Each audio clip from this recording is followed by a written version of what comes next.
is if we tap into this pop culture, sometimes we call it a common folklore.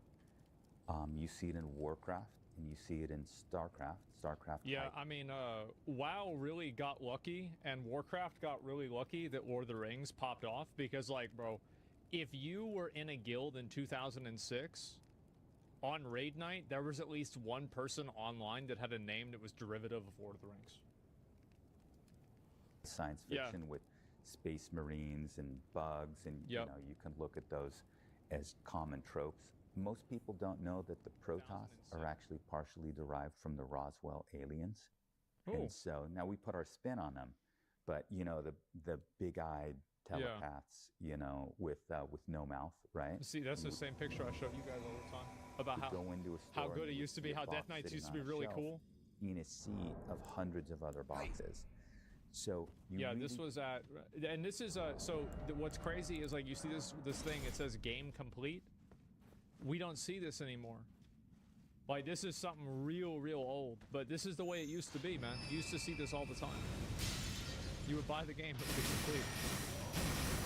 I saw it on TV, seconds to sort of catch their attention, and by picking you buy it once, and then you own the game. An orc or an elf or, you know, a dragon or a space marine, you had a better chance that it would resonate as opposed to picking. What he's saying is, like, actually totally fucking accurate. Is what he's saying is that they capitalized on existing tropes in the market rather than trying to reinvent the wheel, because they knew that people like this kind of stuff, so they used that as a foundation to build their own world. Again, almost every type of successful media does this. Something, you know, cool but random. Yeah. Going back to the Warcraft 2, 90s leading up to early 2000s, are these your ideas then to, like, let's put in a cinematic, let's find the right artist to put on the box art, let's, you know, make this thing bigger, fill in the blanks for our audiences to really feel like they're part of this? Was that like a combination of yourself or finding artists or putting all these components together? Like, how did you the guy have the wherewithal to put the recipe together? Well, in the early days, you know, I'm credited executive producer on Warcraft, StarCraft, Diablo, and all the early Blizzard titles. Back then, executive production was a little like we would think of a film director today. A combination of organizing, of, you know, guiding talent, of strategic direction, of actual game design, a little bit You know, I bet that probably would be better, because I don't know, but, like, I bet now it's probably so many people that there's a lot of distortion. Because if it's one guy that's in charge of all that, yeah, he's him, right? He's the guy. Yeah, there's one cook. Everything, right? And then by the time you get to World of Warcraft, roles start to stratify. The teams are larger, and so I think my credit on World of Warcraft was lead designer. That's at a time where the term game director didn't exist. Today we would call that game director. The truth of the matter is, as a director of a movie, you're surrounded by, you know, the best films are made by teams of great people. And I was incredibly fortunate to have on my team, you know, people like Metzen and Samwise and dozens of others, Mike and Frank and dozens of others, too many to name. And so no one person can take credit for all the things that we did. It was just this beautiful harmony of a bunch of, you know, 20-somethings and later 30-somethings that just really loved making games. And everybody brought their own magic, whether it was tech or... Wait, they actually did bring their own... Holy fuck. God damn. Art or creative direction. It's hard to they're real imagine nerds. us being as successful doing the things that we did without all those people. Yeah, they couldn't afford shares. Hiring these individuals, and did you have any principle around how you'd go about interviewing later in the stage outside of, like, finding artists to sketch, you know, pictures? Yeah. How did that evolve over time to, like, grow teams and identify super talented programmers or designers or artists? Like, how did that change as you evolved through Warcraft? I will say one thing, and this will give away a little bit of a secret on our dev teams. The icebreaker that I often use and many of us use is, so, you know, tell me about some of the games you're playing these days. And it sounds like it's an icebreaker, but in many ways, for me, it's... See, remember what I was... Bro, I feel so fucking validated. Oh my fucking god. Yes. Fucking exactly. What games are you playing? What are you doing? Exactly. Devs playing games. Yes. Replay it. That I often use and many of us use is so, tell me about some of the games you're playing these days. Uh-huh. And it sounds like it's an icebreaker. Man. But in many ways, for me, it's the most important question It in the sure entire is. interview. And so I always You thought know, part bro, of, he's thinking the Blizzard's same thing. secret to, its early secret was that we hired gamers. We instinctively understood, and it sounds kind of silly, but if you want to make a game company, hiring gamers is probably a good idea. It's Man. That's crazy. funny, but I would say now in the industry, it's very common to find lots of people in game dev studios that don't actually play games. They maybe I know. That's the thing, is I know. See, thank you. See, I say this, people are like, no, that's not true. He said, see, I fucking knew it. I fucking knew it all along. excellent engineers or excellent, in whatever their craft is, but don't play games, you risk losing a little bit of the magic if you do that. Yep. And the number of, thousands of cool little accidental inspired ideas that come out of those conversations, those accidental conversations, they go away if you're not all, hardcore gamers. That's And so right. that's, one of the secrets to our interview process is, as simple as it sounds, looking for people who really passionately love games. Wow, how crazy is that? What the fuck? The 30 of us here and 29 of us or so are in R&D. We're all fanatic game players, even our office manager, Christina. The reason we hired her, and she doesn't do any R&D, but the reason we hired her is because she owns her own Super Nintendo. Not her brother's, or her boyfriend's. It's hers, and she plays the games. In the span of your time from There it is. 1991 leading up to 2004, leading up to World of Warcraft, Yep. it didn't seem like True Blizzard gamer, missed yep. Yeah. every IP from Warcraft to Warcraft 2, Yeah. and then Diablo and StarCraft. Like, Yeah. are there untold stories around actual risky projects where you're like, man, this thing could actually break the bank if this doesn't go well, and we bet the house on maybe one of these IPs or one of these developments that like maybe we shouldn't have, or could have sent things the other way? I bet that was probably WoW, Behind the right? curtain. I have this presentation I give sometimes on how Blizzard incubates new projects, and there's a slide. It shows a picture of the Blizzard campus, with overlaid like a curtain, this beautiful curtain. And then the next slide is the curtain pulled back, and there's this clown, like a horror clown with a knife, and there's blood everywhere. And it's like behind the curtain, it's actually a horror show. And so we don't usually let people know that until they've joined, but the creative process is a chaotic mess. People generally know some of It's a our clown more fiesta. high-profile sort of canceled projects, but in the early days, we were probably about 50-50. And so we would start projects with, a loose framework of what it is we thought we wanted to make, and then either pivot quickly because something better came along, or just cancel it because it wasn't fun. And so Yeah, they did that with StarCraft Ghost in like the mid 2000s. Like they even had playable demos, like gameplay of it. Like it was in like Game Informer and everything, and they just nope. You can Google images of things like Warcraft Adventures. Oh yeah. We thought it'd be cool to make an adventure game using the Warcraft IP, and it was around the time that adventure games, that genre was starting to sunset, and it turns out. Thank God, by the way. These games were, I'm just gonna say it, literal fucking dog shit. Every single one of these games was trash. They were so bad. It's like, and I understand that it's like in 1996, this is all we had. And it was like, yeah, this is it. Hey team. But man, Yo, what is that hand? they were dog shit. It is part of the infested sculpt It's I'm also making. really hard to write They tried. comedy like, They did. Monkey Island.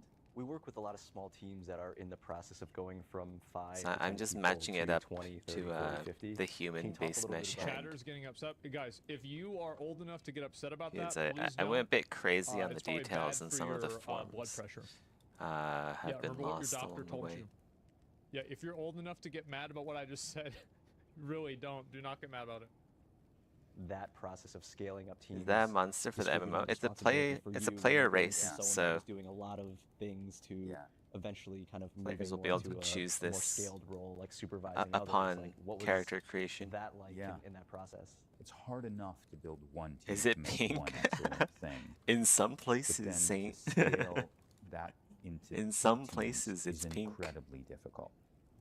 And what you have to accept, and this I find is it's still hard, even today at Blizzard, it's still hard. You have to be willing to risk taking some of the best people from the project that is currently keeping your studio afloat, what's paying the bills, and moving them on to the next thing. That's what they did with Jeff Kaplan. Yeah, he was the game director of WoW, and they put him on The Overwatch. tad creepy. Yeah, it That's is. true. It definitely is creepy. Yep. And that's really, It's definitely really scary. going for And so when your directors, whether it's your art director, undead. tech director, game director, Have you guys to ever take seen? them off your most successful project I'm sure instead of most of working you on the know live about game The or on Last the of next Us. sequel and It's putting them basically on that. something new is It's incredibly like hard. that, Probably another plus thing that makes the live service Zerg games from, sometimes kinda bad is that they StarCraft, could make and it then to where also people are the- locked into like kind of the, supporting one game and not making something Undead that's from more the innovative. Warcraft series. I feel like that's a good factor. I never really thought about that, So but I'm just definitely ripping true. off of a whole bunch of different franchises. It's risky in the short run, but if you think about it, And if then you just, like, do making the my same own thing. over and Kinda over like, again, how that's AI actually riskier does in it. the long run. Yeah. Oh my god. Yep. Is it brown? In some And places, Saint. so In some the places, beauty it's of brown. the system is it gives What's the us There's gonna lore be slash 8 name for new this race? dungeons to, like, Currently, a new raid, I just use placeholder and, names for 4 everything new because zones. let me And it's say, that let me chance. go pause Asmongold. I just use placeholder names for everything, but right now they're called the Infested. Once I establish more of the lore and like languages and I just like I actually need to create fictional languages. Basically like Tolkien stuff. Like I have to create my own Silmarillion or however you pronounce that. But yeah, until then, I won't really be able to name anything concrete, unfortunately. Except for I guess like the human races, I guess. Because the humans will be speaking English. Because of British colonialism, I guess. British colonialism has reached my game. So weird hybrid undead oh, connection error. Yeah, basically like undead fungal undead sort of stuff.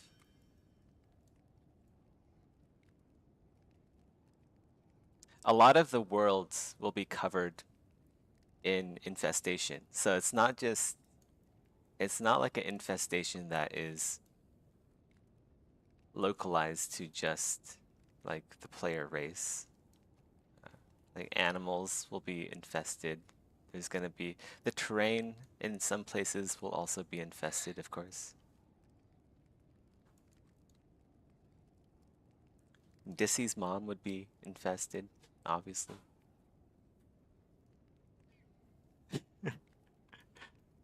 That's an in joke. I'm seeing how many times I can mention Dissy's mom in my streams before he catches on.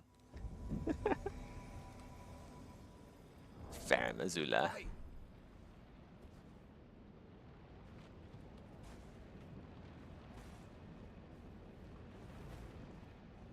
What engine?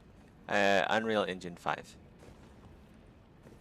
Although probably by the time it gets out, by the time like I'm actually shipping the game, it might even be Unreal Engine 7 or something. So who knows? Just Unreal it is. Just Unreal. Unless they like decide to pull Unity, then I have to go find another engine to schmooze off of.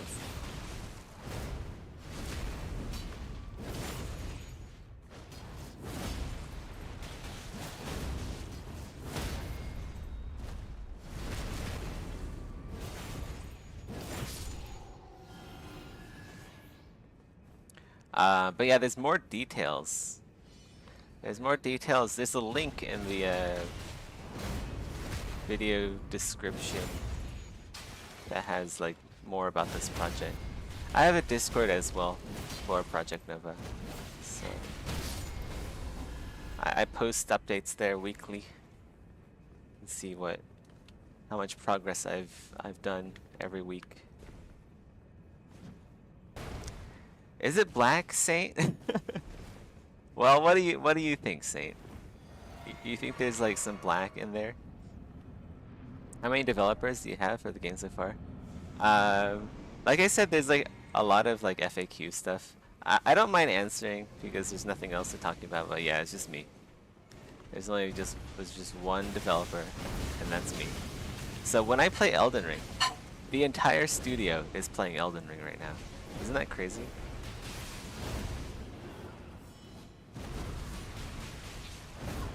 Hey, don't call me an asshole. That was Shirlene. If you didn't like how I spent more than 1 minute deciding what to order from jeez, how's this gonna get destroyed here? But you know, like marriage is sometimes like this.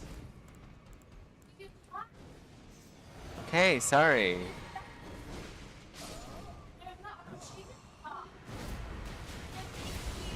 I'm streaming right now. You shouldn't be like.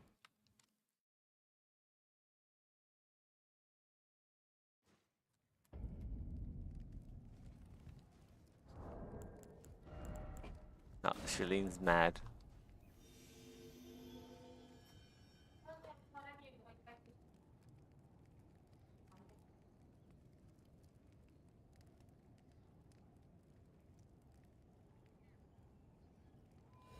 Try to play somewhere. I heard Unreal is difficult to program on. Do you know if that's true? I think Unreal is actually one of the easier engines to program on. Like I made an entire inventory system just by using blueprints, so I'm like a complete noob to programming. But I mean, there's like not a lot of publicly accessible game engines out there, is there? Like it's really just like a handful, like less than 5 game engines. So, I mean, I'd say they're all more or less the same in terms of programming difficulty.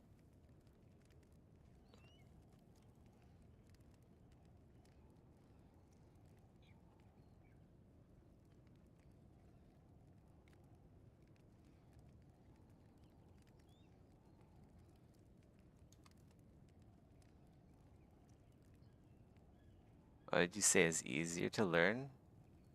I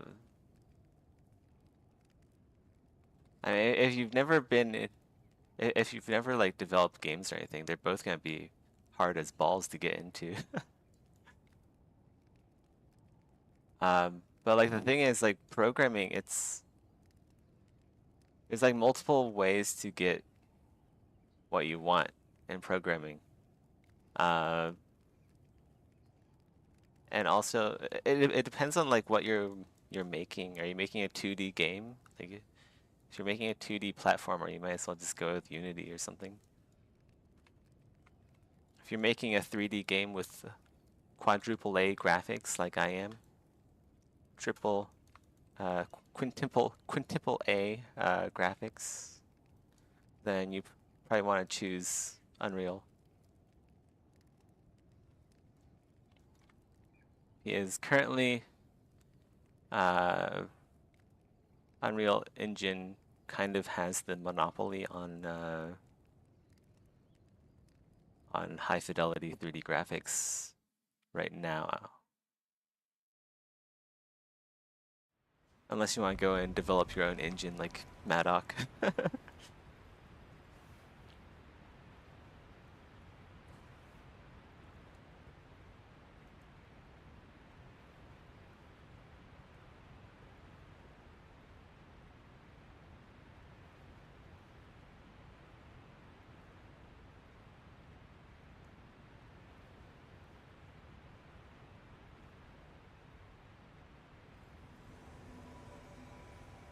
Was I summoned? Oh, I am summoned. Okay.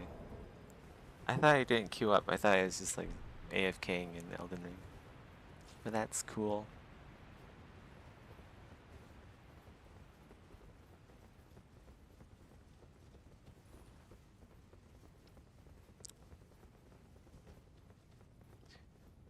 Why is she our pole?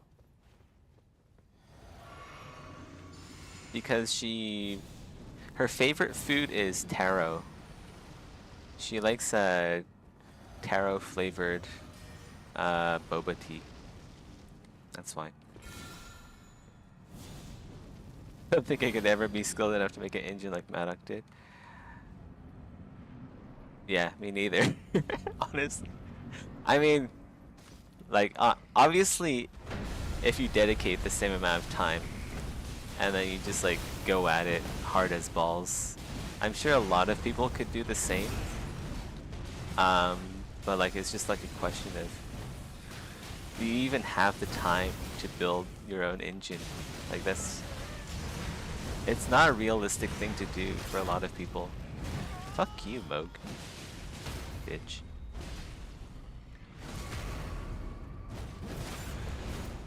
The biggest thing I've made was a 2D beat 'em up game, and people say, hey, that's pretty cool.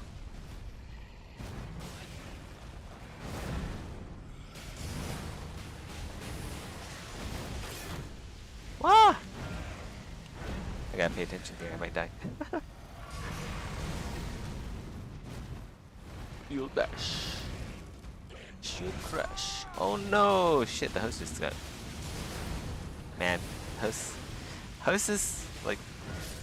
keep dying. I don't know why. Maybe I'm not killing things fast enough.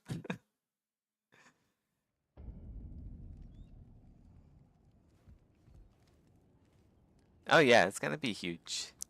It's gonna be huge.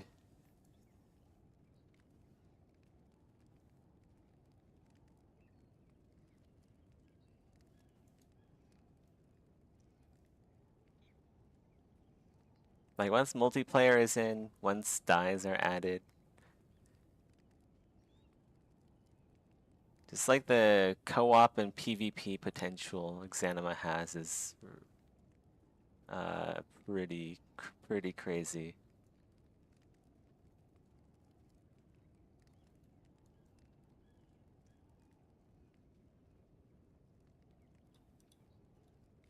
To step into the director role, which is really good for them. It gives your highest initiative, most experienced, and most creative developers a chance to keep doing new things. And so that can make for a really healthy system. And then once you have two, it's easier to get to four, etc. So Blizzard today has a whole lot of teams spread across a bunch of different IPs, led by a bunch of amazing people. And part of why we've stood the test of time and why we're here 3 decades later still ourselves 2 thaumaturges in the dungeons. It's having the sort of courage to take your best and brightest and let them Imagine the amount of like thing. forced barricades you can throw up. 8 forced barricades, right? Like, I think that a lot I think you can have up to 4 per person if you have the staff. And they pay off. I think also there's a huge survivorship bias with that, is because you're not really talking about or thinking about a lot of the people that took big risks and then they failed. But I do think that the majority of cases, yeah, that is definitely what happens. Goal of developing these games, these IPs. How did you okay? continuously find inspiration, or you made a did noise, so I have to network ask at the if you're time okay. Outside of Blizzard, where did you go to if I was you talking needed to Julian again. fill your energy as far as like innovation or creative spark? Would you go within games? Would you go to movies? Would you go to other Imagine in businesses? Like, where sui would you generis go if Yeah. your people creativity and your force inspiration? barricaded Something all that- that, entrances to a You know, city. whether it's a book that you're reading or a movie or a TV show. But That even would be other funny. things, like, I'll see song names and think, oh, what Okay, a have a creative nice nap. title, you know, or restaurant names. Okay. And think, I'm gonna oh, that's a stream. really cool name for Gonna a keep restaurant. streaming. And if you're creative, you know, those inspirations come from unexpected Oh, places really? sometimes, right? One of the inspirations for World of Warcraft was actually Animal Crossing. Really? Yeah, and so Well, I mean, if people are allowed to We're barricade seeing a lot of that in like Dragonfly. entrances in cities, like how You know, it how took, would like, you almost combat 20 that years as a to fully come developer? to life, but yeah, now we really Personally, get I would into just it, right? That's the vibe. I would allow Animal other people Crossing, both in to terms kill of these how, like, players. alive the world To allow felt, other and players we to wanted kill, capture that in World of I Warcraft. played the the first other Animal players that are Crossing felt like a barricading the world, That's the city. only one I ever but played though. also the real-time clock. And so Animal Crossing, the time in the game is the time on your system, and so it's real And time. that would If be it's dark possible outside, because it's dark and things close in game. well, actually, wait. Does Force And if Barricade somebody had in proposed Exanima? that I actually idea haven't played without Exanima having enough to played play around Animal with Crossing, Force it Barricade. would just sound insane. Don't I tell was Maddox playing a that, bunch of but I Animal haven't played Crossing while a See, lot of this is like Exanima. another example of like games. Anyway, is there that like a are, a 'cause, you know, they radius? changed this Is over there like a time. I think range it was a where if you mistake move to change far this enough away from the to, barricade, like, it change it just to where like the game dissipates or didn't something? have like a full like night and day Because you mode. need that. You And I need feel like like a. again, it's one of those instances If where you're people too that far play away from the games barricade, it should disappear. understand the value that brings if they are insightful Otherwise, enough like to be able to figure griefers it would out. be able to just place one And down it's like on the about, entrance and then just I like think that a lot of games that are really fuck good off to have God knows where. annoyances that feel like they make the game better and they make it more complete. You're Maddox And right I now. think a lot of bad games have annoyances. But that yeah, are like just put if there there's a arbitrarily. range to the And I think barricades, that's so again like, you know, it's about people that you actually you play should be able games to and kill understand the players placing down the barricades. So either We with were like working That was with all ranged generations, attacks yeah, with exactly. like Warcraft. WoW was like when that. I It used to be, yeah. other pitched that thaumaturgy idea or to the like team, to a crossbows person, or the team bows, said, throwing "Alan, weapons, that's the etc. stupidest idea ever." There it is. And I said, just trust me. Yeah. And I had to we're probably about 40 people. What on if the they team added at the time. AI I proctors to the 1v40 game where they the whole team on if you real time. attack an NPC, and said, you attack and "Okay, KO look, the I went to our player. server engineer. His name was Joe, and Joe Ramsey was amazing. I said, Joe, just put in the clock in Yeah, a that'd way be that we interesting. can scale it. And if I'm wrong on this, we'll just make it a regular clock." He did it, and then, you know, kind of one Sounds by like one, lore people stuff would I come can't into talk my about. office over the next few days because we were playing, you know, we were playing in our free time, our own game. Fully spec'd into And- Kinesis. Cool. Very cool. What was that? He did it, and then, you know, kind of one by one. I saw a people would video come into my about office where over the someone next wanted to few go days 'cause we were try to playing, go you like know, we were full playing our mage free in time, our own game. Exanima, which is like pure force. And like, yeah, That's crazy. you can't really do a whole lot of damage with force. Wow. Force isn't really like a damage dealer. And started Unless you first with hit him, people like- walking in and Yeah. them saying, you know, I don't Unless you hate hit it as him much as I spot thought on the I was head gonna somewhere hate and it." they go And then it flying back slowly and turned into people due to saying, environment you know, like, damage, they hit their I head was on up the early the other floor day really with hard my or something. newborn, and I was sitting playing, and I watched the sunrise over West. I mean, I guess you could also and it was enchant one of your the prettiest moments. How in many of game. you Your guys weapon were, with force, losers enough but then to where you're not really a you were mage at that there point, are you? whenever You're it was just New like a Year's spell sword and kind of they had like character. fireworks and Stormwind?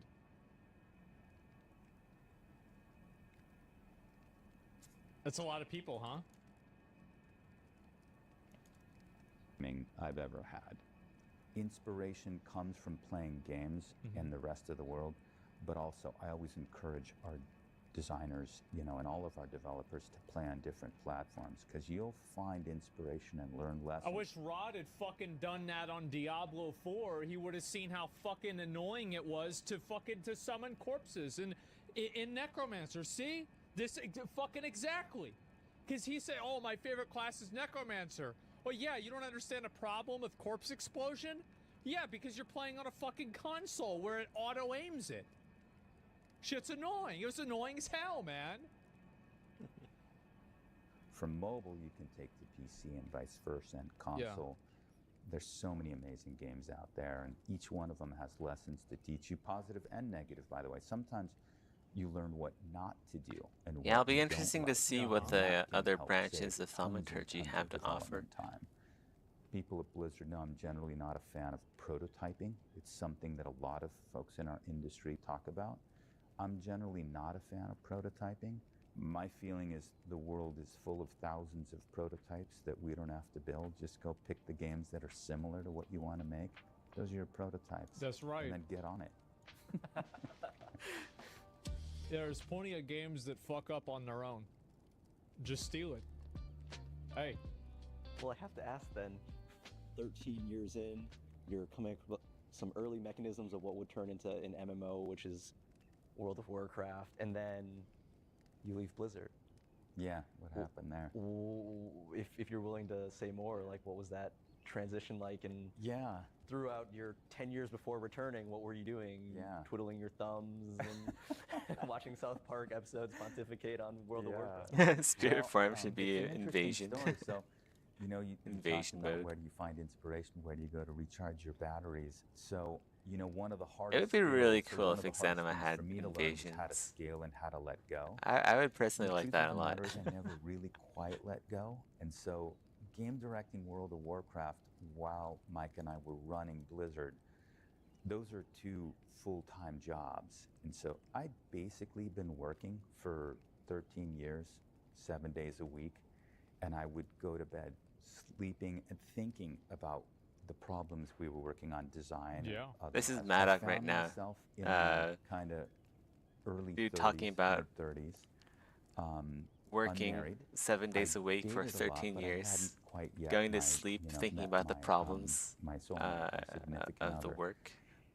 And I'd That met sounds a like girl, Maddock and right I was now. pretty sure she was the one. And so we're married today.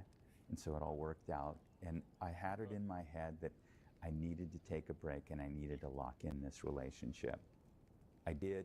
And that's, you know, that story's amazing. She's the best. We gotta thing make ever sure happened that to me. Maddock doesn't find What I should have done the love of his was life, taken so a sabbatical he doesn't and like then take come time back. off of work And to so lock I that pretty in. freely admit, you know, and We I've need said him this working before on the record, leaving Exanima right before World of Warcraft just was 24/7, the biggest mistake 13, of my life. 14, Not heck, just even 20 years. financially, but creatively.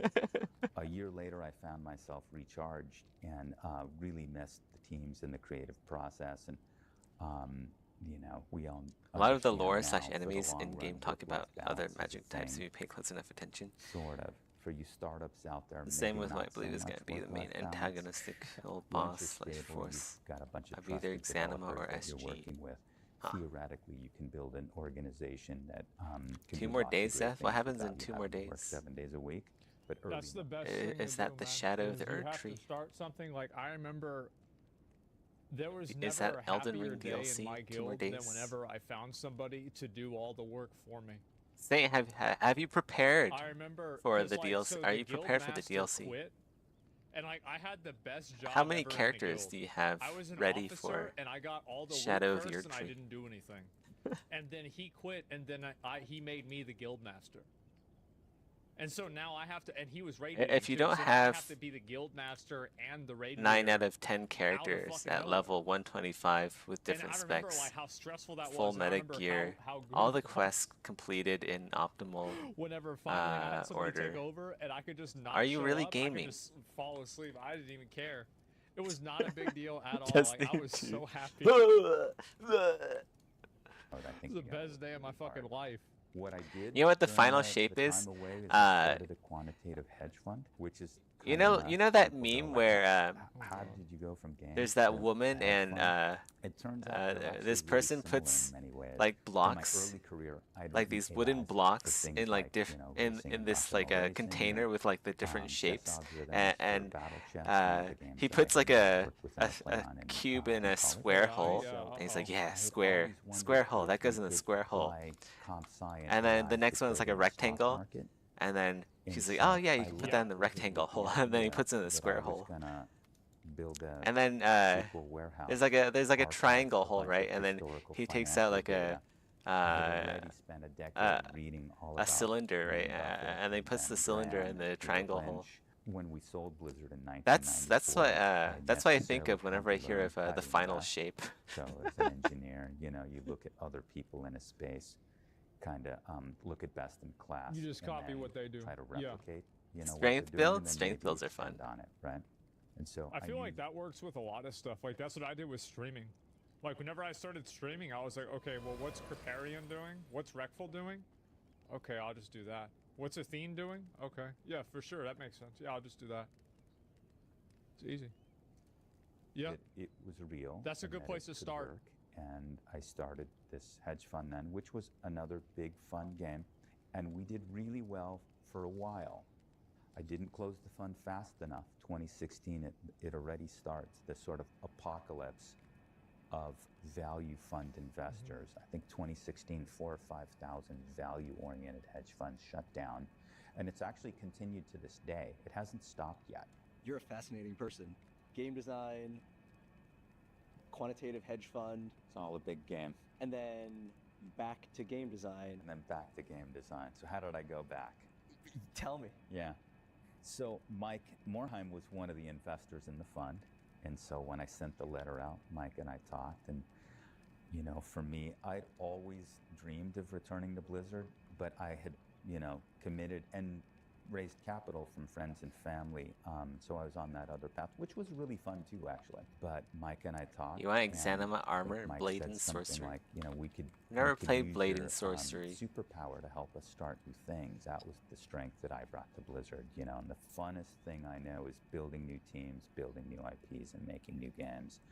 And so often I would do That's that. sad because like whenever this guy left Blizzard and then that survival game probably didn't happen, I wonder if that was related.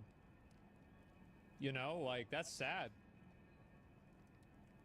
You're too And lazy then, to like with port? World of Warcraft At least you're and not other too lazy titles for a name. since, I would get them either into production or over the finish line, and then step over to do the new thing, like we talked about with internal mobility. And somebody else would then do either the sequel, run the live ops, do the expansion sets. Yeah. And it was a Exanima in first beautiful person. system that allowed me to move from game to game to game, and allowed lots of great developers at Blizzard to step into those titles, learn how to run them at scale, how to make amazing sequels or expansion sets, and then that position them one day to start their own. Sorry, I can't thing. So resist. it was perfect. It's almost like a founder in So residence. he hands it off and allows somebody else to ruin it. I mean, I'm kind of the same way. Like, I will start projects and get shit running. That and was get it good going. though. That Oh, was yeah, this is funny. a You good gotta idea. admit, Okay, that this was is what I pretty think you funny should when I do. said there. It's At least running, you're not too everything's lazy good. for name. Okay, now I can finally fucking leave. And Yeah. You could come in, you could get You things could off drop the the- ground, yeah. you could coach Yeah. teams up, and then you could go on and launch another kind of initiative or project within the company. That's exactly right. And so Mike said, come back and do more of that. And I came back to Blizzard excited. I was very happy to be back. A lot had changed, of course. Yeah, what were the Yeah. biggest changes when you came back? The biggest one industry-wise mounts. was that, you know, teams were so much larger. Yeah. When I left, we shipped World of Warcraft with about 60 developers. And the majority of the dev cycle was a 5-year dev cycle. It would have been around half of that, 30 or 40 developers. And so, you know, coming back to team sizes of hundreds, 300 and 400, and that was necessary because fidelity and scope had gotten larger, but also because of live ops, right? So World of Warcraft now had millions of players. We didn't get to make it in quiet isolation. You had to be working on the next thing even as you were making. You'll have you to know, find live an content. amulet That's probably the to biggest fight the difference in final game boss of development from, you know, Exanima. the early days where you made a game, put it in a box. Well, then why the fuck does it? It's gonna be hard to find the amulet. That many people. But it's in Like, that's the what's crazy it's to in the me game is right I see now. the amount of Once you budget find that the gets spent amulet, on like single player games You'll be able like to this, kill Then how the fuck did this happen? the That's crazy. the You main patched it once or bosses twice, of and then you could move on Exanima. the whole team onto the next thing. It's a whole nother skill set. Totally different now. Really Yeah. shipping the game. If you look at our team sizes when we ship Hearthstone or Overwatch or World of Warcraft, our team there's several sizes bosses, right? quadruple There's gonna be over the time, shortly after ship as you scale into there's the gonna be the success and lightning try to boss. He has scale a things live. he has a really for powerful whirlwind DLCs, attack where he just spins in expansions, circles and he at the says same time, maybe you're working on the next big numbered flagship he'll sequel. say something That's a cool like huge lift to do all at the same time. And a huge by the departure by the to, like you power said, of strategically Thunder deep, but Fury. technically simple. I The forgot exact current words courses you had, through but I me, feel like live ops and then and games that he'll evolve over time almost go he'll counter zap to all over your the face. idea of like Right. the beautiful game that you try to make like Yeah. chess. That's just one of the They bosses. do, and we I don't talk think about any of that. you guys In are our design prepared for principles Exanima within in game. Blizzard, one of the things we talk about is that exact challenge. Mhm. If you were the maker of chess, That and sounds your boss extremely told you make suspicious. chess How does it sound 2.0, sus? Doesn't there sound are sus things at all. You could make the board bigger. I'm a Yeah. developer. Why add would you new question what I pieces, say? You could make the board 3D. I already know everything Almost that's gonna anything that go you down do in to chess Exanima. would make it a worse game, in fact. I think of a lot of games Imagine that like that's happened questioning a developer about with. Oh wow. what is gonna be in the game. Man, I'm literally yeah. working on it right now. sometimes things don't need a 2. Well, not right By the now. way, that's my when I'm opinion working. about Bloodborne. Yeah, there's gonna be I a don't think Thunder Bloodborne Fury needs a god, and sequel. then there's I gonna don't be think it. I think there's think gonna it be deserves the to not god have of one. fire, right? It would make it more complicated. He's gonna say less something accessible. like, So we It talked does need a about PC Blizzard port one and a as remaster. he's gonna look though. like a Yeah, massive true. cloud of operations fire. for a long time. He'll say something epic Try like, to avoid increasing the surface area of by the game, fire try be to avoid just purged or adding a something bunch like of new that. Things. Try to avoid making it more complex, both to new players who are going to see your You'll game have for to the team first up in time 5 or 10 multiplayer years to after it's take him come Yeah, out. down. see There's that? no way About anyone will be able to avoiding kill him in making the single game player. more complex for new players. Yep. That's what's happened with a lot of MMOs. It's not just WoW.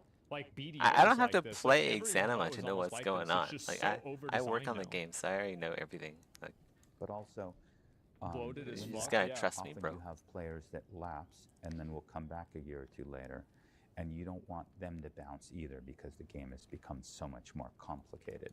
Also at this I've had a lot of friends that have done that. They tried to get back into WoW, but like there was so much shit they didn't understand, they quit.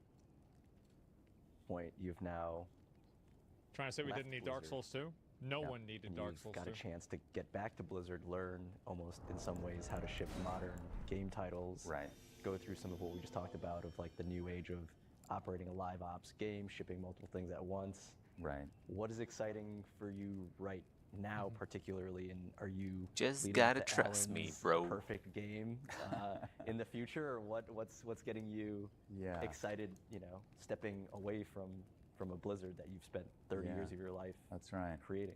I thought I was going to take a little time to just sort of, reset and smell the roses, get healthy, do a little travel, all the same thing that everybody else, clean the garage. all And now the you're doing a same things. podcast with me. Right.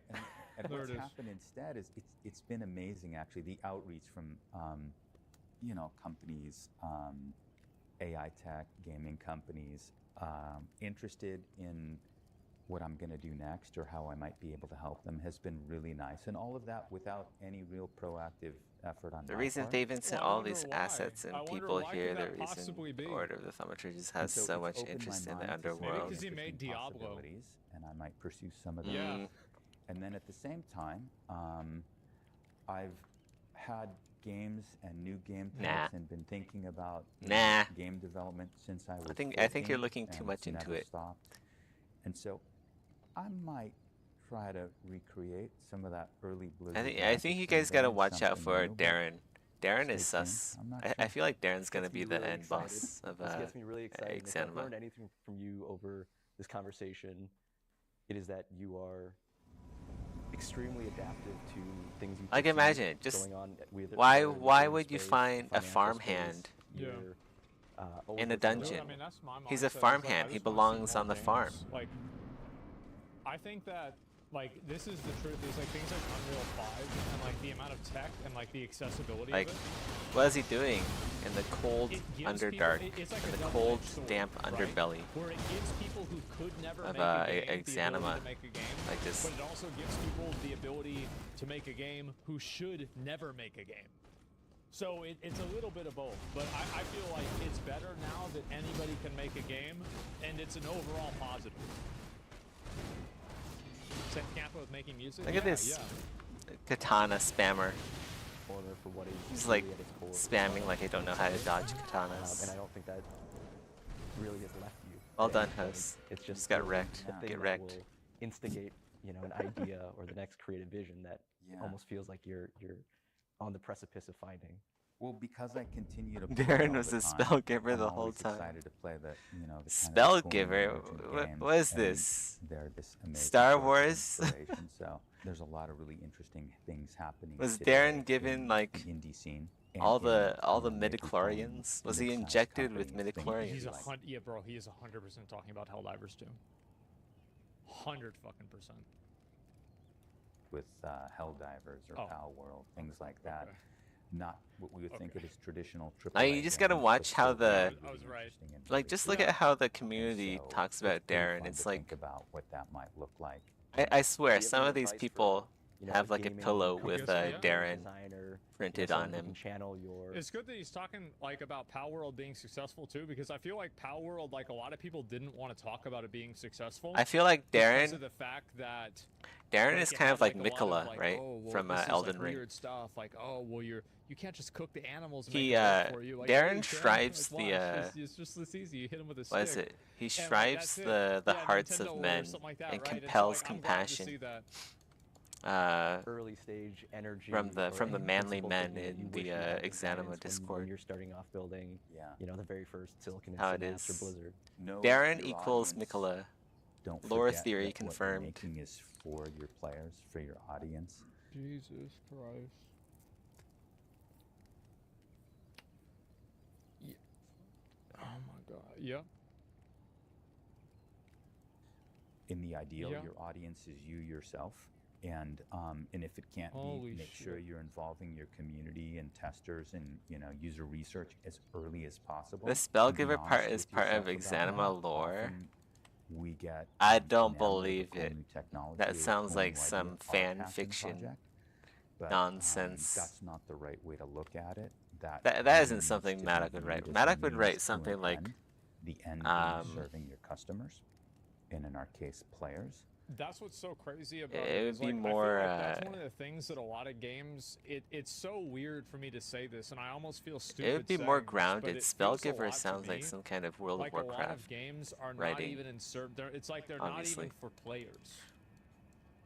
It's almost like they're like games. I that don't are need to made play the for game to game know reviewers this. and not actual gamers. Or investors, yeah. Or absolutely. I'm just one of you're those right, devs that investors don't as play well. the game that I work on.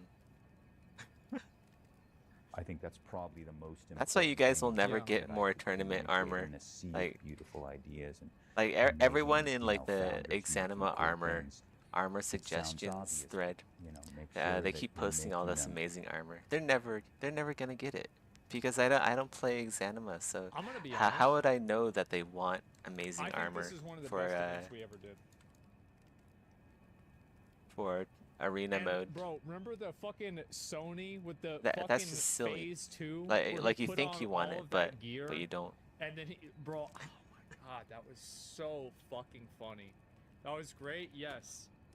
You Oh think my you want it? God. You think you want amazing armor? That Just was imagine so like fucking funny. It was amazing. just imagine what would yes. happen if I made like so much amazing armor. For the Then like people the Just gotta armor show that, that's yeah, he's already great. in game, it would Stay be close, invalidated, ideally, and then There you'd he have to is. go and find So, Yeah, more very nice. armor. Well, thank you for all A- this and time. that's just like I- a- The Zico thing was insane. That's just too. like a lot Yeah. of grinding to have do. gleaned some of these Like insights and hear you more guys already got stories the of, best suits of armor. You don't need to journey that grind you're on. anymore. I wish you the best of luck. And There we go. I really hope that you end up building the game that Alan. It's thought of when less he was work for the 14. players. thanks. This is It's less work for the Well, Thank you devs, so much. me Damn. included. Like I'm I don't have so to make glad armor. see You this guys don't have show to search for because, armor. like, And then the game I is feel- more I fun that feel way. so much more validated right now. Like so much shit, and it's like people would tell me like, you don't know what you're talking about. Like, no, it's not like they don't actually play games. See, he fucking said it. I fucking knew it. It's so obvious. Yeah, what a damn video. I know. I'll link you guys the video. This is good. Give it a like. I want to see more of these. I've watched some of the other A16Z videos before, and I've been behind. I was gonna watch this maybe a week ago whenever it came out, but I ended up not doing it. But yeah, holy No fucking armor, shit. no problems. Actually, I got some There it is. connection error. Nice. I don't agree with the Wonderful. video? Well, then you're wrong. Okay, you've been validated. I have. I've been fucking validated. Make the game for gamers. I play video games 2 to 4 hours Make the every game fucking for day. gamers. Yep, there it is. Games made by gamers Oh for my God. gamers, coming to a Did you watch local the Rise of Whole Hidekaka, Food store near you. Miyazaki? Yeah, I would watch that. If somebody linked that to me, I would definitely look at it. This is so good. Vindicated, not validated. Well, either way, I'm happy. Like, that's it. Like, yeah, make games great again. Exactly. I mean, I feel like right now, like, here's the truth. I actually think that games right now are in one of the best places they've ever been in. Like, right now, I think is the most healthy and also the least healthy, like, point that gaming has ever been in. Because, like, in the least healthy, obviously I'm talking about, like, these, like, massive, you know, like, 9-figure, like, $100 million plus, like, budgets for games, and they have to, like, sell them for $130 and, like, make the game worse in order to, you know, make the money back, etc. But you also have, like, so many small developers, like 2007. Look, I mean, that was the year Halo 3 came out, I mean. Like 2000, there have always been legendary years for games, like, you know, 2004. Think about how many games came out in 2004, right? Halo 2, Half-Life, World of Warcraft, just to start right there. And so, absolutely, that's the case. However, I feel like right now, collectively, not just in 1 year, but in, like, the last 3 years, it has been a really great time for games. And I would say even the last 3 to 5 years. But the problem is that it has also been a really bad time for other games. You've had some amazing games that are so good. And It's you always also going have to be like the total fucking okay, so like the crash. present is always And I going think to be the that's best big time for difference, games is, like, because now games you have such a don't big expire. disparity. Whereas before, It's I not feel like like it's the food, quality right? of games was a lot more narrow. Games but are there weren't permanent as many because they're players in the software. space. Whereas now, yeah, ever since Until COVID, like I feel like there's so many people that the can just human make, like, a race gets small-scale completely game, like Animal wiped World, out by a Another Crab's meteor Treasure, or a nuclear Blasphemous. war. Like, we've got a lot of, like, very, very small games. It's Coffee always going to be the Bandian best time lately. for games Like, these because small-scale there's just going to be games more that are piled very on top. There's successful and nothing have a taking great away audience. games. I think that this is Except what for things are going to go Ubisoft. back to. Because games, I do feel like, unironically, we have gotten into the quadruple A games.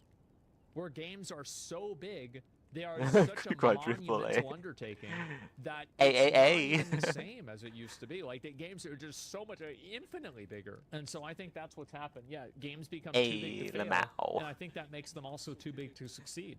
Because if you make a How game about that's too big online to fail, games, you have to Seth? make it appeal to so many people to where it doesn't have to fail or it can't fail. Don't call And me then whenever Seth. you do that, you That's basically cringe. make it so sterile that it's not exciting or fun I anymore. don't like Seth. I think Starfield's a great example of that. Let's hope indie devs can use AI to cut edges in a lot of ways that AAA Online to do games, you can AAA just indie have games. private We need service that. for I think games. everybody wants to see that. Absolutely. You just So, like yeah, I bribe mean, someone who I'm works just in the really company hoping to that, leak that's the what source happens. code. I mean, we'll have to wait and see, but I am And then optimistic. yeah, and then you can host your own servers.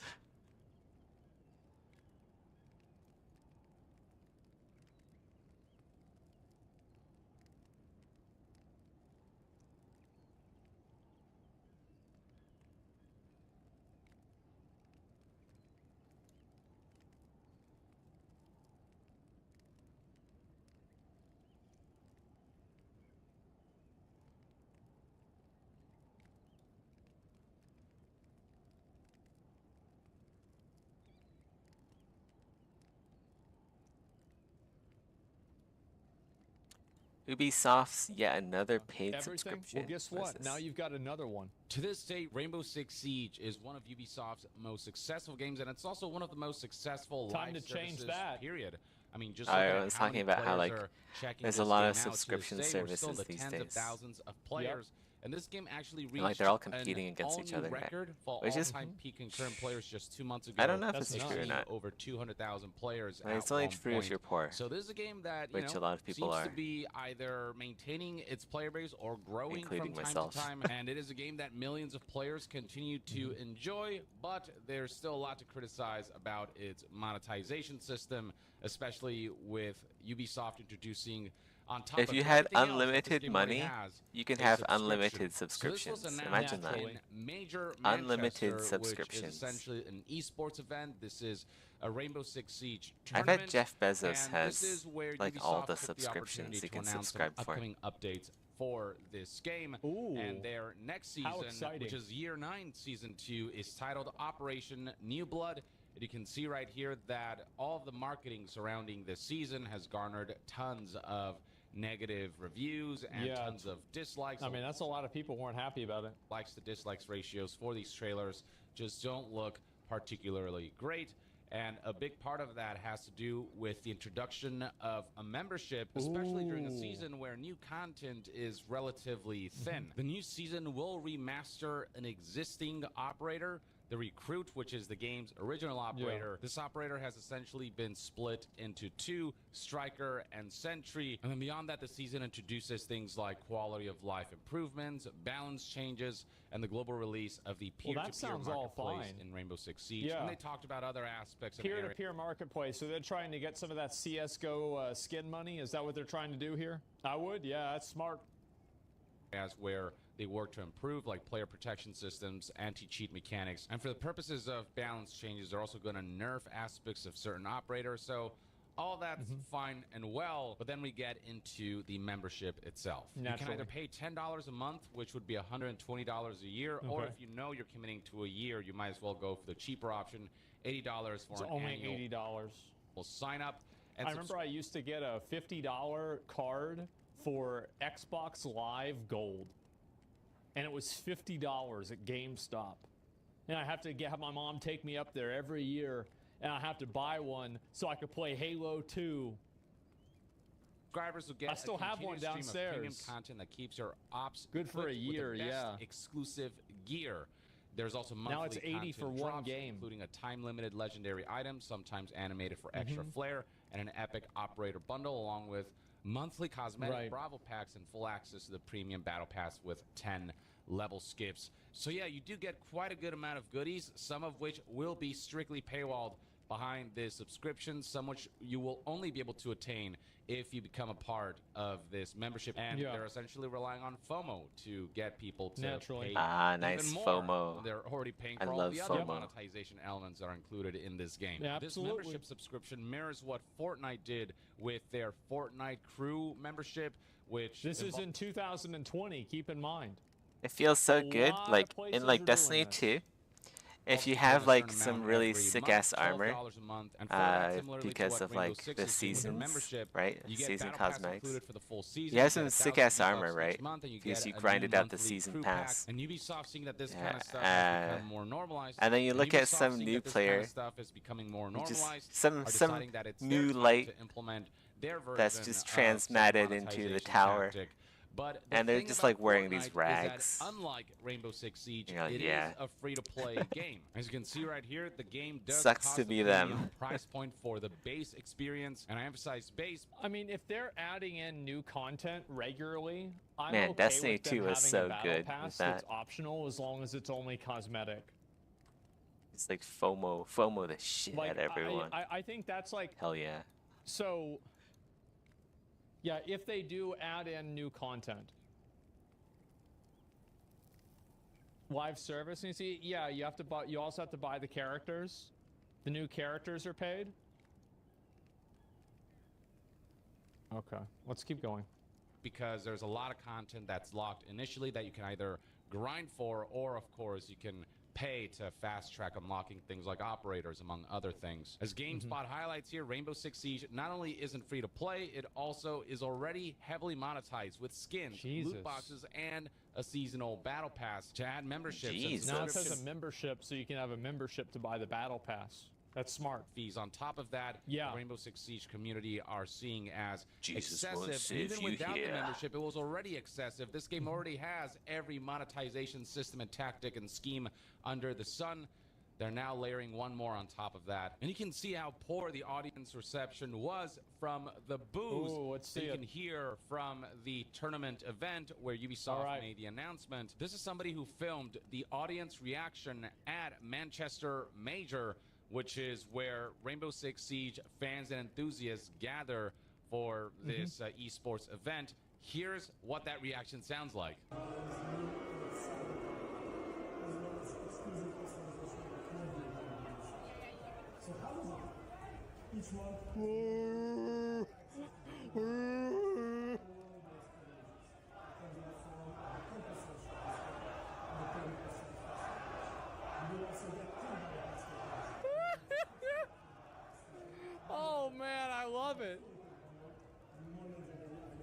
Wow. They're like, oh So you no! can see that the crowd got quite rowdy, booing, Yeah. chanting against this implementation. Why would you even announce this at a live event? This is crazy. They're witnessing everything that they'll have to pay extra for monthly, on a monthly Well, basis. naturally. Everything that they'll be missing out on through FOMO. That guy, whoa! FOMO. You know what FOMO reminds me of? FOMO reminds me of like spray foam. Yeah, more You know, like this kind of stuff that you like use for insulating the houses with. reaction was, They probably went I don't out know. and Whenever bought I it. hear FOMO, So I'm like, oh that's the yeah, thing, it's right? spray Is foam. like, I think that companies spray generally, foam. like, unless people put up a big enough That stuff fit, is like so fun to play with. like every community. If should you look ever at like, Helldivers if you and ever built realize anything, that like if you act like if you ever built like a bunch room of or something fucking monkeys with like 2x4s, think about what it would be like if you sheetrock, took etc., and you 10 use like monkeys spray and foam, you you're like, oh put my them god, in a shed spray foam. and you gave them like Finally, I we're don't done. We're know, done with the like hard water part. We just like guns. add spray foam to Think areas about how to much of insulate. a fucking mess that would be, and how much of a complete shit fest that would be. You have to act like that if you want to make a change. I used to do That's like a it. lot of house repair and like house maintenance And, stuff and if they as wanna well as make a gardening change, before they I can't just boo. before I got They into gotta 3D stop modeling. playing the game. You gotta. I used to complain be about it, just go Zeth crazy. the handyman. You can't just get mad for 30 seconds and So boo. in a way, I identify with Darren a and lot. then you go and buy it. It's not Like gonna work. Darren used to be like my past self before I negative all throughout that segment. got into of digital what art. was this video right here that was playing at the Whoa, what the fuck? event. And That's multiple weird. people posted Yeah. clips of this kind of reaction at the event. Here's a Redditor who posted a similar clip, a shorter one. Darren is like my spirit animal. Look at that guy. An admonishment can be very clearly heard. And in the comment section of this, people are highlighting that the difference between Everyone Fortnite everyone having has a membership little and Darren Rainbow inside of them. Six is that Fortnite is free to play. That's why I Rainbow think. Six Siege is not. And some people go as far as to argue that Fortnite actually does have decent For myself, games, and you do I've got a feel big Darren better inside of me. rewarded for the money that you put into the game, whereas Rainbow Six Siege can be hit or miss on that front. And then this membership coming in during a month when there is no new operators, when there is not a whole lot in the way of new content, they're just remastering an OG operator. That just feels like the insult to injury on top of all of it. Well, that makes sense, right? Because like they don't have time to make a new character because they're trying to make more money. They have to make this new monetization system, so they didn't have time to make new content. Yeah, for sure. Is the The time beach of I think the whales, hands are in yeah. a good and place just now. the existence of this membership and a premium priced live Gonna do service some game a bit more polished work, just and then we can isn't probably move on to the something that wings. people are abiding by. We're talking about a community and fan base that have Do some endured co-op. so much of We could play some Ubisoft's Elden. monetization Woo! shenanigans It's the weekend. into the Woo! utmost extreme that is now taking its ceiling and raising it even further. It's just tiresome for them. Going to Operation New Blood marketing videos uploaded on YouTube. Looking at top responses, you can see that people are saying things like, to clarify, we got no new operator, no new map, a membership system. Good work, Ubisoft. You guys really take the cake for ruining every single accomplishment you ever have. And Well, then maybe they were thinking like that, you know, like it's actually kind of impressive. Like Ubisoft had that thing with Star Wars Outlaws, and then they said, "Wait, we can do better," and then they did the Assassin's Creed thing, and then now they have this. Like, it's actually kind of impressive. Like, I mean, this is impressive. Like, you don't just do this on accident. Like, you got to be a professional to be able to do this. Oh wow! video, there's It's some another more shield advanced build. changes that they made Yeah. to the recruit Recruit I got saying, another one RIP in me. That's Recruit. right. This just reskin Recruit with less guns and only one per team. Others are saying that this remaster doesn't really feel like much of a remaster, saying, so Recruits are the exact same as they used to be, just with names and different guns / cosmetics. Wow. Why the F were they What are we playing doing? up this remaster like it was going to be something interesting again? Just There are other marketing. comments complaining about how they changed Recruit, saying only one can pick Recruit, and they only have access to 2 weapons. This season is even smaller than the last one. And then here's one more top comment that seems to echo general sentiment. Summary, no new content, can no longer 5-man recruit. I no new found prospect my- downs to I recruit. found my Still kin. haven't brought back T-Hunt. For reference, we used to get 8 operators on 4 maps a year, with the real insult being that the thing Ubisoft Where seems is to have that? worked Let's go most get that on for this we'll get season his- was this membership, a his new grip on. monetization model. Well, instead of- yeah, that's what it's all about, man. Like, yeah. What the hell do you think it Wait, was I don't about? have that one. Shoot. People gotta I haven't stop killed getting 10th yet. emotionally connected to these companies, man. They gotta stop getting in their feelings about this.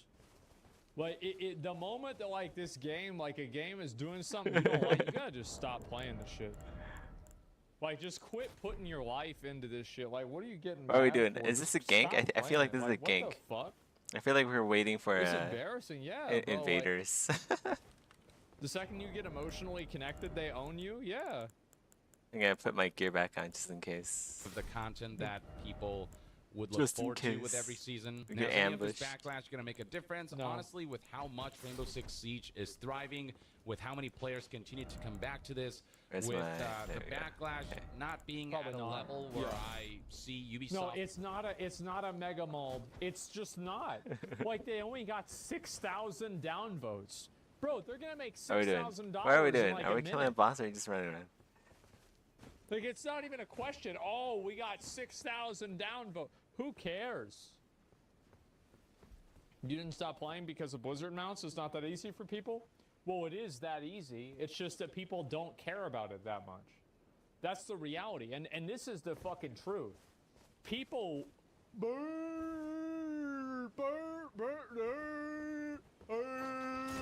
And then they're just gonna come back and play the game.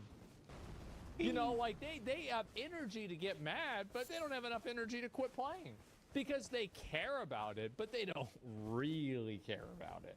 They just have an opinion about it. You know, they would rather this was not the case. But do they really care?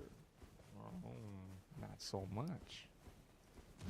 foregoing an entire monetization system. I get the sense that That's the backlash and difference. protests won't be disruptive enough for Ubisoft to No. feel like they have to backpedal on this in any way, shape, or form. Yep. They're probably just gonna take the current backlash, take some punches here and there. Okay, but well- ultimately, in the long run, they probably believe that people will eventually forget. I'm about not gonna this wait and around they'll just for kind of, players accept to that show up. This is the new normal. That Yeah, this they monetization instantly will. system I, is here I to prefer stay, more organic which is invasions unfortunate, instead but of just once a bonfire live dueling. service gets this big and it's been this long standing and Ubisoft continues to rake in so much money and it doesn't feel like the backlash is at a level that, you know, Helldivers 2 Yep. saw with how organized that community was.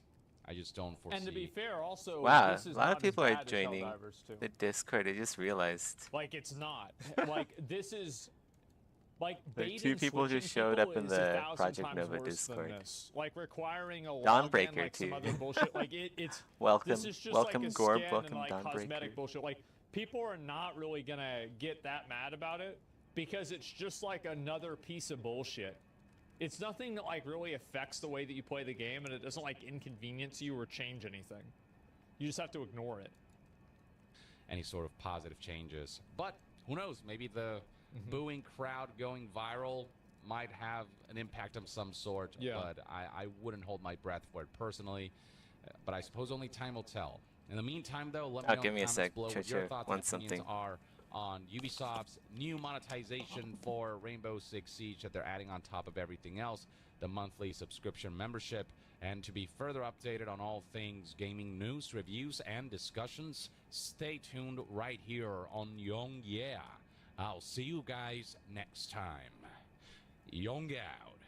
Well, he's completely right. And I think that the reason why is that people don't really care about skins. They complain about it, but they don't care enough Right, I'm about back. it to act. Like, it will never change behavior. It's not like they're gonna go and be like, okay, well, now I'm not going to play the game because of this. There's a video right there. Make sure to give it a like. That is a good one. That's always the case. Yes, it is. I think it is always the case. Most people will not actually act.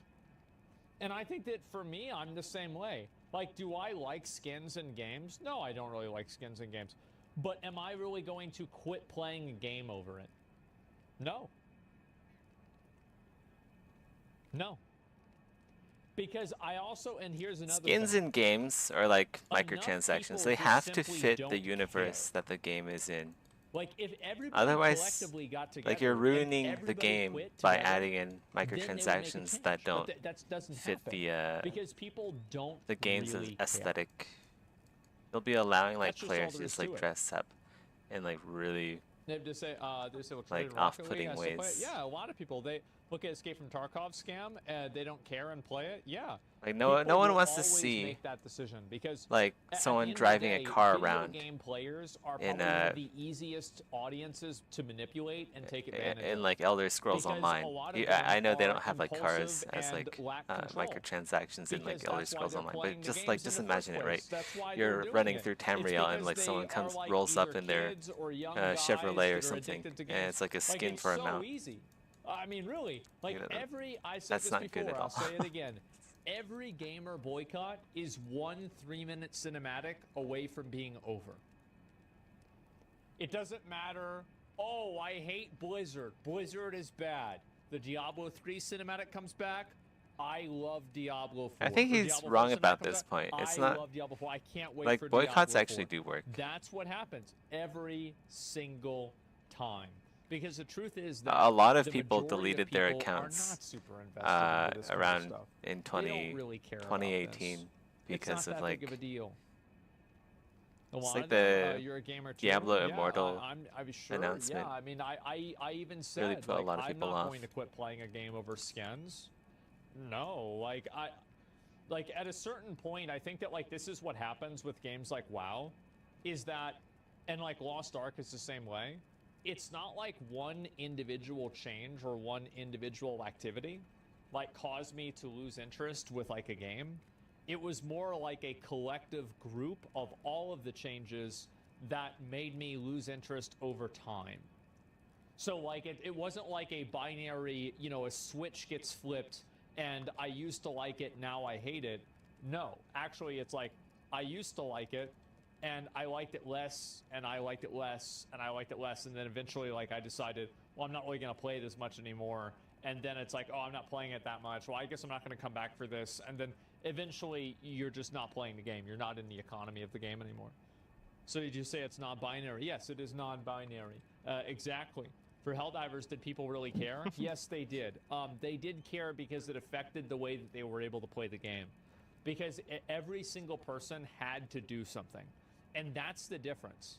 Whenever you make people do something, that's way different than not like than adding something new. People are lazy. And if people are lazy, if you make them do something, they'll get mad. That's the reason. And it also threatened people with their account. That's the reason why too. It also felt fresh with Arrowhead caring about the game at the state of the game. Yeah, I think if another People game are did lazy. that, Are you that wasn't lazy? as community Say- involved, You then lazy there probably goober. wouldn't have been that much of a reaction. Helldivers cared, factually incorrect. Well, that's what I'm saying, is that Helldivers did care. That's my whole point, is that they did care, and the reason why is because the players Saint had to do is something. Saint too lazy for port. Like, for example, if they gave you, like, a bunch of, like, let's say they gave you all the rewards in the Battle Pass if you connected to Saint is a PSN, too lazy for nobody port would kind have of guy. complained or quit.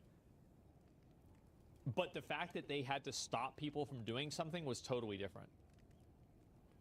That's the difference. Whenever you take something away from somebody, it feels 1,000 times worse than offering something that they don't want. That's the difference. Can you give us an example on what it would take for you to boycott a game that you love? No, because I don't really care. Like, I mean, like, here's the truth. I'm past the point in my life where I want to make statements about what video game I play, and I'm going to try to, like, boycott things based off of, like, a some sort of like value judgment of a game. Like I'm very simple. I will boycott a game whenever I'm not having fun with it anymore. I don't care what the game does. If I don't like what the game, like I don't like every, you know, you put all the positives and all the negatives in two categories. If there's more negatives, then I'll just stop playing it.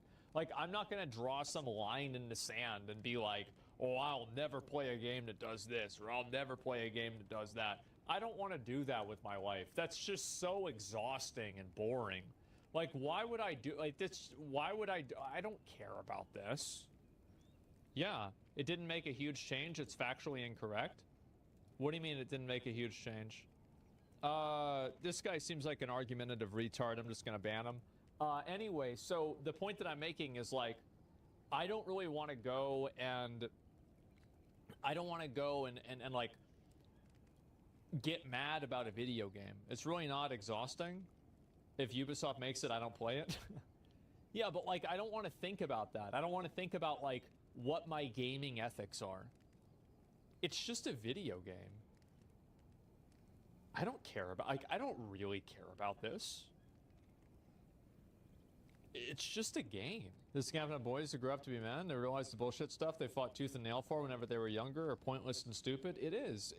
And like, I think that that's really, you may not care, but the people who did care enough to boycott the horse armor really made a difference, right? When people say it's just a game, how it is. What changed for you?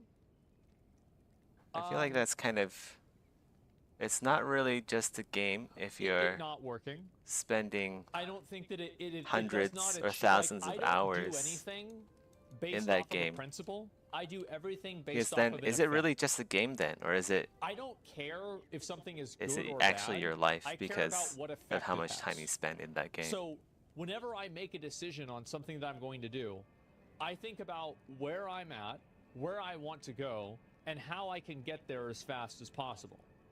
People need to be more So, careful about throwing around. Whenever I do It's just a something game, and it kind doesn't of. give me the outcome I want, then I stop doing it.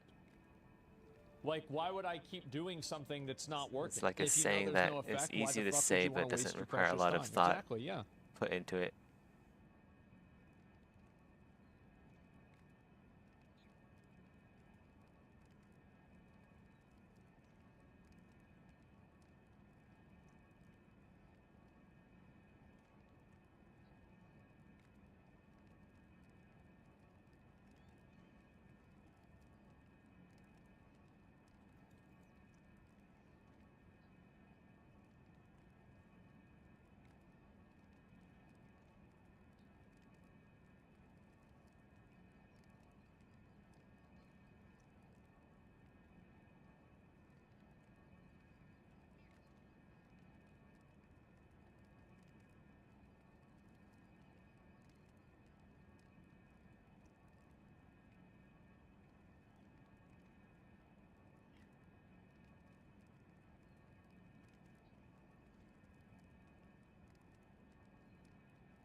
Been summoned by the Lord of Blood himself.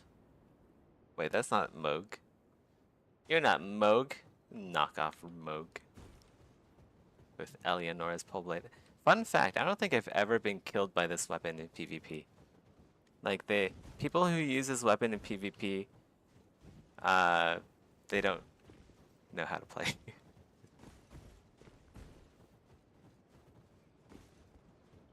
I think he's going too far. He's like, oh, where's the entrance? It's down here. It's down here. It's not up there.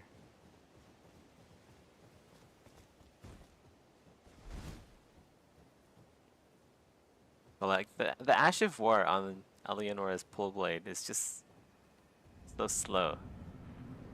Like, all you have to do is, like, you step back a bit and then, like, the wind up too. The wind up is really slow. You can instantly tell that they're gonna do it. Unlike, like, Unlike the Dragon Halberd or the Stormhawk Axe, which invaders like to use, the initial startup is very slow for Eleonora's Pole Blade. Gotta eat my crab. Eat some crab.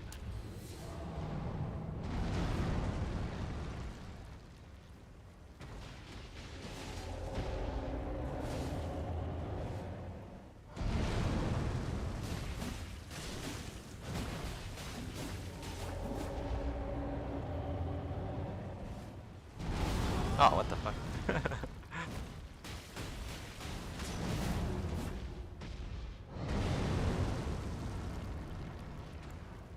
Get some healing.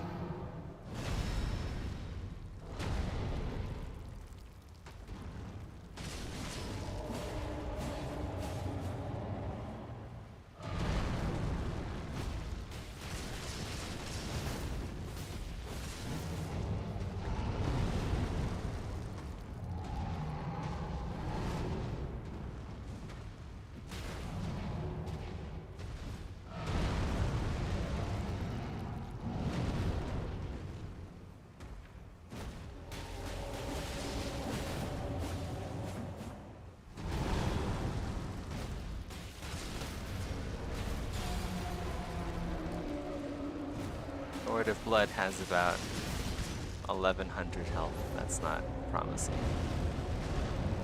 For a melee character anyway, like it's like a glass cannon. Things would be different.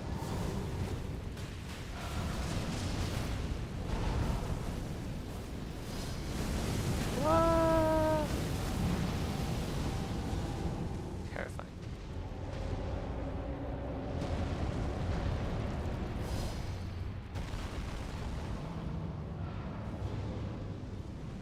Ooh. Ooh.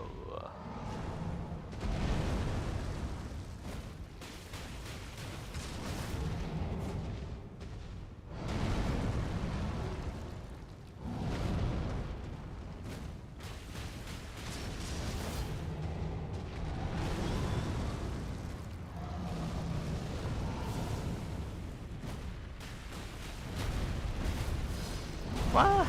Oh my god. That could have been really bad.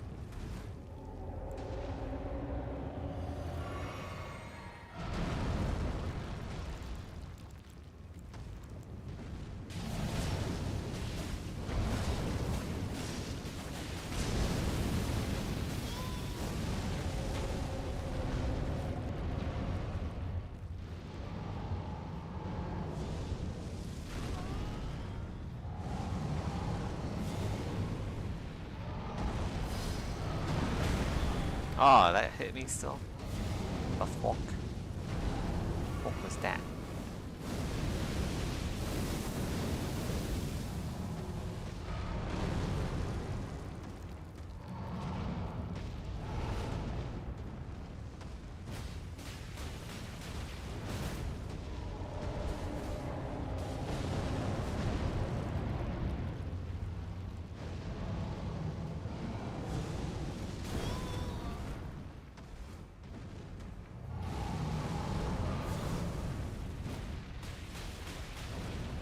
Yay, second phase.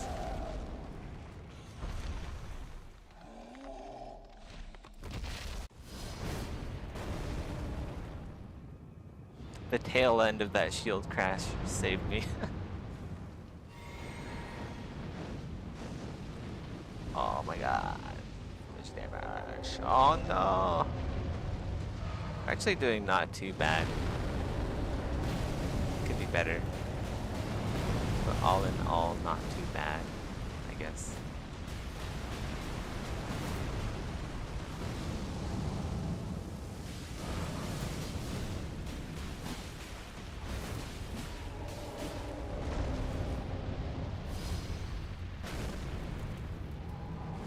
Ooh.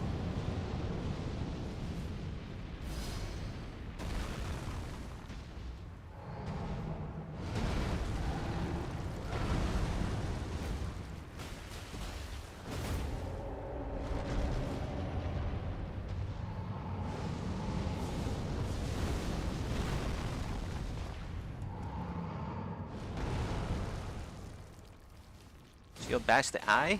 Ah, no, not enough time. I keep saying shield bash, I mean shield crash, obviously, because there is actually a skill. There is an Ashe called shield bash, which is also pretty good. Although I haven't really played around too much with it.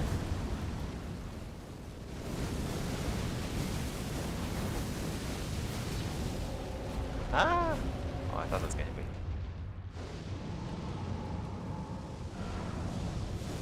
The balls of fire. Great balls of fire.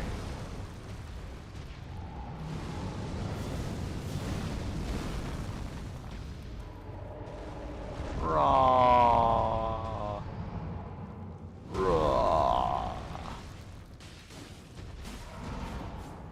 Oh my god. I couldn't see. So big. Such a big boy. He eats his spinach. Oh, that was gonna hit me.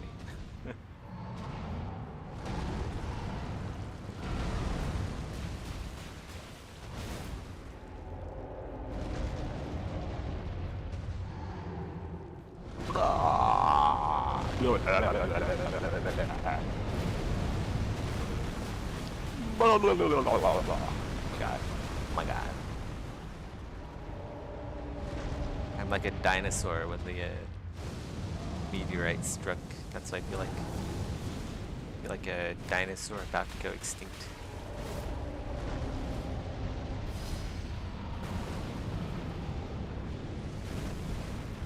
Whew.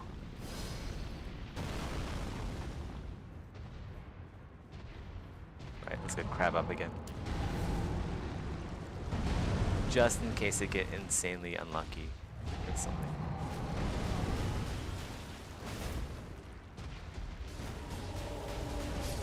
Oh no! Lord of Blood.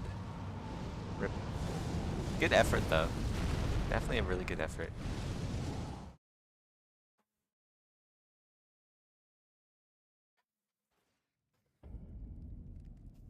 Chill out, Seth. What do you mean? I would love to chill out, but I had all the flaming balls of fire thrown at me right in my face. The spicy balls.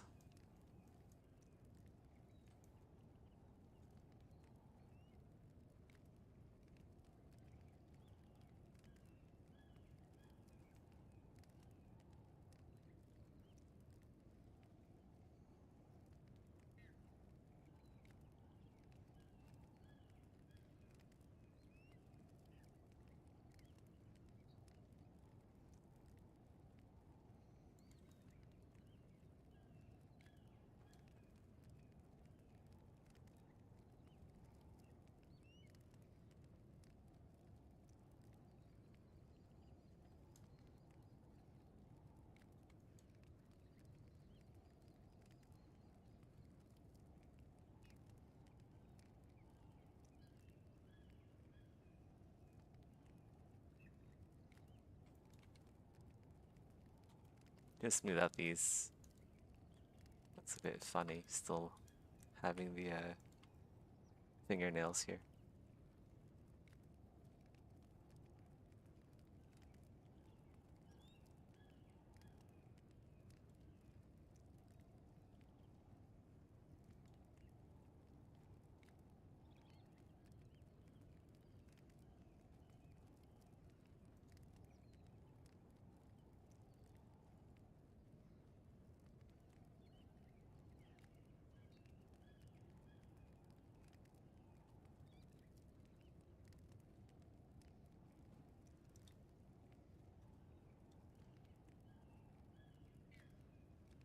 In Elden Ring, you get the Spirit Calling Bell fairly early, and from that point forward, you will be able to use Spirit NPCs to help you in certain locations in the game. You'll find different Spirit Ashes throughout the game and be able to summon a variety of different types of NPCs. You'll also be able to strengthen these NPCs with upgrade materials. They can become very powerful, and some of them are strong enough to defeat bosses on their own. Elden Ring is the first Souls game that has these summonable Ash spirits. And because Elden Ring, in terms of combat, is very similar to the games that came before it, the question arose, should you use them? Is it intended that you use them? Is the game balanced around their use? Which way are we to consider the default way? Should we view their use as an optional easy mode, or should we view refraining from using them as an optional challenge run? And most importantly, which way of playing will be the most fun for the average person? This is a challenging subject to discuss, because there are people emotionally invested on either side. I will It's not the AC. deny that there are people that discourage new players from using summons and ashes as a way to lord their in-game achievements over others. These people will often say that you didn't really beat the game unless you beat it in a particular way. Give me a sec, I'll be right back.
Way. I'm back. This could include no ashes and no summons, but they also often have restrictions on what weapons and spells they consider fair. That's not a position that I hold, but I also recognize that elitism is not the only reason why someone might refrain from using summons and recommend the same to others. And it's difficult to talk about those reasons when this issue is so emotionally charged for so many. Nevertheless, in this video, we're going to give it a try. Now, my position is that I don't recommend that you use co-op or Spirit Ashes, at least not your first playthrough, because I think most people will have more fun that way. Because I like Elden Ring a lot, and I want you to like it too. I believe there are things of value that the game is trying to present to people, and some of those things can be Oh shit, I diluted got when you summoned. use Ash or co-op summons. I'm the police. The Now, at police this is point, you here. might be thinking, Redditosker, don't you Oh my know god. that people are This different? is not gonna be fun. And because people are Oh, I different, think he's their gonna die before. experiences Oh, will never differ, mind. Okay. and the kinds of things that they like will differ. Man, I have to run all There are the way people out there there. that will surely have more fun Jesus, by man. playing with co-op and with Ashes I don't than want they to would run have all had the way over if there. they had played solo. I Even don't want on to that run first all the playthrough way that over you seem to there. think is so valuable. And you're absolutely right. People are different enough that some percentage of them will enjoy getting co-op phantoms and steamrolling through the game, and looking Okay, up we'll where take all the some damage strongest because I items gotta get are, there and faster. so on and so on. I gotta But get I there don't think faster. that applies to the majority of the Those. players. I gotta protect It those applies to the guys. exceptions that prove the rule. Protection. Let me give you an example. Right before Elden Ring released, Oh no, the Miyazaki host is had dead. this to say. Bye bye, host. Mainly, we want players Bye to feel bye, the bye bye. importance of the level of freedom that we're focusing on this time. We want them to I was enjoy the too game at their own slow. pace and feel liberated in this new My open world massive that they can explore balls of at their own steel pace. weighed me down. If possible, I we sank want in the players to Lincoln try and rut. steer clear of spoilers or guides and go in with a completely fresh, open mind and enjoy that initial sense of adventure. That's how we'd want to experience the game if you were going into it for the first time, and that's how we Not hope our RGB, we players need can to see experience the ad. game comfortably at their own place with this new sense of wonder. End Let's quote. do like 7. So Miyazaki recommended that you play the game blind. Well now, how dare he? Doesn't he know that people are different? Doesn't he understand that different people enjoy different things? Where's his peer-reviewed study that people shouldn't use guides to play Elden Ring? How's he going to prove that people would have more fun if they don't have 16 tabs open in Fextra Life looking up exactly where all the best stuff is? Fextra Life. Have you guys seen the He can't Fextra Life definitively wiki? prove that most people There's would so like the much game more if they entertainment played in the blind. comment He's sections. making an assumption. But that doesn't mean And he's like not all, right. I'd say like Now, 30%, the first thing to if not consider 50% when of the thinking about this information topic there is that the ashes do either in fact wrong exist or in the game, just like straight up and their missing. presence means that they're intended to be used. This is the position You held really by have to go pro-Ashes digging side if you of want to this find discussion. info. If FromSoft didn't want you using these ashes, they wouldn't have put them in the game. The problem is that just because something is there doesn't mean the core of the game was balanced around it. It doesn't mean that it was built from the ground up to support this feature. It could be that it's simply tacked onto a pre-existing structure that's balanced around other things. An analogous example is co-op. They don't make Co-op wikis is the way they available used in to Elden do. Ring. You can go through The way they various used to make them. overworld locations, you can go through the dungeons, you can fight bosses with other people. But it's obviously not something that the game was built around. We were spoiled with For the example, one of the appeals of Elden UESP Ring is wiki that you're in for an open Morrowind. world environment. You can explore in the overworld on torrent, covering large distances until you find something interesting, like ruins or a cave Back or a then, there were catacomb. less Then you get off microplastics, of torrent and explore these areas. less crazy But and if you play in co-op, you can't do stupid that. people in You the don't world. have access to torrent, which means People you and had your more co-op partner class are going to be back in walking the the long day. distances that you were meant to be And riding thus, across. This like, also limits the Wikipedias avenues were that more you and your friend can informative explore. and You won't less be able to make use of spirit spring stupid. jumping, and that restricts your exploration in two ways. You won't be able to use them to jump up, and you won't be able to jump to them from above, forcing you instead to make your way up or down those areas in an annoying roundabout route. Or you may not be able to go to those areas at all. Some places you can't get to without torrent, and those places could have items. Sometimes you can see them from a distance and not be able to get them because you're with someone else. You also can't fast travel. Normally, when you're playing the game, maybe you open up your map and look for locations that you haven't explored very much. You decide to go and wander around that area to see if you've missed anything, and so you teleport to the closest site of grace. If you're playing co-op, you won't be able to do that. You will have to either dismiss your co-op partner, teleport to that area, and hire a new co-op partner, or your friend if you're coordinating with them, or travel across the map from where you are to where you wanted to go, which, depending on where that is, could take an extended amount of time to get there. Sometimes, in co-op, the game will decide that you're not supposed to be in an area unless you're there by yourself. If the game comes to that conclusion, it will teleport you or your phantom away from that spot and back into areas that are inbounds. And there's lots of places like this. The game won't let you go into certain areas even if it seems like you should. You're also completely barred from exploring large amounts of content from certain places. For example, in Raya Lucaria, you can't go into the rooftop section of that legacy dungeon if you have a co-op partner with you. There's simply a impassable wall there that you can't get through. Which is very strange because it's a large location. The rooftop area is the best part of the Raya Lucaria dungeon. There's lots of important items back there, and the ability to go there is removed completely when you're playing co-op. Worst of all, co-op breaks the seamless transition from exploring to investigating a location. If you find a mini dungeon out in the overworld that you want to explore, normally all that you would need to do is get off of Torrent and explore the dungeon. But if you're co-oping, there's a barrier to do that. You'll have to get rid of your co-op partner, walk into the mini dungeon, and then summon the co-op partner again. If it's your friend, then you're going to have to coordinate with them to drop their sign in the dungeon. But if it was a random person that you were taking along with you, and you really wanted to go into this mini dungeon, then your only option is to rudely dismiss them, or not go where you want to go. That is the most damaging thing to the organic nature of exploration. But it isn't just the exploration that the co-op isn't tuned to. It's just poorly It also implemented isn't balanced around multiplayer. combat. Like, Getting you to look a close legacy enough, dungeon you'll for the realize, first like, time, FromSoft, Stormvale Castle, they don't really will know have what you they're carefully doing. exploring this unknown territory. I bet it's like a And as massive you do, clusterfuck you'll over at experience their all the things studio. that people like about legacy dungeons, all the things that people like about Souls exploration and combat in general. You'll get ambushed, you'll find items, you'll take damage, you'll heal that damage. Sure, you they will have really run good low art, they on have good writing, Crimson Flasks and hope but that you find the next site of grace soon, and then like, you'll get killed and you'll go back to the original site of grace. But now you have a better design-wise, understanding of enemy sometimes placement. And this time, as sometimes you can proceed, tell you'll see an they area either that ran you out of time didn't or they think you just could don't get know to, what but they're now think doing maybe you can get to with it. certain And so you things. drop down and you find a new path with new items and enemies that you didn't know were there. One But thing that I remember, learned is exploring an area, and something you should especially keep in exploring a mind legacy dungeon on your own, is one of my and many people's all favorite the things time about is, From Software games. like, your And heroes, taking a they aren't co-op Phantom perfect. changes that dynamic. Your heroes are The far carefully from tailored enemy perfect. encounters are not suited to a large group of people going forward at the They same just got really time. lucky.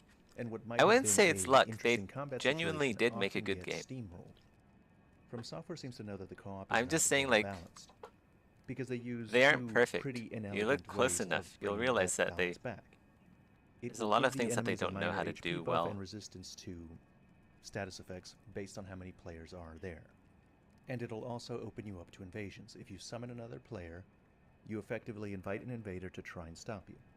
Now, I'm very Either that or they pro-invasion ran out of personally, time, or but I like think someone it's told telling them that they can't do as a mechanism to balance an otherwise something very well, unbalanced which experience, happens in they use in invaders as a means companies to with waste your resources and make multi-tiered progressive management. harder.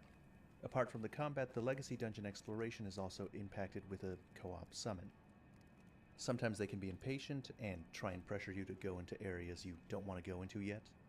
And even if they have realized that you're trying to explore the entire dungeon, that can have its own problems. Because to be helpful, they might show you secret areas or places to go that you would have missed on your own. And that may not be something that you want. Now, you might be thinking that you like the co-op in Souls games, you think that it's fun, and that playing with others is worth the costs that I'm describing.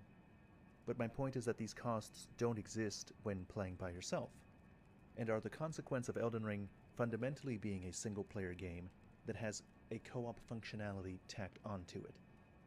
And the biggest of these costs, in my opinion, is what co-op does to the bosses.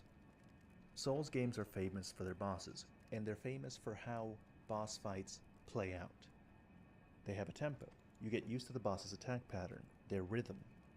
You figure out or intuit when to block or dodge, and they revolve around finding opportunities, taking advantage of those opportunities, and paying a cost if you attack or heal at the wrong time.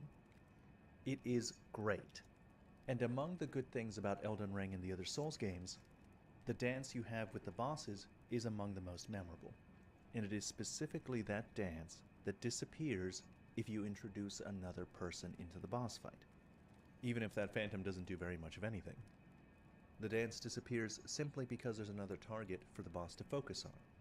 Because the bosses aren't good at focusing on two targets at once. They can't effectively deal with them. Rather, their attention just shifts from one to the other. For example, here, I'm low on health and I need to heal. The boss's attention is centered entirely on me, and there's no one else it's going to turn to. So in order to get that heal, I need to wait for the right opportunity.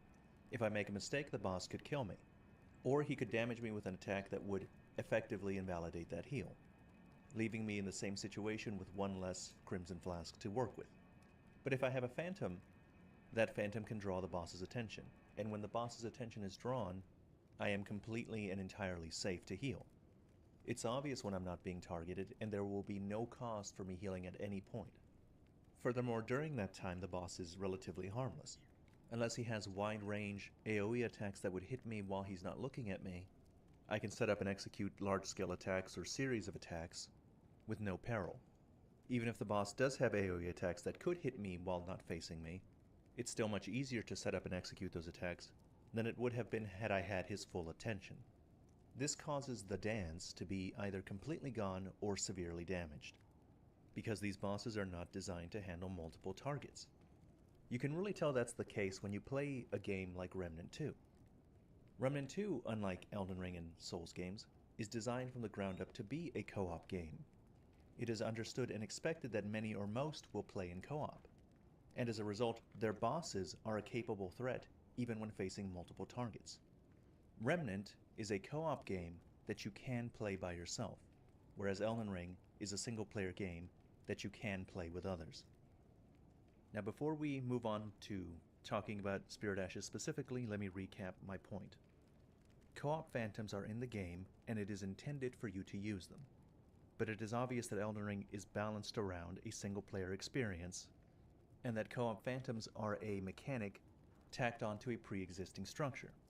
Their use has costs. Costs that can, and likely will, damage the single-player core experience for many people, especially if they use them their first playthrough. Now let's talk about Spirit Ashes. Many people view Spirit Ashes Spirit as a Ashes in my first playthrough. an easy mode proxy I also used introduced summons in in my first Elden Ring playthrough. that was implemented to appeal to a more I used casual both. audience than the other Souls games I was targeted. really bad. But I Like don't it took see me them that forever to way. I kill think Spirit Ashes are a Margit and natural extension of something that the Margit Souls games and were doing before. Godfrey. We had something similar to Spirit Godfrey, no. Ashes even as Godric. early as Dark Souls 1, Godfrey, which were NPC phantoms that you can bring to Oh, I got certain summoned. bosses and locations. In fact, there are Spirit Ashes that are just NPC phantoms, like the there he Dung is. Eater.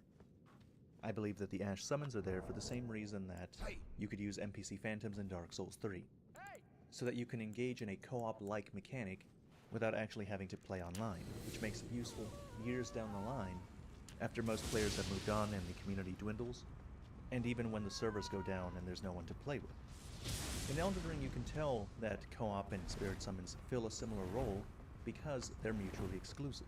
You can't do both. It's one or the other. And personally, I find Spirit Ashes to be preferable. Wow. Because they mitigate or eliminate many of the costs that I described when playing in co-op. They're not really meant to travel with you. You can only use them in certain places, and when you do use them, they don't restrict your ability to use torrent or your ability to fast travel.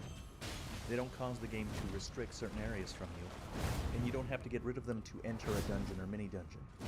This effectively reduces the cost of exploring in the open world to zero.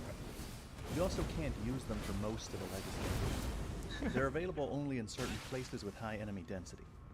This means that your natural progression and exploration of a legacy dungeon will be largely unimpeded, and so will most of the challenges and encounters that you'll find there. Spirit Ashes against bosses are also more interesting, because you don't have access to all the summons all at once, and you don't know where they all are. That was brutal. The bad Ash spirits have limited spawn HP, point and they for can't use Crimson the red. Flasks to heal. And your ability to That was a upgrade them is really limited bad by spawn point for the whatever upgrade invader. materials No you find, enemies around which is to itself limited distract to how the far you gang are in the squad. game and how extensively you choose to explore. But they do still present a problem when fighting bosses, because the bosses are so ill-suited to multiple targets that you won't get the full boss experience so long as they're there. And when you get to the late game, the strongest spirits at their maximum upgrade level can deal with many bosses on their own, often being more useful than even other co-op players. Alright, let me quickly recap my point. Compared to co-op, Ash summons are far better balanced and less intrusive to the game's flow. I don't agree that they represent a big departure from what From Software was already doing. You know If you what I consider them an should easy do? mode, I should then Dark Souls has always had an easy mode, I should in just the like form mask of out co-op and this NPC area instead of summons. like I Like what see I'm them doing as is a bit analogous to each other because the game slow. seems to see them as analogous to each other, I'll just like grab since they're mutually this, exclusive and you can only do one or um, the other. So while the cost of using mask Spirit out Ashes like is reduced, it's not that reduced there. to 0. We'll just hide this actually. Because bosses in these games are not suited to dealing with multiple targets. And if you value learning and overcoming a boss's movesets, then We'll choosing just to use Spirit project Ashes will instead of limit your like ability to do that. moving stuff around individually. It is true that there are elitist not really players worth that will doing. try and get you to not use Ashes and summons for petty reasons. But, like I've shown, those aren't the only reasons why you might mask avoid them. this. And the people that recommend it aren't all cut from the same cloth. Hopefully And this then we'll video has mask the explained tips some of the of the, arguments as fingers to as why you well. might want to avoid co-op. And now that you understand those arguments, you're better able to make an informed decision about what you're going to do yourself. That's the end of this video. Please unsubscribe and unclick the bell notification. And as always, thank you very much for watching. And then project geometry. Oh shit, did I just crash ZBrush? Man. ZBrush. ZBrush just crashed, give me a sec. Booting it back up.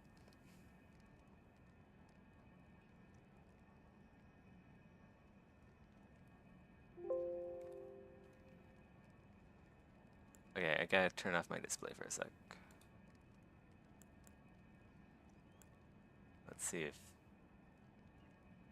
Let's see like where we ended. Oh, okay, that's not too bad. Where's back here?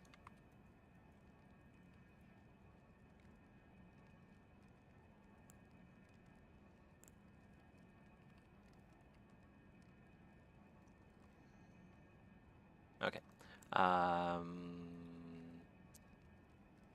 Unhide that.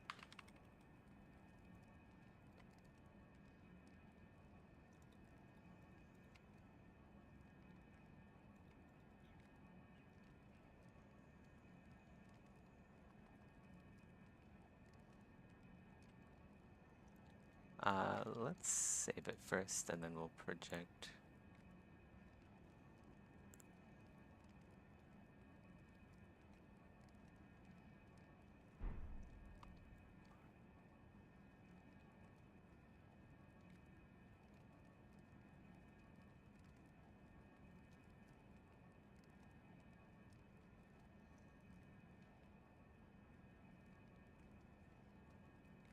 We'll hide the claws before we project.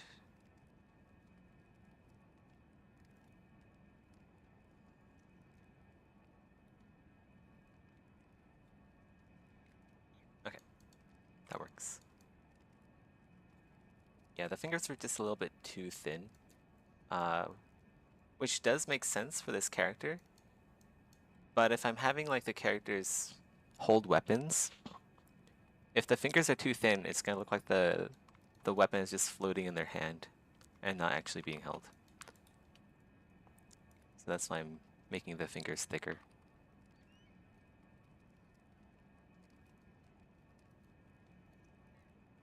Okay. Body auxiliary. And then these claws, need to adjust the tips, so.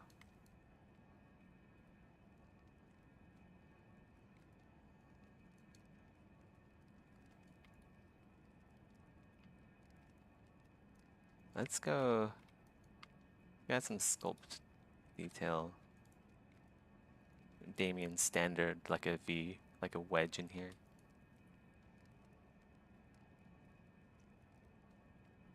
So it accommodates the crease.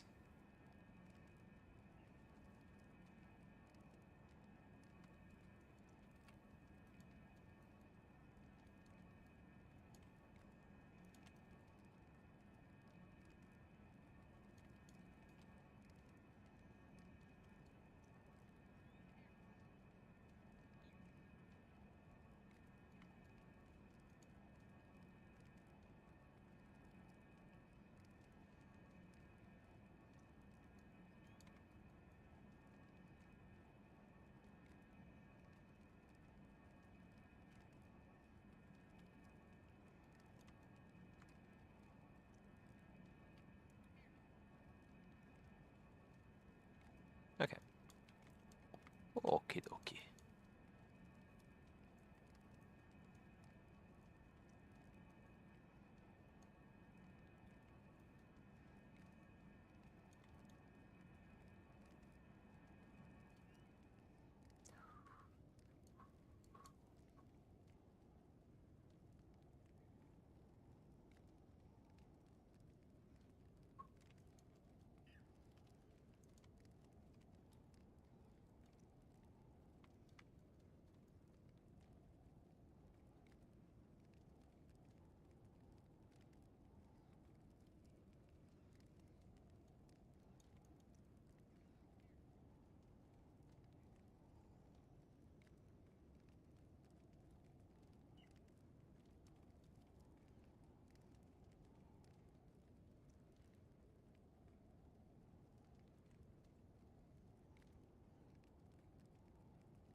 A jury in New York has found former U.S. President Donald Trump guilty in his hush money case in Manhattan.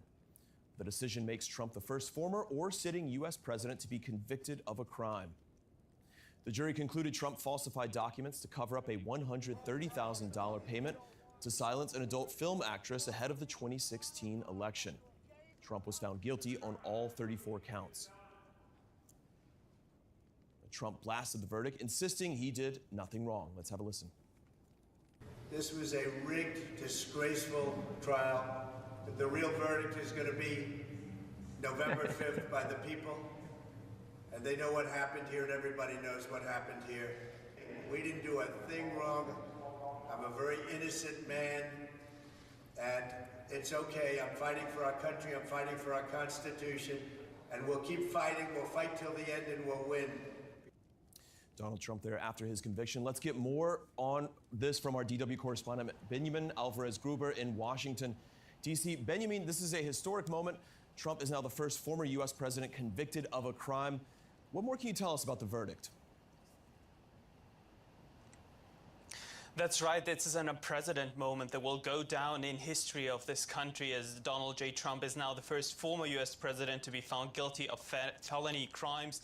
It was a late-day verdict that came after the judge told the courtroom the jury would be dismissed, making many think that this verdict will come on another day. But shortly after that, the announcement came in that the jurors who had been deliberating for nearly 12 hours over the past 2 days had reached a verdict, and the next big date will now be July 11th, because that's when Donald Trump will be sentenced, and that is something that comes just days before officially becoming the GOP presidential nominee that will begin on July 15th in Milwaukee. The former president's lawyer tried to move this to late July to take place after the convention, but the request was denied.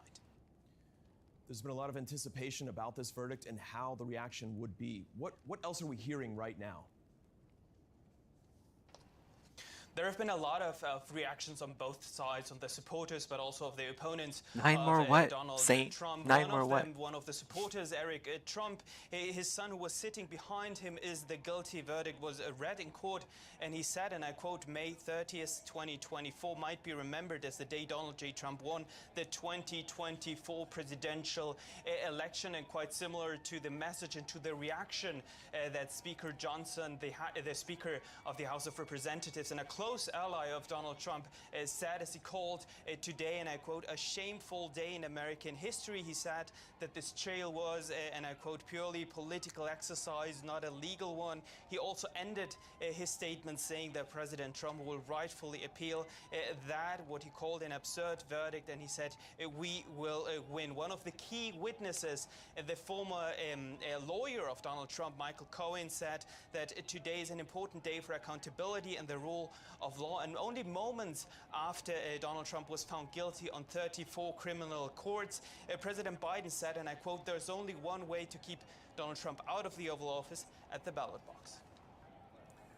Well, the charges on which Trump was convicted are punishable by up to 4 years in prison. Does this mean that the former president could actually be incarcerated? That seems likely because the charges against Donald Trump are so-called non-violent Class E felonies, the lowest level in New York. Each of these 34 counts carries the possibility of several years in prison, but incarceration is not a given because many legal experts say that it's unlikely that Trump will be incarcerated given he hasn't previously been convicted of a crime. But we will have to see and to wait for July 11th to find it out when the sentencing of Donald Trump will happen. Benjamin, the big question here, and you've touched on this already, what does this verdict mean for the upcoming presidential election?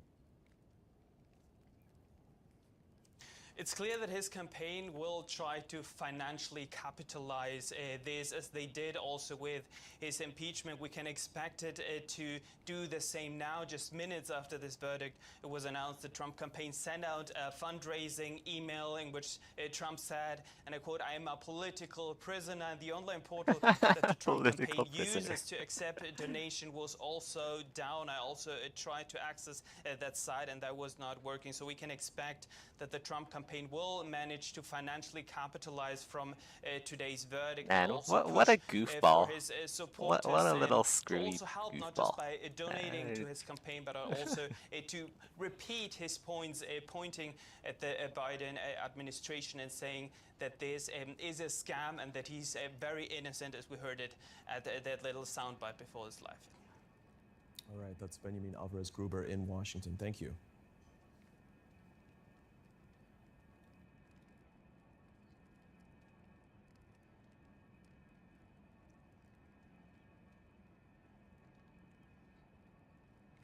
Well, a court in Hong Kong has found 14 pro-democracy activists guilty of subversion.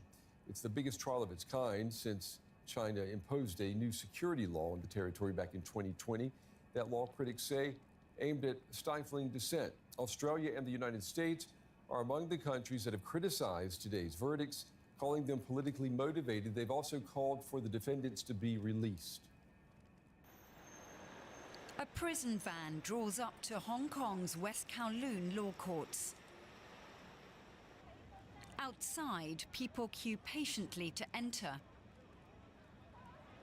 The fate of 16 pro-democracy activists in the hands of Hong Kong's legal system. We've been waiting for this day for over 3 years. I feel very sad that so many people have been locked up for so long.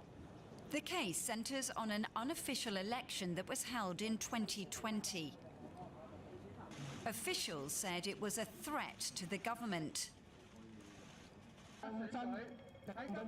Joshua Wong was among 47 pro-democracy activists arrested. They were charged with conspiracy to commit subversion under a national security law imposed by China.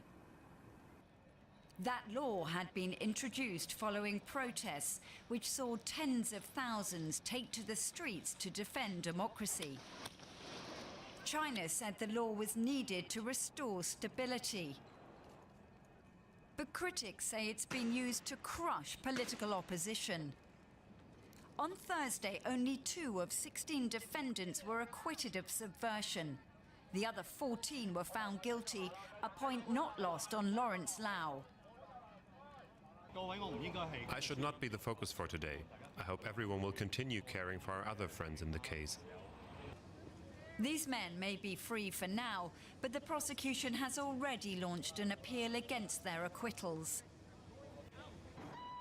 The 14 guilty verdicts, meanwhile, have angered many in Hong Kong and outside. But the Chinese Foreign Ministry has hit out at international criticism. We completely oppose any interference in China's internal affairs by individual countries on the basis of current legal cases, and any attempts to discredit and undermine the rule of law in Hong Kong. The other 31 defendants have already pleaded guilty, meaning all but 2 of the 47 people arrested 3 years ago could face life in jail. And I'm joined now from Washington, D.C. by Sunny Chung. He was one of the nominees in the 2020 primaries, and he's also, I understand, a close ally to Joshua Wong. And he tells me that he just managed to flee before the mass arrest took place in Hong Kong. Sunny, it's good to have you on the program. I want to start by asking you what went through your mind today when you heard about the court's decision today. It's difficult. It's very difficult to see and witness many friends of mine, including Joshua, are now behind the bar. And then it's very tough to see that the Beijing authority and the Hong Kong authority are so determined to wipe out the whole pro-democracy camp. And I think this is a very unfair trial, and there's so many injustices can be found during the trials. I spoke with Joshua Wong several years ago when he was traveling through Europe. He was trying to lobby for more support from Europe for the opposition's calls in Hong Kong. I remember asking him, why don't you leave Hong Kong while you're still able to? Isn't your freedom more important to you? He said he couldn't do that he was going to change the system. You made a different decision, didn't you? Yes, I made a very different decision, and now I'm an exile living in the United States. I think this is a very tough and life decision thing. I mean, that depends on each individual calculation. And for me, I think I understand that the trial is going to happen and the crackdown is going to happen. And then there's no fair and open and trust and trials in front of us. So I made up my mind and then try to live and try to enjoy the freedom in another country to continue the advocacy for Hong Kong. And I think people will understand both what you have done and what Joshua decided to do. But on the outside, it can look maybe that like Joshua was naive and was not realistic about the reach and the power of Beijing in trying to rein in Hong Kong. Is that a fair assessment? Because he told me that he was going to change the system. I think this is a very not fair judgment and comment. First of all, I think we have to respect each individual choices, right? I mean, there's no black and white. This is not a rocket science. When we talk about a stronger opponent like Beijing, they try to crash you. So what is your decision to be made, right? I mean, that involves a lot of calculation, including how you consider your future and your family, your beloved one. And I think for people like Joshua and Jimmy Lai and Granny Ho, many people who chose to stay in Hong Kong, I think they are the one who are so courageous. It's because they of course they anticipate there will be consequences and political What are you listening to? They know that. But we're listening to Hong Kong mass arrests. Could the West their determination, political will, have done more? They spelled the title wrong. Authority that they will never give up. There should be a I think could they are in there. very successful in this way, and we should really remember Could the their West names. have done more? Oh wait, no, actually the no. future They're right. Never mind. for the Could the opposition West have movement done in more Hong Kong? to support What does the that activists? future Yeah, look never like mind. now? I just read it wrong. It's going to be tough. I mean, It's that's the sad, right? microplastic I mean, because, in my after balls, this verdict, making me and read before things this wrong. verdict, we have the national security law, we have the Article 23, which is another very controversial security law that hope to dismantle the political freedom that Hong Kong people once had, right? If you ask me whether or not I would anticipate there will be mass scale movement in Hong Kong on the street in the near future, I think the answer is no, right? However, I won't say Hong Kong people would give up because there are still many ways for them, underground, to sustain and maintain the momentum and try to lift the Hong Kong identity to its maximum to counter the Beijing narrative. Sonny, I've got one more question before we run out of time. You're in the United States. Do you think that the West has done enough or did enough to support the opposition movement in Hong Kong? I mean, could today have been a completely different day had the West done more? I think so. If we were not wrong about China decades ago, if we could really see the real nature of the Chinese Communist Party, that especially after the rise of Xi Jinping, and then we should be able to understand that China is hardly your ally, and we should try everything we can to de-risk from China, and also try to limit our access to China and not allowing China to take over other countries' strategic asset and supply chain, for example, right? I mean, just like many European countries. So if you ask me, yes, I think there's a lot of things should be done. I mean, to help Hong Kong and to contain China in a long way. Pro-democracy activist Sonny Chang joining us tonight from Washington, D.C. Sonny, we appreciate you taking the time to talk with us. We appreciate you being so candid with us, and we certainly wish you all the best. Thank you. Thank you so much.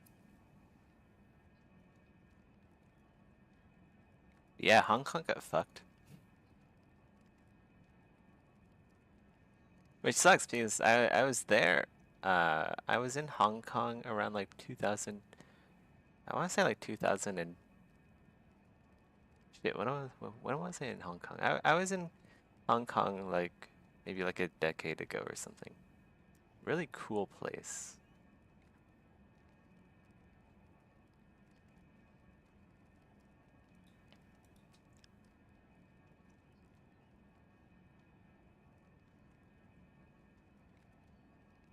Well, the United States and Chinese defense chiefs are set to hold rare direct talks in Singapore this weekend. The expected meeting between Pentagon Chief Lloyd Austin and his Chinese counterpart Dong Yun will take place at the Shangri-La Dialogue. It's a security forum that has become a barometer of U.S.-China relations. If they go ahead, there'll be the first substantive face-to-face talks between U.S. and Chinese defense chiefs in 18 months. It's hoped an open dialogue between two of the world's most powerful militaries will prevent confrontations in the region from spinning out of control, especially the flashpoint disputes over Taiwan and the South China Sea. In the disputed South China Sea, a Filipino civilian flotilla is shadowed by the Chinese Coast Guard. Its mission, to deliver supplies to Filipino fishermen near Scarborough Shoal. The activists' group is called This Is Ours, which volunteers have written in Tagalog on the buoys they're floating here. But of the 100 vessels that set off, only a handful reached their destination. Many turned back after being followed by larger Chinese Coast Guard ships. The standoff is one of a number of maritime incidents that have stoked tensions between Manila and Beijing, who lay rival claims to a number of locations in the waters west of the Philippines.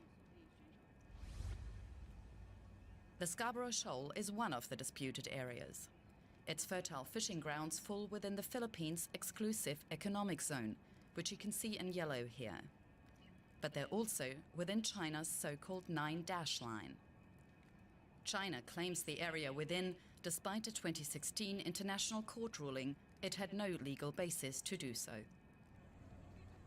Beijing has dismissed the Philippine civilian mission as a publicity stunt, but also accused Manila of frequently aggravating tensions in the South China Sea. If the Philippine side is bent on having its own way, China will take the necessary measures to firmly defend its legitimate rights and interests. Since those comments, tensions have risen even further in the region, with Beijing launching war games around the Philippines' northern neighbor, Taiwan. Citing the Defense Ministry in Taipei, Reuters reported that Chinese warplanes also flew into the Bashi Channel, which separates Taiwan and the Philippines. Manila didn't directly address Beijing's latest maneuvers, but at a Navy ceremony last week, the Philippine Defense Secretary said his country was committed to defending its territorial interests. We will train more realistically. There will be more maritime cooperative activities between us and like-minded nations, more training scenarios, more interoperability exercises involving also our civilian counterparts. In early May, Manila already staged large-scale war drills with its mutual defense treaty ally, the United States. It involved more than 16,000 military personnel and infuriated Beijing.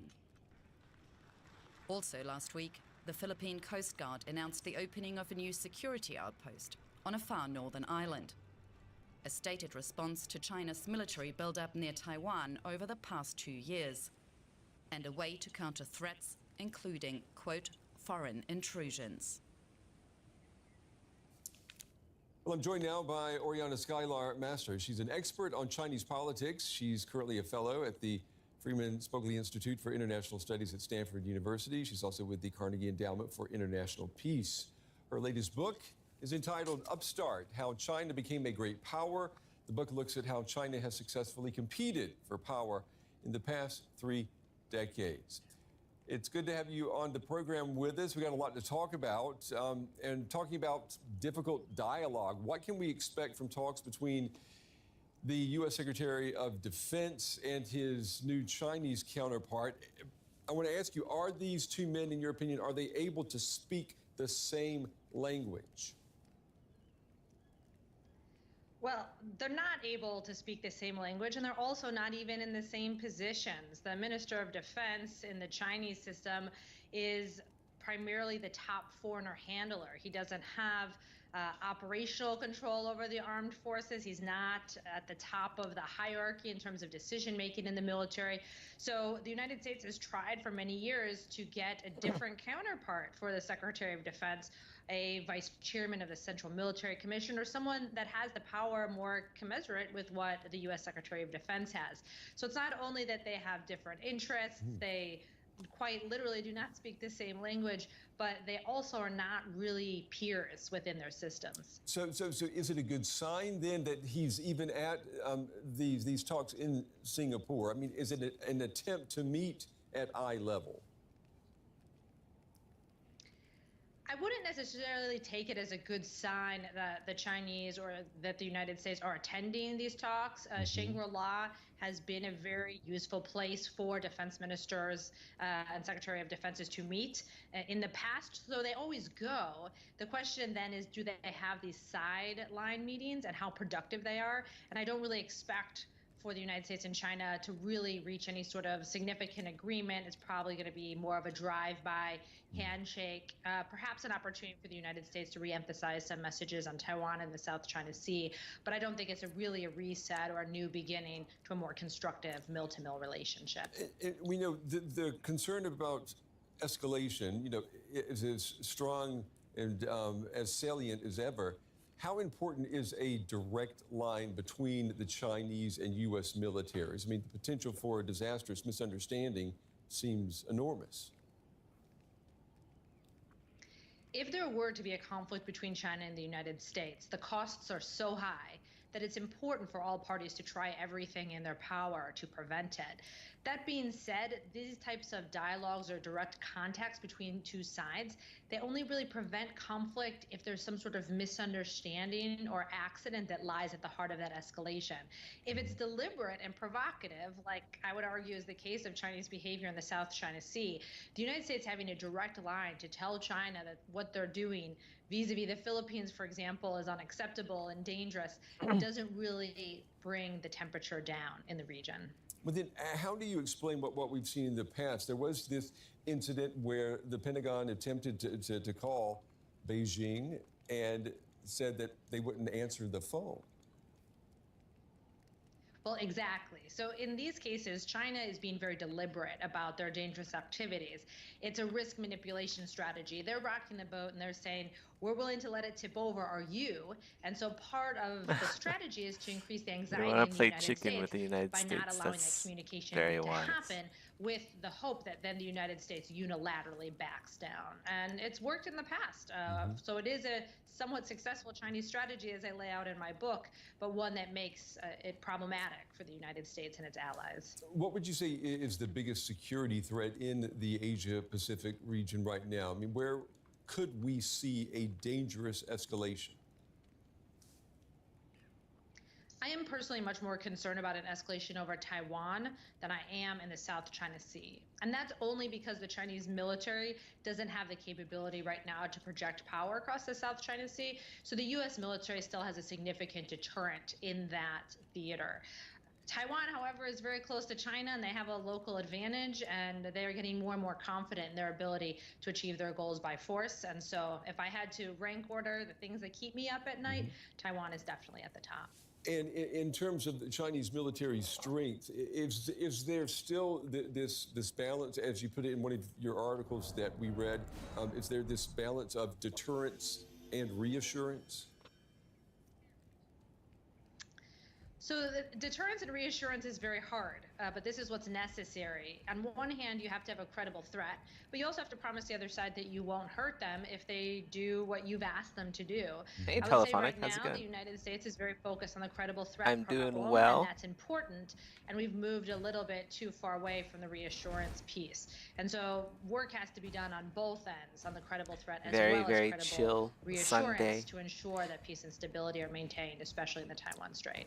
How much of Productive, a too. security I think threat the are China's hands are basically hypersonic done. missiles? I'm wondering, does the United States, its allies, do they have an answer to this weapon? Just like go over them with like some alpha and So then there's good news and bad news about make this. the I mean, the poly paint hypersonics nicer. are extremely dangerous because they're hard to Straighten defeat. some They're of hard the to edges defend here. against. They're specifically designed to evade detection, and they therefore present a significant threat to U.S. allies and partners. But it doesn't really change the strategic environment because the missiles China already has that are not hypersonic, the United States and its allies cannot defend against adequately. So this just makes it extra hard, I guess, but it doesn't fundamentally change the strategic or operational environment, in my view. Before we run out of time, I want to ask you, do you think the United States is Limgrave. being Oh, locked no, what is into this, a a Fight Club? regional conflict if China oversteps? And I'm thinking of the security agreement with the Philippines, for example. And I want to ask you, too, about last year, a four-star U.S. general wrote in a memo that was obtained by NBC News that his gut tells him that the U.S. Whoa, will be no at war way. with China in 2025. How do you read that? He didn't say Well, I hi. don't He have just any like, wow, information with that specific general. As someone who's worked with high-level military leadership before, my interpretation of that was more that it was a signal internally to try to get a sense of urgency within the Pentagon to heighten the readiness of U.S. forces for conflict in the future. But empirically speaking, there's very, very, very low probability that the Chinese military will be ready to take Taiwan by force before He got scared. 2027. So I'm not concerned about We got another one coming but in. I understand the nature of that letter and why it was written. Hey there. Oriana Scott, Oh, our is this master, a we fight appreciate club you or are taking we the just time ganking? I can't tell. to talk with us. We'll be looking forward to your new book. Thank you. Thank you for having me. Well, I'm joined now by Harrison Freitag. He's Deputy Director with the Asia Maritime Transparency Initiative at the Center for Strategic and International Studies. Mr. Dan. Freitag, it's good to have you with us. We know that the president of the Philippines, Mr. Marcos, he's taken a tougher line than his predecessors have when it comes to China's actions in the South Dan, China you gotta- Sea. What are you expecting to gotta hear cool him it with the, say in this speech tomorrow? Well, I think he's going to paint the Philippines as being a real defender of the international rules that actually affect everyone. These tensions between China and the Philippines This is called bowling. have gone on for This is what we over do in 2 Elden Ring years now. This is where Elden it's Ring basically PvP. every few weeks, the two sides are coming into serious contact between their coast guards, between their fishermen and militia.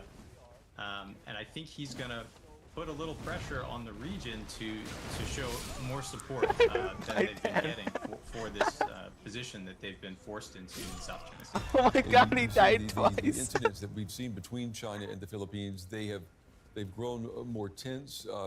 They've happened more frequently. Where do you think this is heading? I mean, can we predict where it's headed? I mean, it's hard to predict. China is certainly hoping that they're able to stop the Philippine resupply missions to Second Thomas Shoal, and that the Philippine ship that is grounded there and which the Philippines has Marines on, they're hoping that ship is going to fall into the water.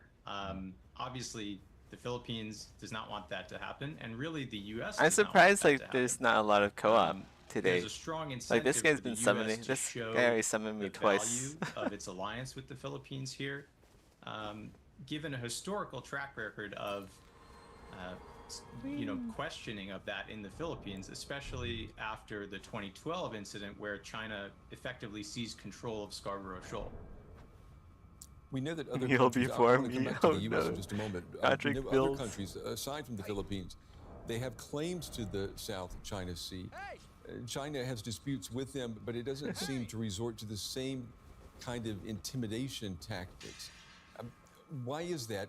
How would you say Beijing views the government in Manila? Well, you're absolutely right. There's other claimants who have very similar claims in terms of their EEZs overlapping with China's 9-dash line. But I think that China has been a little surprised with the Philippines' new approach in terms of publicizing the on-the-water activities so directly and so instantaneously, inviting media along on these rides. The other claimants do not publicize what's going on to the same degree Whoa, what? at all. And in fact, Vietnam, Malaysia. There's some lag. There's a lot of lag. Be a lot quieter and deal with these things more in Oh my private God, there's so much negotiations. lag, dude. This guy is so laggy. terms At least, of like, the well, our Philippines, connection is laggy.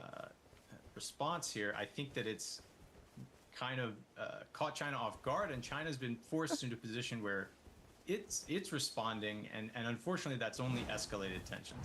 Okay, well, I'll let the host fight him The because it seems like he Philippines wanted to has fight. increased security ties with the U.S., as you were saying, especially under President Marcos. I'm not a The big two fan nations of have a mutual campfire duelers defense anyway. treaty that goes back, 70 years. There is the worry in Washington that the U.S. could be dragged into a dispute with China. Oh, if no, things amigo. escalate with Amigo. the Philippines. What are the chances of that happening, would you say? Uh-oh. Definitely Manila, He's coming after the Washington, host now. and even Beijing are all worried No, he's the mine. possible invocation of the Bye, Mutual amigo. Defense Treaty and the triggering of that Damn alliance it. commitment with these tensions. I think currently they're focused on trying to keep that from happening. But it's a tough. If you can try using a do turtle shield when as a second every few weapon for the weeks, buff. a I have Philippine the ship is getting its what is it? I have the windows blown out sacrificial by a axe water here cannon from a for much larger China Coast Guard vessel. for We've had mana. people getting injured, and I think in the case that a casualty occurs, it will be very hard to keep that treaty commitment Well done. from coming into effect in I think some way. I feel like the host is caught off So I guard think, for a second. they're having to consider what that would look like right now. Yeah, the possibility of escalation, it seems to be growing by the month, you could say. Mr. Harrison, pray talk. We appreciate you taking the time to talk with us. We appreciate your analysis tonight. Thank you. See, I didn't pay any attention to the news. I actually wanted to listen to that, but I was too busy PvPing. Oh well.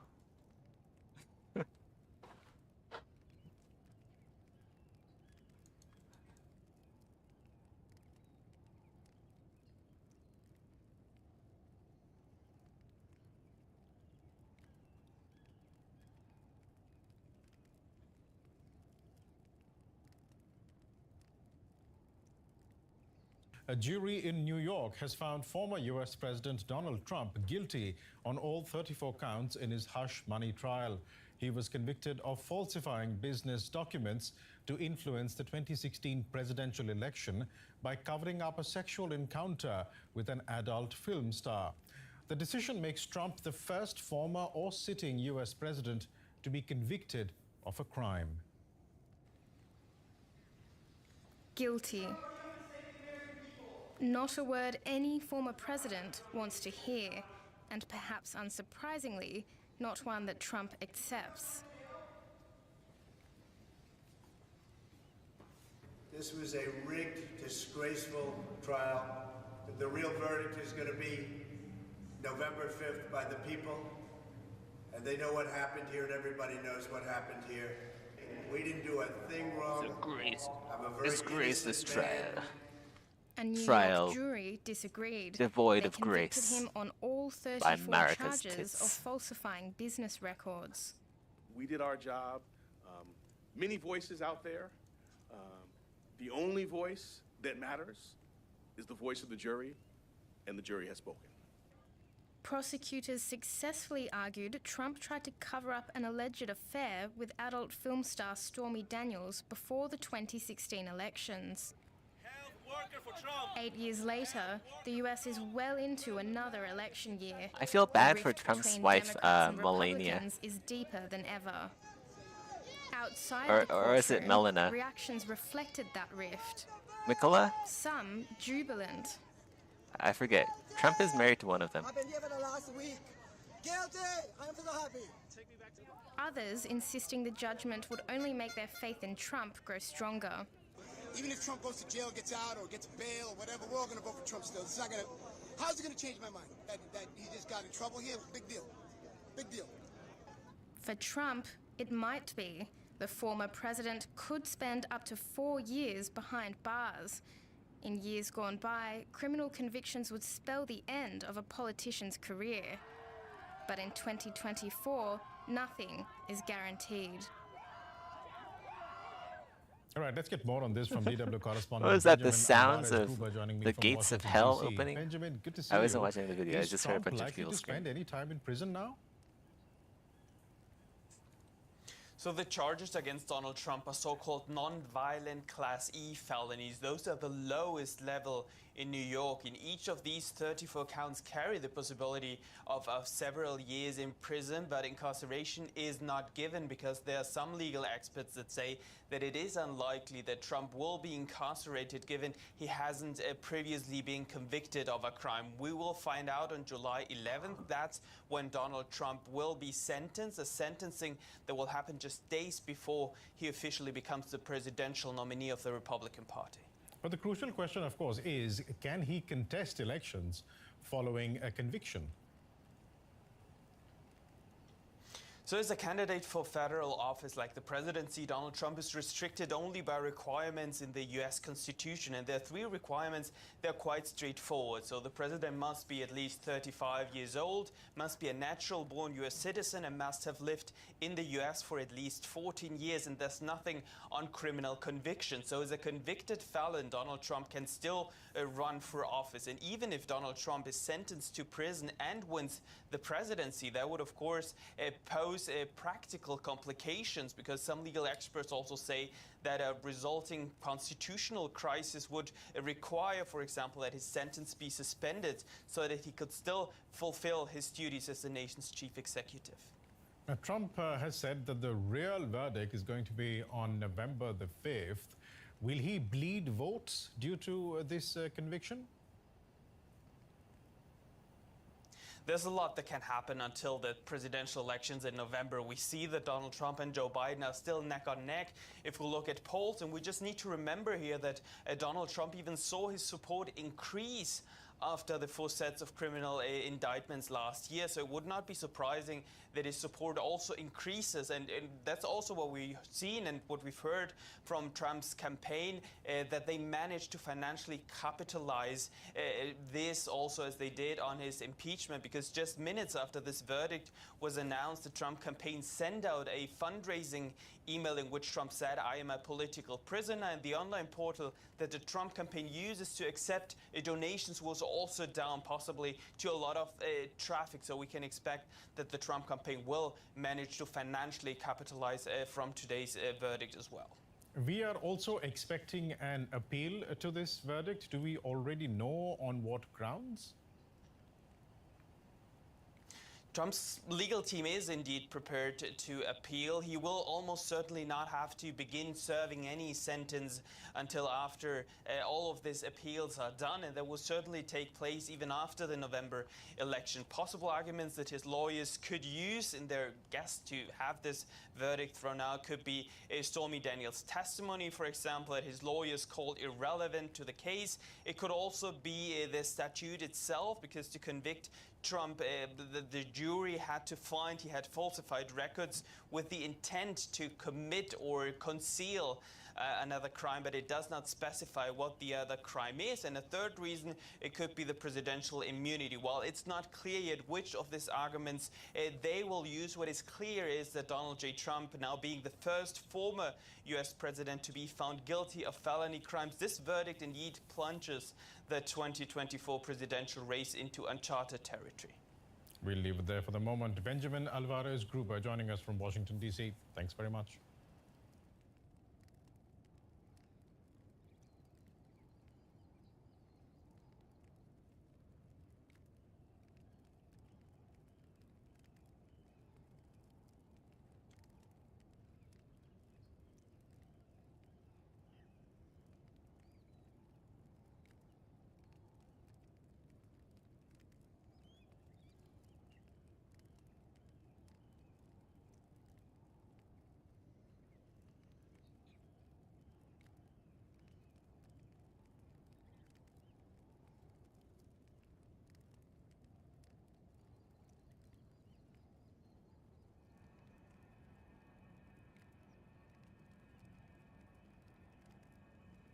Yo, what's up guys? Chase the Bro here, and welcome back to part 6 of the level 3 PvP only series.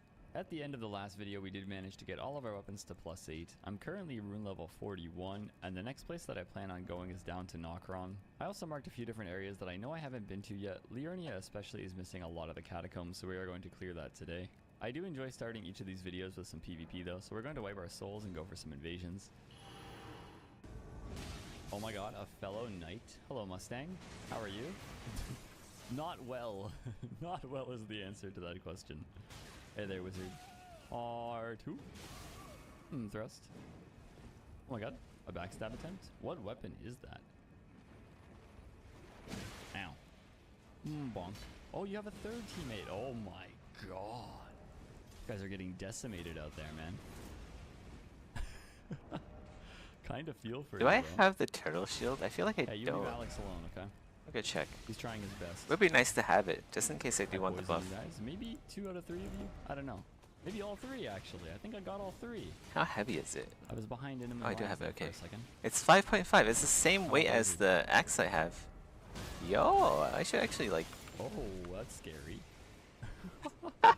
Oh my god, the frost There we bite go. is scary. This could actually work, there a because wizard like team? shield Oh, bash there's a already, teammate wizard, though. it doesn't I like take that. like a lot of... Hey there. I don't it like the doesn't guy take with a lot the of axe. FP He's to scary. use. Not quite as scary as the guy with the dual frostbite, but we can get our regen going here. This looks crazy. Hi guys. Bonk. Bonk. Bonk. Wait. Who did I kill? Okay. Wasn't the host. I like that. I take it. I was just kind of jump attacking at wild there. This is hilarious. No! Well, you guys did fight in like the worst position available. I'll give you a bow for that. How long do I This is have my until I actual finish the nightmare. model? I don't give myself deadlines, so it's ready when it's ready. Again? Oh, The crystal tunnel at the Fabled spawn. that's the before downside of boss listening that I to always seem like to get. someone This else is banned play on the Elden way Ring. from In me. this case, it's Chase the Bro. Third time's the Like charm. I can never I tell if made I'm it being out of the summoned or not boss as a hole. blue. a bit scary. Oh my god, and just in time to see you guys. What would I like to cross? As for this Let's model, put Ender on, and yeah, I then don't know how long it's gonna take. probably this. Oh boy, no, but no, no. like the hands are down. I just need to like work on the wings now. Crossing The wings that. are basically all Actually that's amazing left. that he had that at the ready though. Will that reach? Oh, he's using the flask. My man. So let's go work on those now. You used your ultimate too early, okay? I can't reach. Hang on, we're gonna go through some regen on. That's funny. I'll be the brave one, okay? I'm on my way. Hi there. Spin to win. Be right back. I'm gonna go stretch a bit and also like tea. Maybe get some tea or something.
Okay, I'm back. Pull Enduro out again. Oh, I need FP though. Yeah, the teammate's behind me. Hey there. In a tunnel with Mr. Moonveil doesn't sound like a good idea to me. Sounds like a horror movie.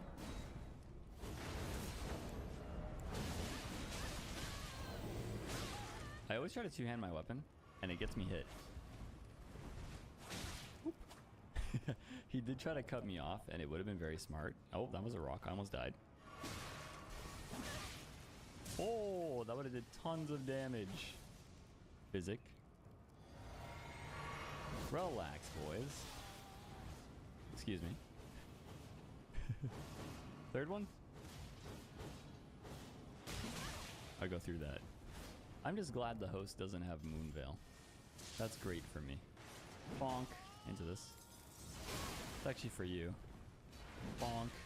Bonk. Okay, well the Phantom is who I want to kill, but the Millennia Sword is scary. Take my thrust. I like that actually, that was smart. Honestly, this tunnel is not ideal for me. This is for you. There we go. Perfect. Worked out pretty well. How many runes? That's a lot of random weapons. Yeah, 17,000. I will be taking that. Thank you. Ooh, poke. Roll catch? Oh, it's gonna time it wrong. Yeah, because I hit the wall. I'll listen to Chase later. I'll listen to something that, like, it's fun to watch Chase as well as listen to him. But I want to save that for myself later.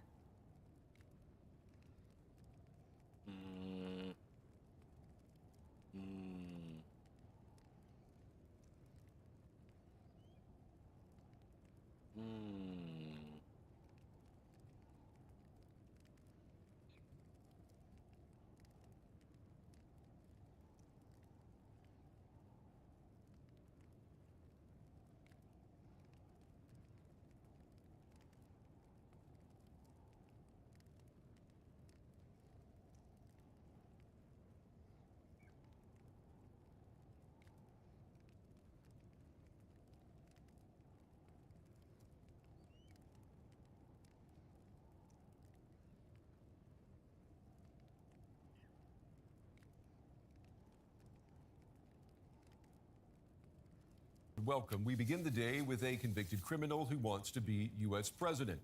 On Thursday, a New York jury found Donald Trump guilty in what has become known as the hush money trial involving the adult entertainment star Stormy Daniels. A judge will hand down a sentence in July. Now, whether or not Trump goes to prison, that remains to be seen. Prison time would not prevent Trump from keeping his presidential campaign alive. It is possible Trump could win the race for the White House from behind bars. We have this report. The first former U.S. president to ever be convicted of felony charges, welcomed by crowds of supporters. Donald Trump held a press conference at his Manhattan home the morning after a judge announced the guilty verdict.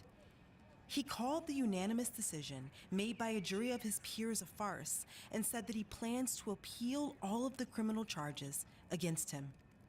We're going to be appealing this scam. We're going to be appealing it on many different things. He wouldn't allow us to have witnesses. He wouldn't allow us to talk. He wouldn't allow us to do anything. The judge was a tyrant. U.S. President Joe Biden slammed the accusations of an unfair trial.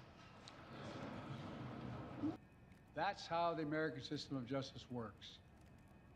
And it's reckless, it's dangerous, it's irresponsible for anyone to say this was rigged just because they don't like the verdict. That verdict carries up to 4 years for each of the 34 charges against Donald Trump, though he's unlikely to go to prison. U.S. voters are divided about where they stand on the former president's trial and his 2024 bid for the White House. I was very happy that he was found guilty on all charges. No, I don't think he's guilty. Not at all. I am very pro-Trump. Trump, 24, yes. Yeah, I hope we will take him now that he's obviously guilty, and we all knew he was guilty already, but now it was proven in a court. We don't these know at people this actually point, so it's exist. going to be a big appeal, so The we'll have to fuck? wait and see. Even if the appeal fails, he can still run in the November 2024 elections. But what will happen first is a hearing on July 11th, where Donald Trump is set to be sentenced for his crimes. Well, I'm joined now by Jackson James. He's a political insider in both Berlin and Washington. Jackson is with the German Marshall Fund. He's also president emeritus of the American Institute for Contemporary German Studies at Johns What specs Hopkins does in your Washington. PC have? It's good to see you again, Jackson. There's a lot to talk about here. I mean, despite this guilty If you verdict, can model on it, it's a Trump powerful can rig. still run for president. You can run ZBrush What on a does pretty this low tell spec us computer about actually. American democracy. Doesn't require a whole lot to run ZBrush. Well, on the one hand, I think it might say that the I do have way in a which this court 3080 was, able to Ti. be managed and the results seems to So it is a suggest that the fairly system good worked. computer. 12 people were randomly selected. A jury of his peers found Donald Trump guilty. And so I think in that way, the system might seem to many, if not all, a confirmation that the system was set up and it worked in this case as well. And right after that, we heard from Republicans. The Republican Speaker of the House, Mike Johnson, says that the Supreme Court should step in. So you've got a congressional leader wanting the judicial branch at the federal level to meddle in the judicial system of the state of New York. First of all, is that possible? And second, isn't this the behavior that we usually find in an autocracy and not a democracy? Exactly. I mean, I think that, first of all, there's no chance that the Supreme Court is going to take up this case. There's too much time involved. Secondly, there's going to have to be a process ahead of this verdict, which is a sentencing in July. And so in any case, this is going to have to take a long walk as we go toward November 5th. There are 2 or 3 other trials, which probably won't be handled between now and November 5th, the election that is. But I think in any case, the way in which some of the Republicans are responding to this is by denigrating the judicial system instead of looking at it as a way to confirm that this system works when it's handled correctly. The judge, you mentioned the sentencing. The judge is not expected to sentence Trump to prison. I think the maximum penalty would be 4 years in prison. But they don't expect him to do that because of Donald Trump's age. He'll be 78 when sentencing happens in July. Help us understand this, Jackson. America's courts think that a soon-to-be 78-year-old man is too old to be sent to prison, but he is not too old to be elected to lead the world's sole superpower. Does that make sense? Not much. But I think that the notion is that this way in which the trial is probably going to be remembered is completely stamped with one word, and that is unprecedented. We don't know exactly whether there will be an attempt on the part of the district attorney, the prosecutor, to request jail time, but I think it's highly unlikely. And then the question will be what happens then when the sentences come down, and where does the appeal go? And the appeal may not even make it before the 5th of November. So there's a lot of unpredictable factors and a lot of moving parts at this point after this unprecedented situation. We are told, especially in the United States, you're told that it matters what you do and what you did if you want You're thinking to about getting be a elected 4060? to public office. Damn. And therefore, your past should be as clean as possible, if you will. With Donald Trump, after yesterday's announcement of the guilty Yeah, you verdict, definitely on don't. his website, If which you're crashed, just thinking by the about way, modeling, he you was don't able need a to raise more than 4060. $30 million. Polls say this may or may not, this verdict may or may not hurt his chances in November. So I mean, this better notion specs that your past always performance means is that's what you're being better. judged on. Does that Like, really better is hold better, water but in U.S. politics anymore? like I was running ZBrush on my Well, in laptop this particular on an case, we know RTX that Mr. Trump has a very strong hold 1070. on the followers that have stuck with him, not only in the first 4 years So- when he was president, but after the 4 years when he was not in the If I can do in the that. Oval Office. And so I think that one thing to draw from that, Brent, is that this particular case may not change a lot of the electorate in a substantial way. The kind of thinking that I'm hearing here is that this election is going to be decided in a number of states, 6 or 7, across several 100,000 voters, which are in the moment probably trying to make decisions about how they're going to vote. There is solidly support for Biden and Trump on both sides of the fence. Yes, for gaming, yeah. And so the question is going to be two questions. One is, how many people are actually going to turn out to vote? If you're interested in second, AI, how much of this a good particular GPU case is and those that go with it a good idea. in the future are Because going to AI have an impact uses on brute people's force decisions on technique who they're to going support. And both of generate those are images. Yeah, it's an interesting point too, whether or not this guilty verdict, if it will turn enough voters off, they stay home, and if that will impact the outcome of the election. We will find out in November. Jackson James, as always, Jackson, we appreciate your time and your valuable insights. Thank you. Well, my next guest is known for his expertise and insider experience in U.S. politics. David Frum was a speechwriter for the late President George W. Bush, credited with that famous phrase, axis of evil. I should say George W. Bush, not the father. And he is now senior editor at The Atlantic. David, it's good to have you with us. First, I just want to ask you, what do you make of Donald Trump's Thursday conviction? I think I've written for The Atlantic about this as well.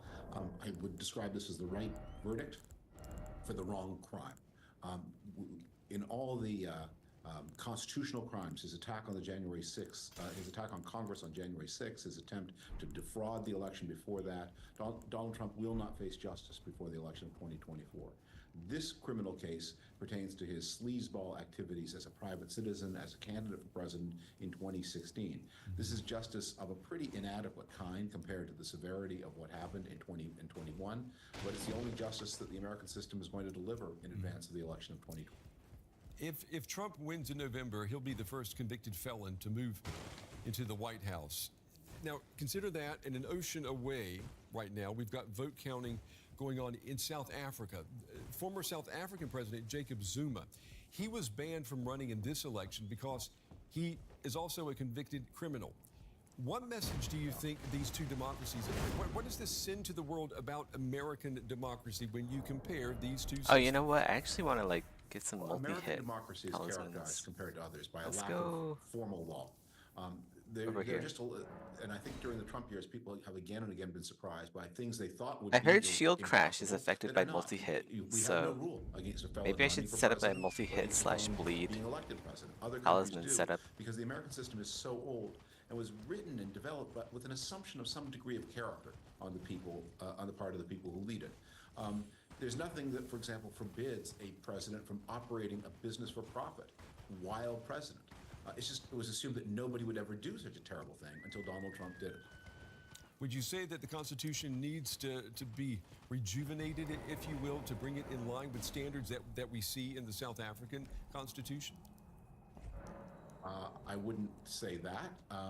I don't know that South Africa is any kind of exemplar of anything, but I think there are a lot of ways of dealing with problems that are sub-constitutional. We may need new law. We especially, I think, need a new spirit. If Donald Trump is beaten in 2024, I think that reinvigorates the assumptions that we've always had, that the American system of government will be led, as John Adams said, our second president, in his famous prayer, that none but wise and honest men ever rule under this roof. Now, we've had presidents before who are not wise. We've had presidents who are not honest. I think Donald Trump may be our first with neither wise nor honest.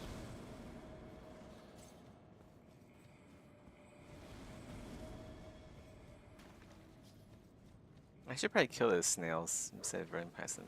Because that samurai drops his armor when I kill all the snails. If I die here, then I'll come back and kill the snails.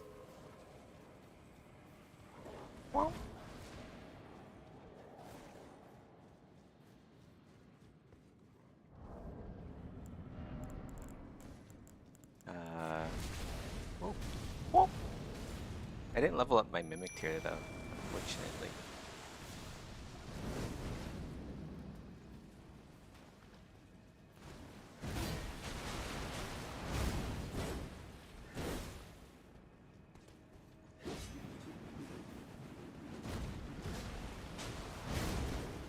Mimic tier is very interested in the door too. Uh-oh. Oh no, the punish.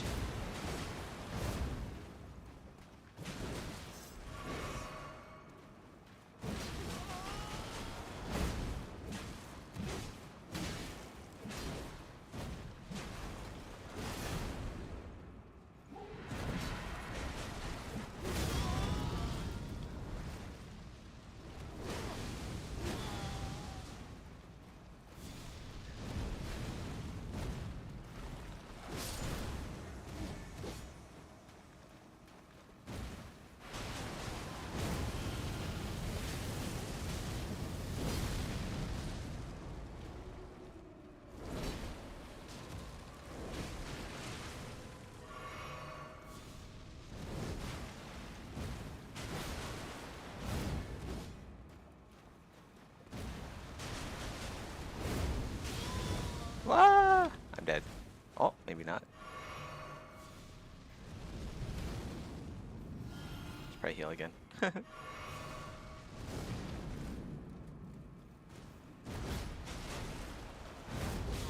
Man, shield crash is not very good on the Apostle. Just because like he's so skinny that I kind of like get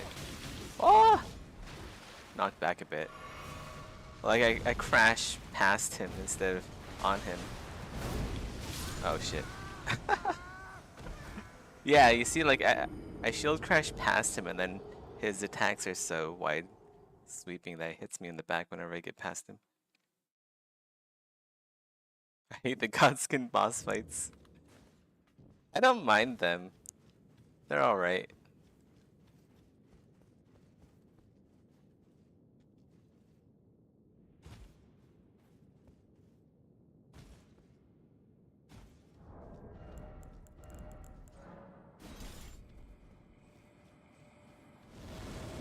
Oh shit.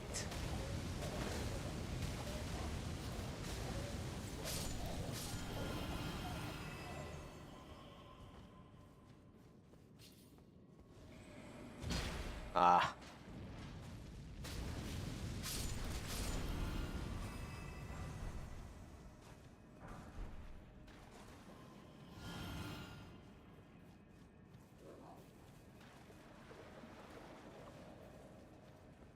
Yeah, it's just like shield crash wasn't not very good on the Apostle.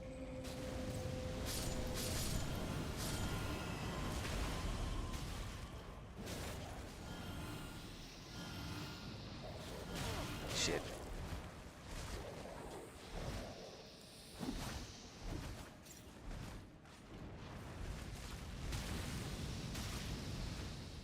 Wow, this is a very evasive fucking snail. What?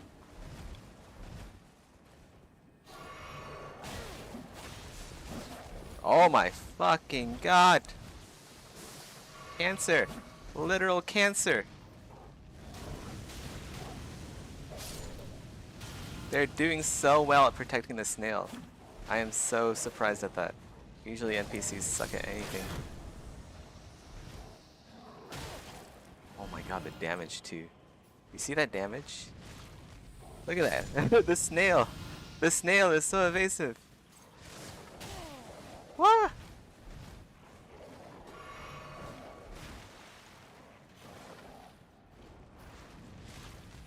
Oh, what the fuck?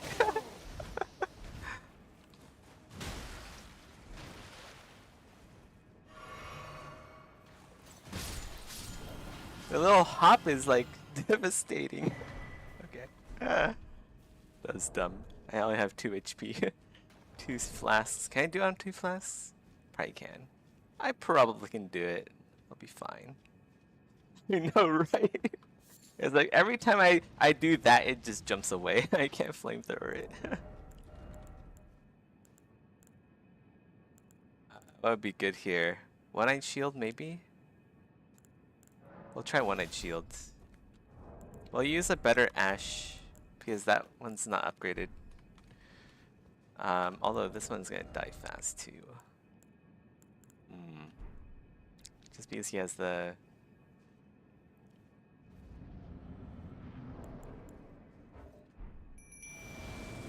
sweeping attack, right?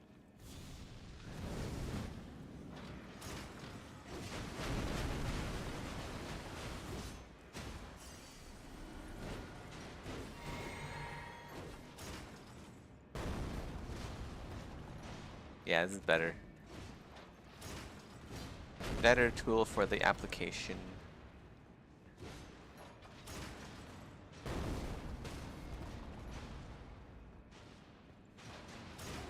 Sometimes you just need a different shield.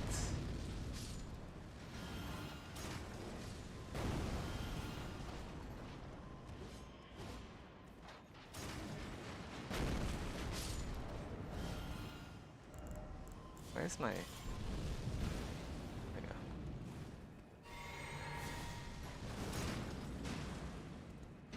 Oh. Not two-handing.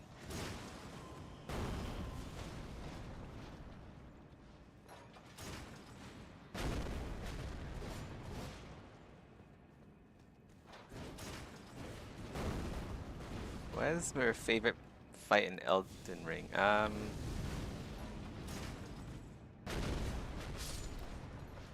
have to think about that one.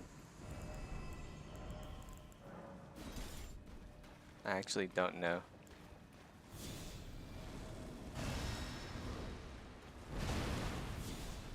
Uh-oh, that's not good for me. What?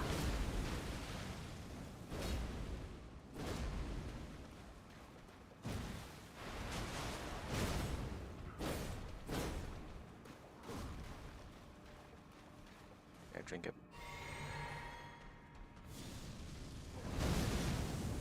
Oh, that hit me? That's unfortunate.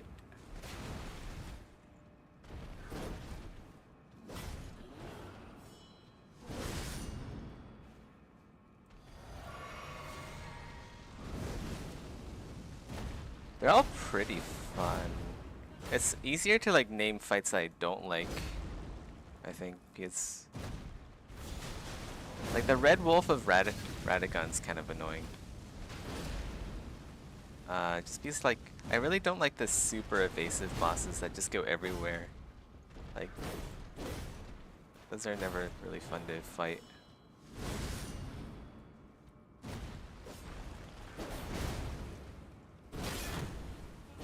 Whoa. Stamina management.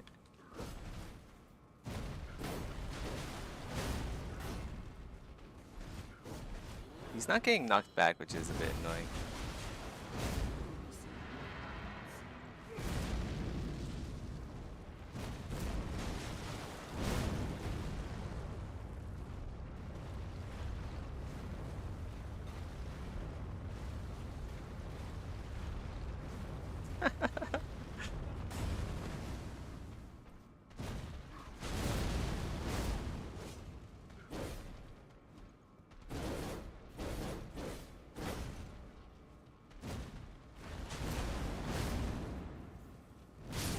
Oh, what the fuck?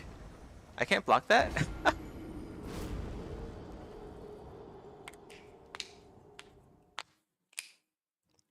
I think he like hovered over me, so I can't really block attacks from above. Let's go switch back to I feel like One-Eyed Shield is the best for this fight actually.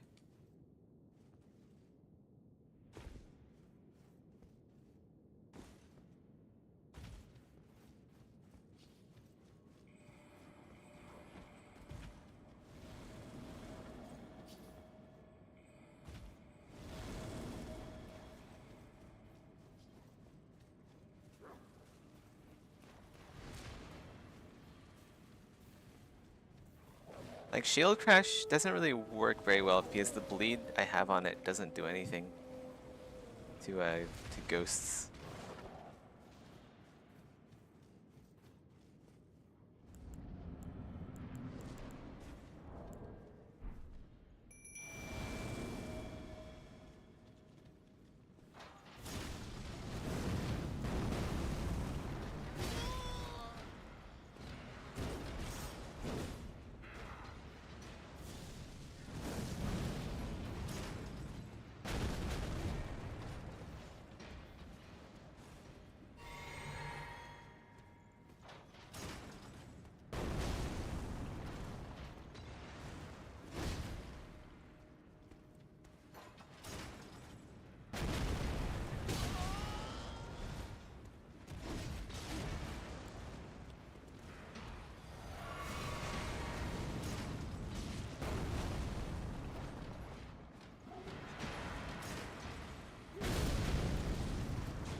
Yeah, one-eyed shield is so much better for this fight. Just because...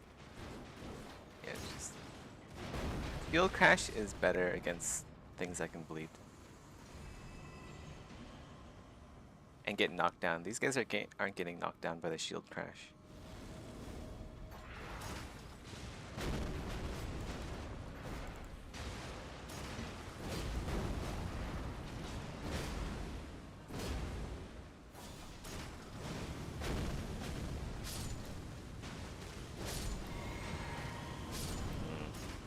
It's not great.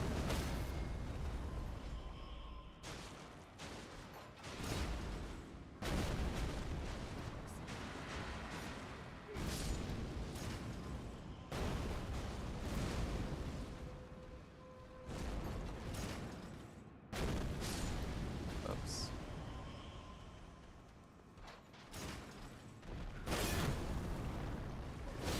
Wah!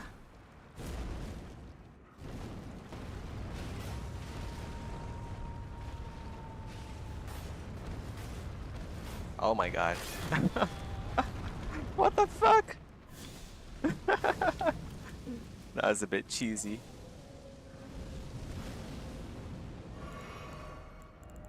Well, gotta switch shields. Balls. He's not letting me switch.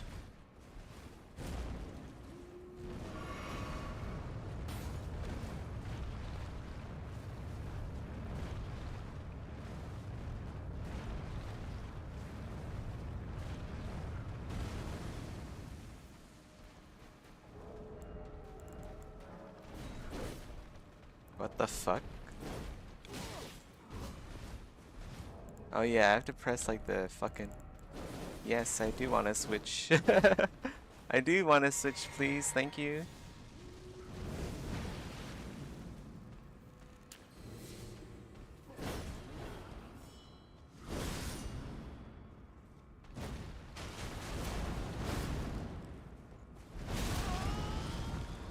Dodged early.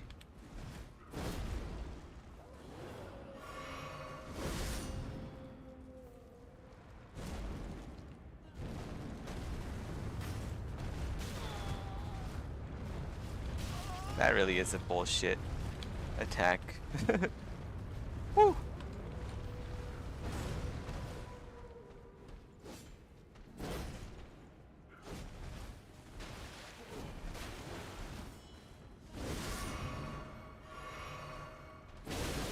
Jesus Christ, dude.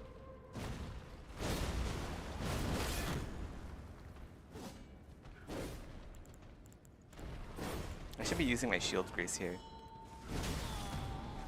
What the fuck am I doing?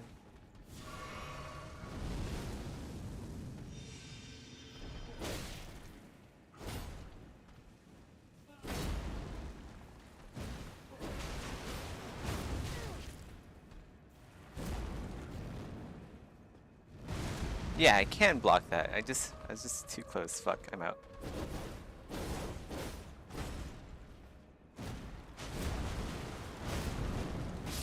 Oh my god.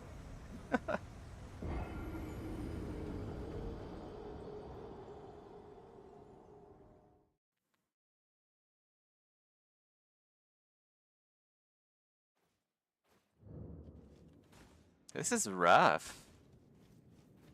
Pretty rough. Let's see. Yeah, one-eyed shield.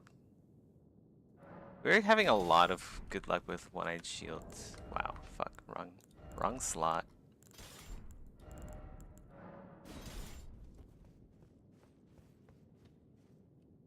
Ooh.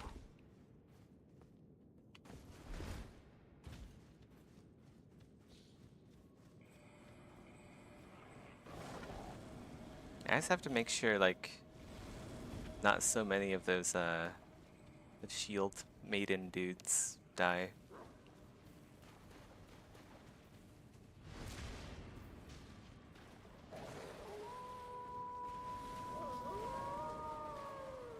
Ow! Ow.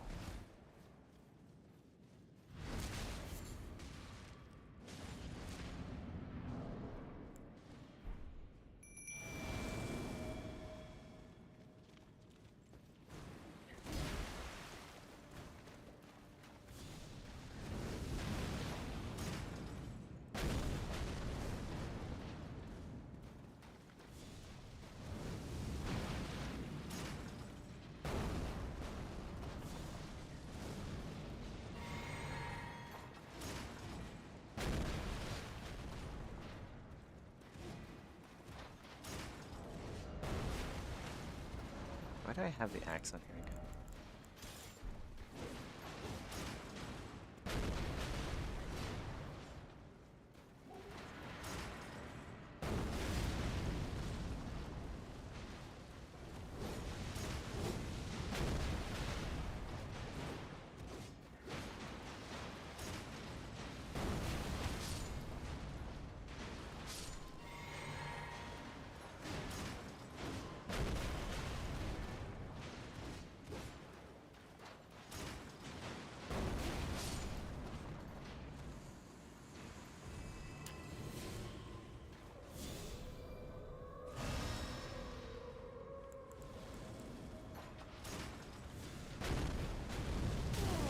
That's fine.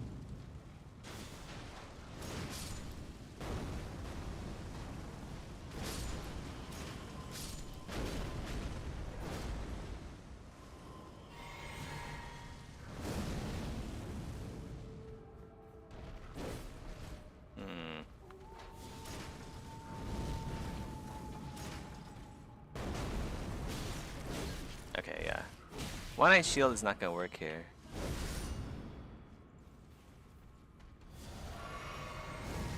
It's just not a melee shield. Let's go try Tongues of Fire instead.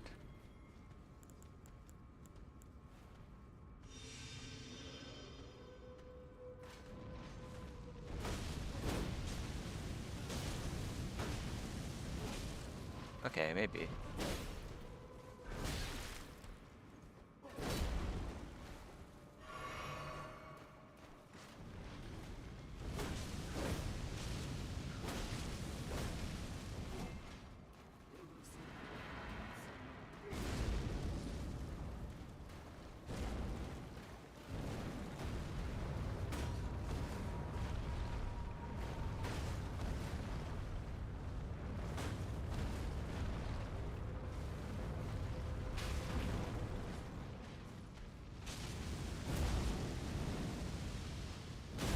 What am I doing?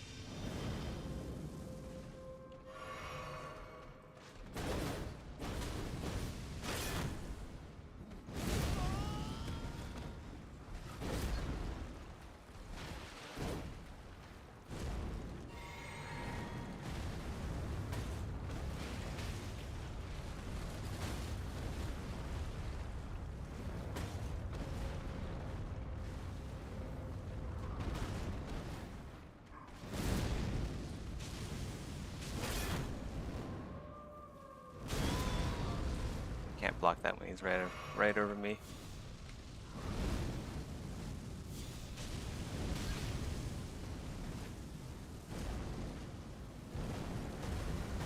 Good shit again. Well, I'm not complaining. He is letting me regen my health whenever he does this.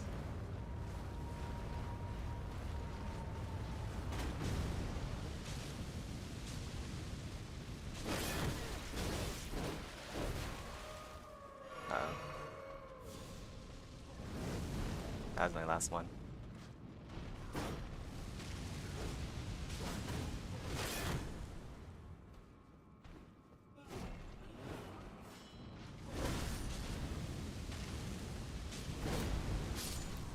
Yay!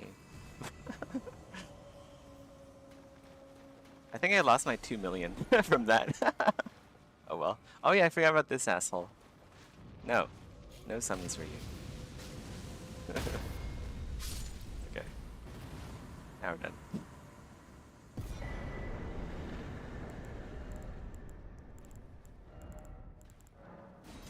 Yeah, that fight's kind of hard with a shield only. If it was my glass cannon mage, that fight would have been over so fast.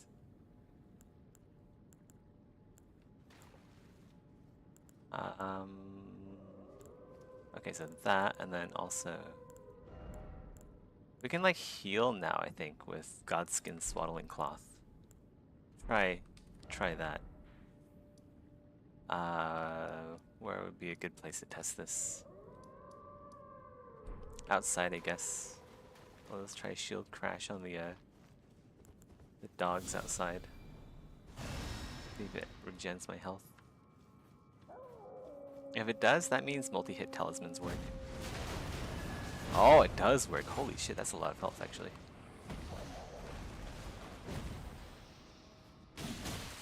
Ah! I'm dead.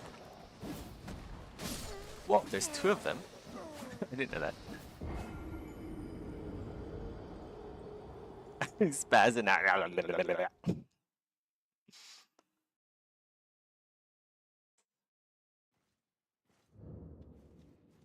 Okay, well, we're done here.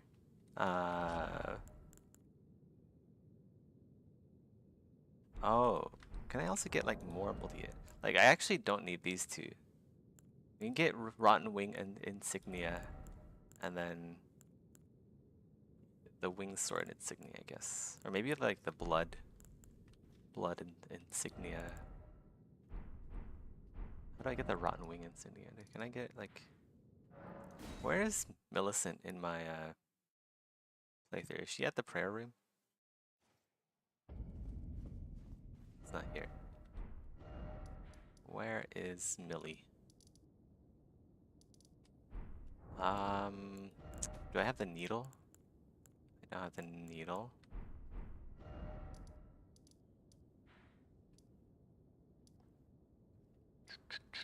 If she's not here... Okay, I did Windmill Heights. I did that. Let's go check at the very start here. Oh, she's still at the Church of the Plague. Okay. Alright. Alright.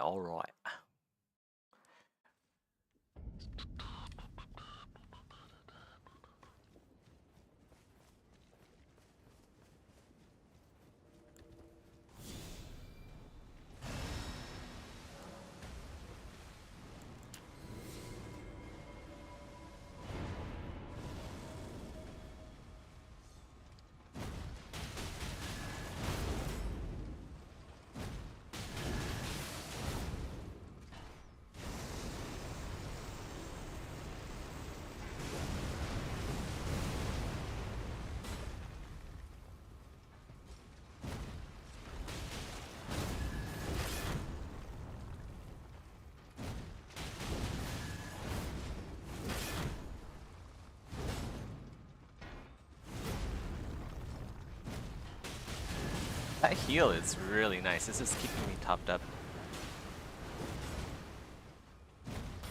I think I get healed every shield crash, actually. Look at my health, that's insane. I'm healing faster than I'm getting damaged with the Scarlet Rot.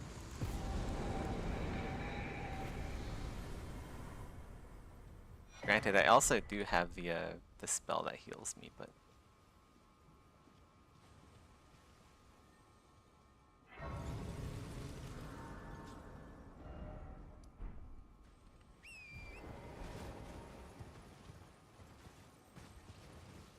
I wonder if I can like even boost my regen even higher. So I'll have like Icon Shield as well as like the Blessed Dew Talisman. That'd be interesting. We can do like a mega regen shield crash build for the funsies. Oh, I'd hoped a strapping. Don't fret. Should you accept, I will teach you. Ah, I need you have name resting. As go on. Now, well, the work of can you give me as well, mate? Okay, we gotta give him some time, which means log out and log back in.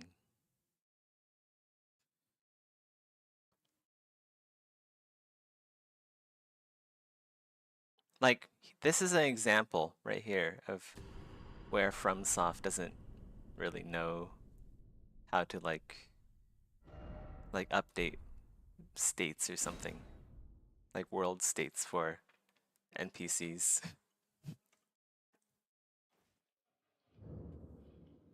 I have a waited the needle. Will you give it? I will reward. Millicent tended to a wretched. Okay. I'll have to go talk to Millie.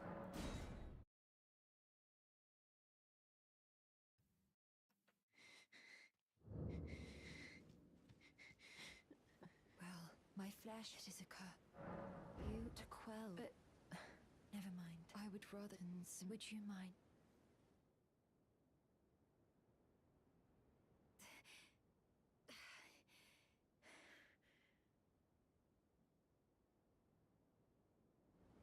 Well,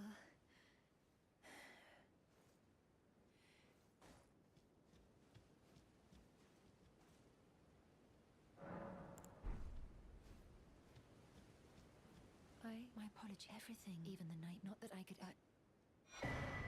With the needle. Prosthesis wear heirloom. Now, I wonder how, if we wear this, and then I take off like this. Can I even like? This is medium load. Okay, let's go wear some pants first. That's the priority. So prisoner trousers is like the lightest that you can get,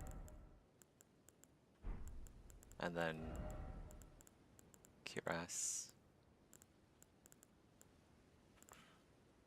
Definitely gonna look different, but it could be worth it. We'll see.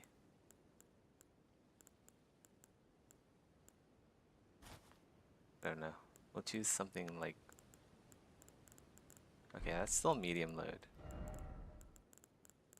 You can wear a helmet too.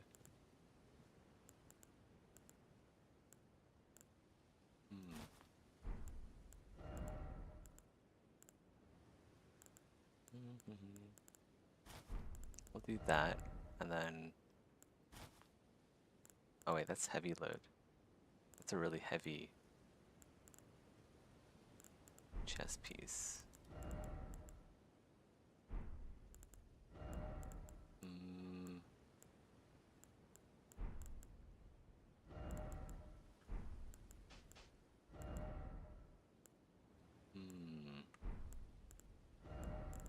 Then we'll have Blessed Dew, and then this one can be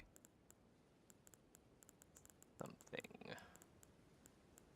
Multi-hit talisman, like that, I guess, for now, because we don't have Millicent's prosthesis yet.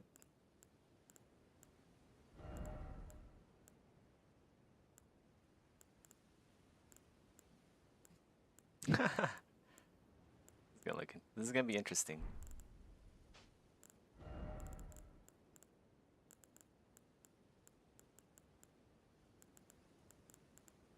Might need some more endurance actually, just to have like some drip.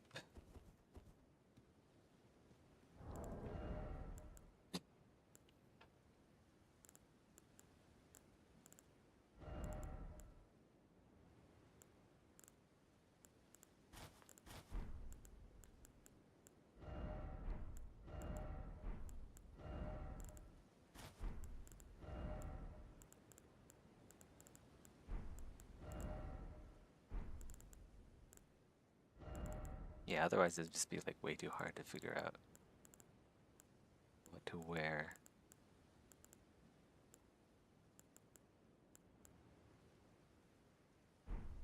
Definitely need more endurance.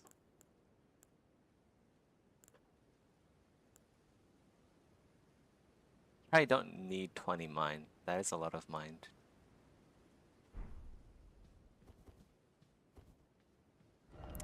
We'll figure it out once we get the Rotten Wing insignia. Or we can go get the one where it rocks when you bleed. That one actually might even be easier to get. That should be in the sewers. Underground roadside? Yeah, let's go there.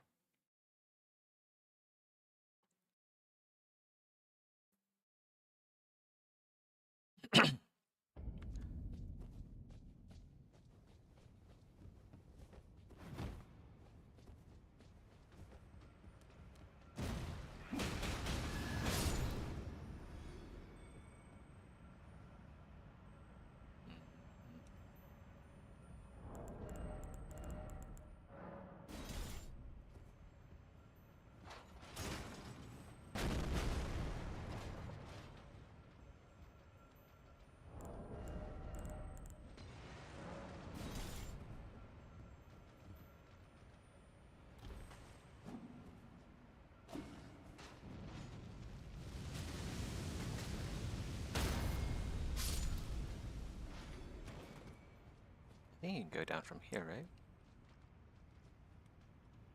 Oh, maybe it's the other... Yeah, other side.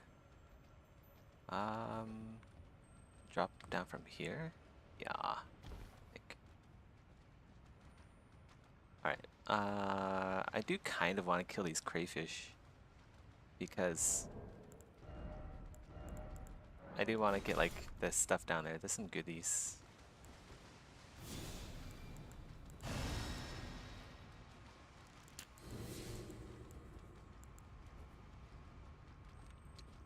Where is he? He's over there.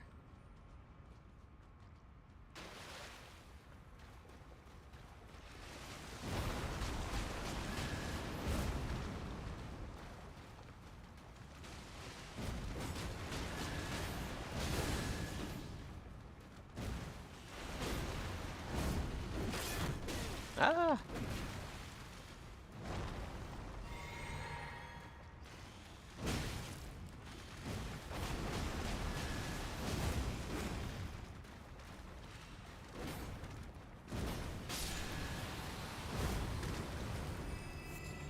Not too bad.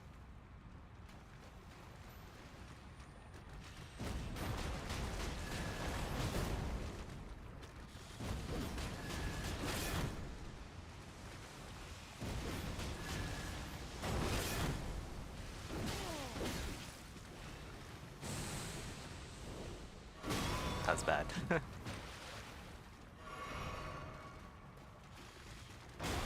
What the fuck? You done yet?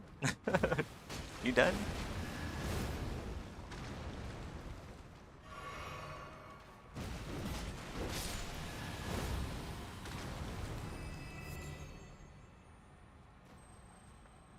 Okay.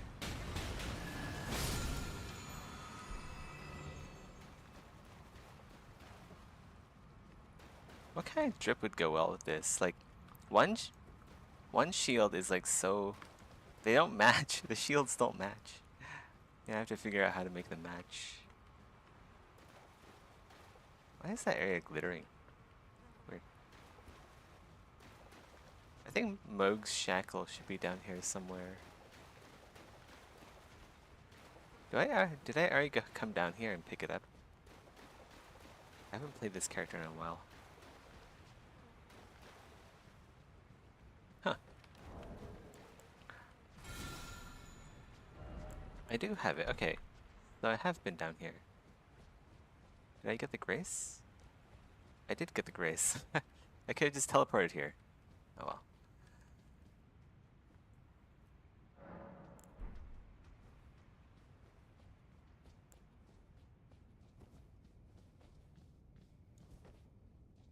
Oh, I don't have this yet. What would be good here? I guess what I have right now is fine for this.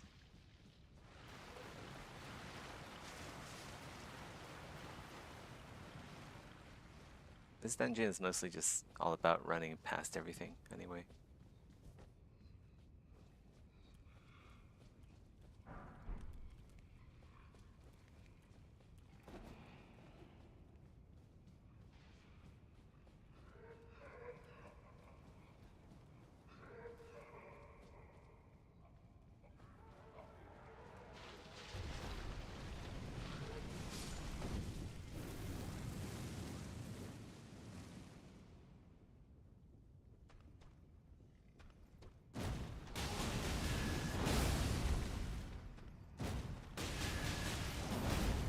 Yeah, shield crash is devastating against omens. They're just big enough to where like I don't slide past them, and also they bleed. And they get knocked back, so it's like all the weaknesses.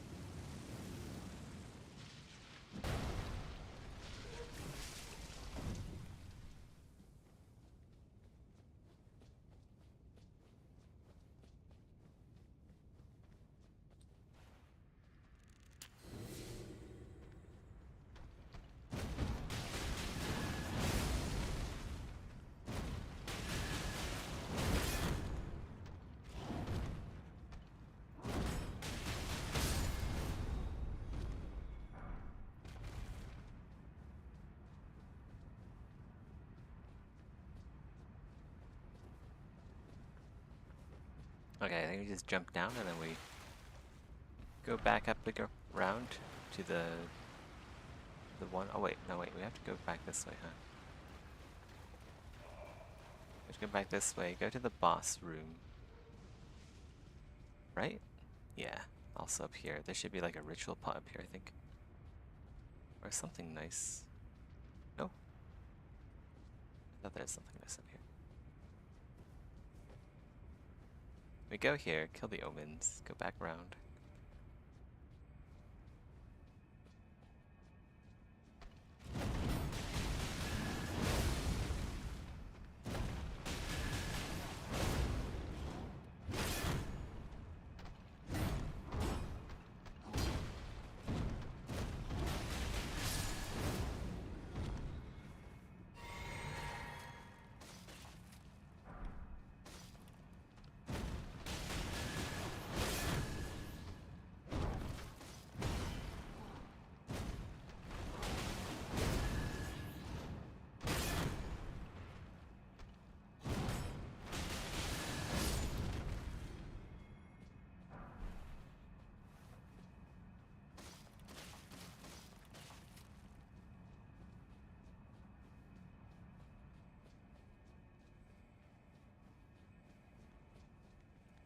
What's up?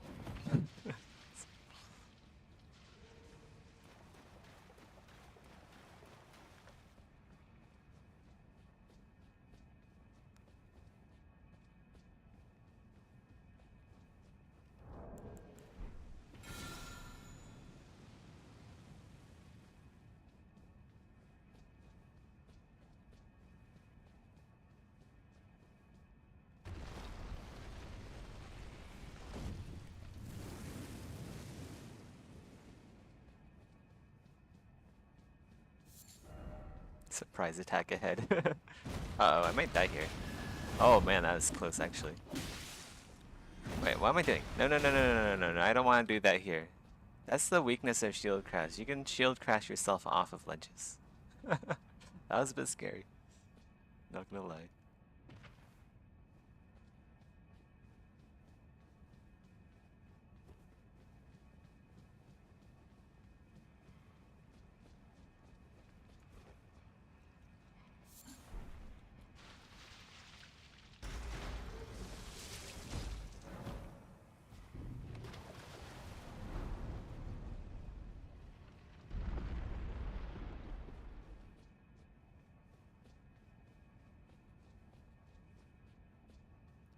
Okay.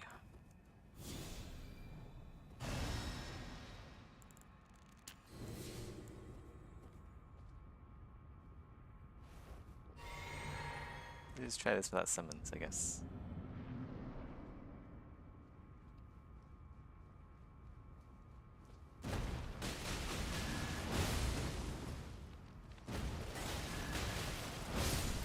Oh, he's dead.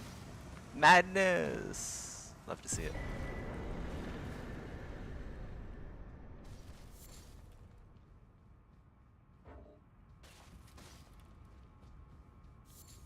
Root resin in here. Am I still in combat? I'm still in combat, aren't I? Oh.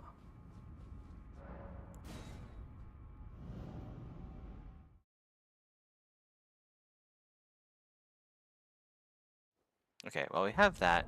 We have that. We could either choose Lord of Bloods. I think that's the best option, although it's not very universal because also I don't know if I should have Blessed Dude. It's not great. Like, what could be better is like more damage. I could have the Rotten Wing Sword and Lord of Bloods and Godskin Swallowing. If I really wanted to, right, I can also have Millicent's prosthesis, so that's even more damage. No wait, I do need Shard of Alexander. Ah, neighbors are cooking something that smells amazing. They're making like omelets or something. Something eggy. What should I use? What should I use? I mean, I guess like Great Jar's Arsenal might be better here too. Just like, because I already have 25 endurance, that's gonna raise my endurance up by a lot, and I can actually wear some stuff instead of being completely naked.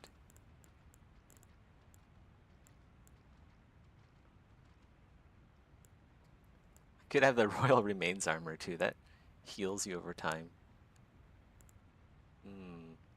If you're below 20% though, which kind of sucks in PvP, which is where you would actually need it.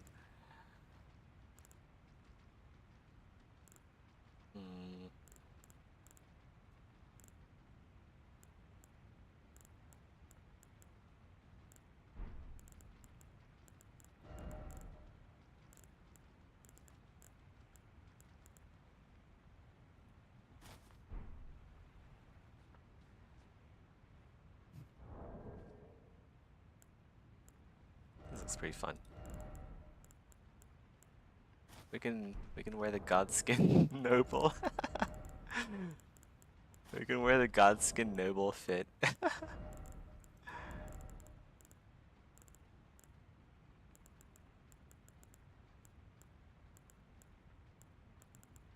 some heavy boots.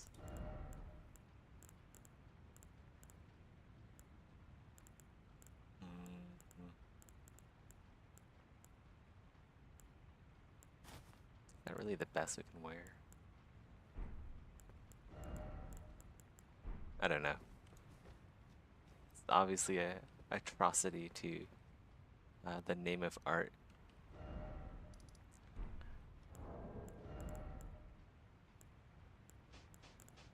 Or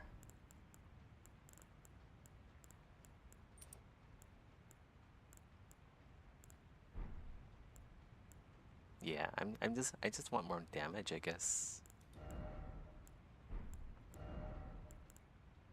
Just need that damage. Or that with the there we go. Proper outfit.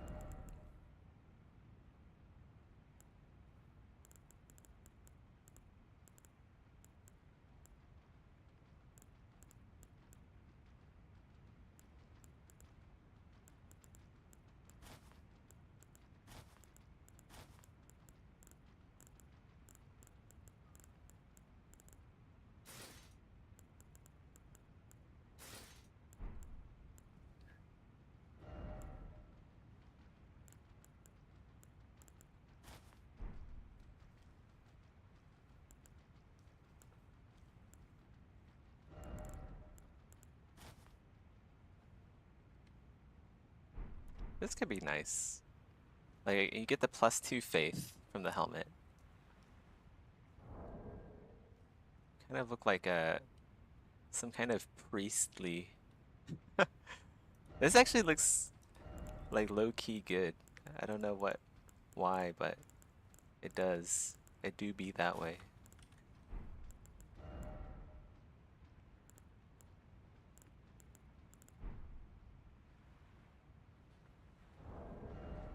How much weight do I need for this?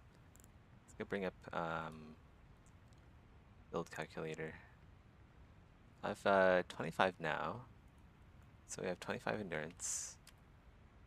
Talismans, Lord of Blood. I'm gonna swap this out with Rotten Wing because I don't need Dex. Lord of Blood. I should just go get it now. Actually, let's go get the Rotten Wing insignia. Go get the prosthesis. Do I have the prosthesis in my inventory? Did I pick that up? Doesn't look like it.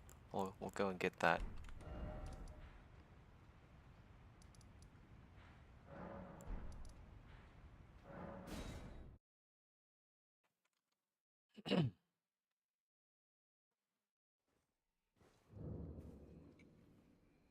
Make a regen shield bash, shield crash build. It's gonna be very interesting in PvP.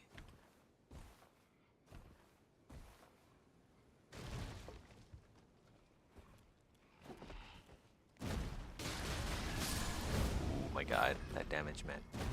Uh-oh. Gotta remove the target lock, otherwise I'll go flying off. Something.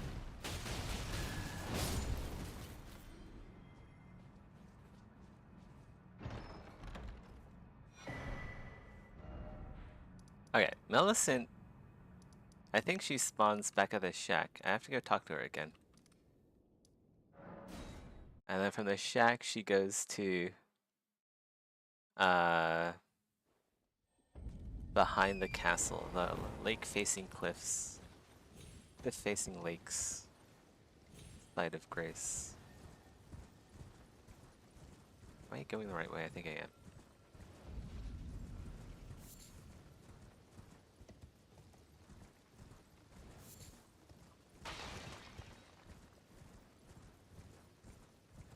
Oh, I can go pick up some, I don't think I have the golden armor yet. Electricity armor. Oh, something. I don't have that yet. But I've only Let's go get it. Well, I must. Well, I must. Okay.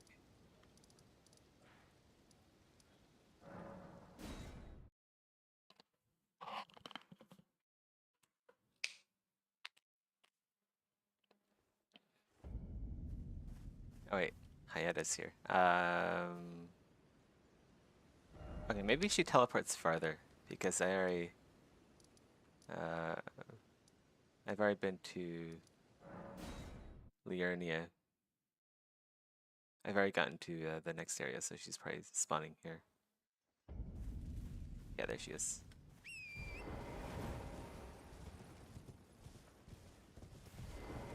Give her arm. In truth, the Scarlet as such, though rather than realize I could have. Are you giving me? I think it might be. It might be perhaps. It might be perhaps. And then off to Windmill Heights. I believe I killed the boss already, which is why I have the grace. So she should be here. There she is.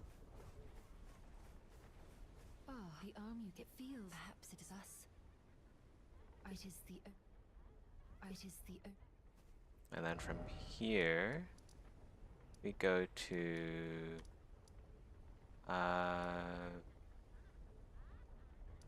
Ancient Snow Valley Ruins. I memorized all this shit, by the way. That's what almost 4,000 hours of Elden Ring will do to you. To think, what could you know? Call upon.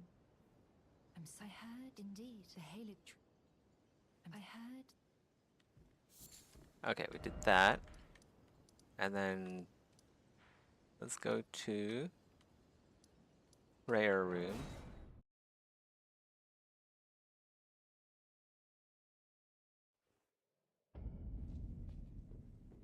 Again, I can only in which case I am of, but in whatever the case, the will, the dignity, the pride. Give me a sec.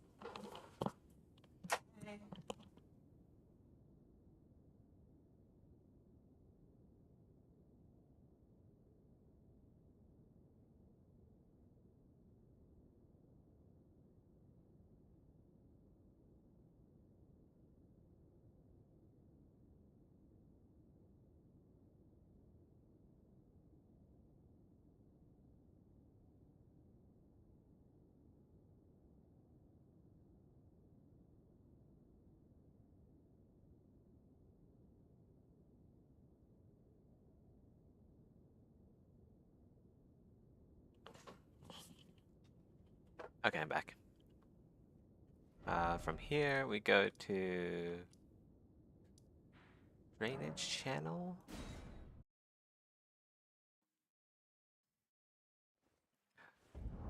Go and equip and the boss killing shield.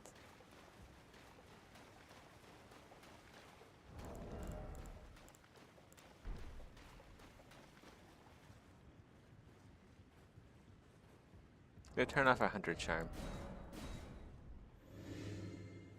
Oh, wait, I actually need the other shield for a sec.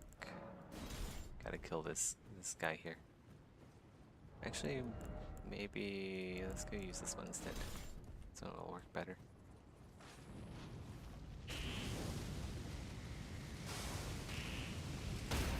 There we go. I knew he's gonna dash away. Shield crash would have made me land in the Lake of Rot.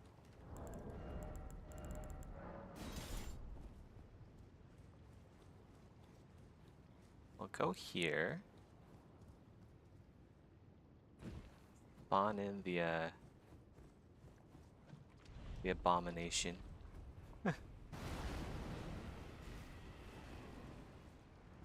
And then just snipe him from safety. Might need the... Oh, no. Make this go by a little bit faster, actually. We use, okay.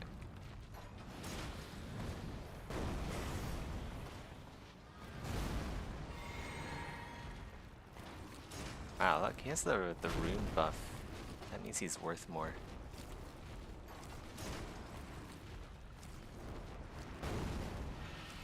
Where am I aiming? What the heck?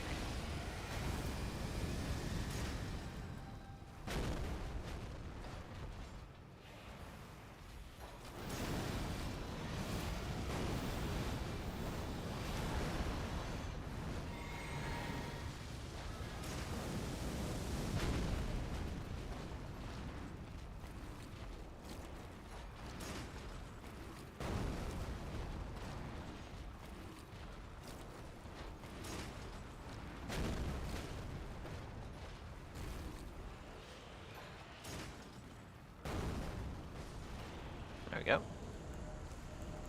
Back to fingerprint stun shield. I do need to be able to medium roll, I think, with this.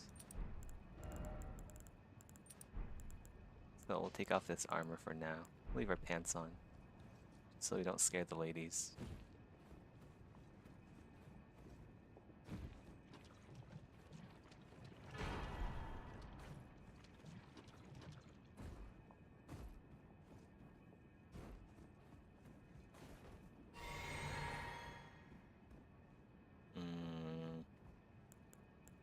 Do we take the red pill or the yellow pill? Do I have time to cast this? It's probably not something I need. But let's go do it anyway. Might be a bad idea to buff up because I don't know if I have time to buff up. That's the thing. These guys kind of just like rush you. Which is a bit terrifying.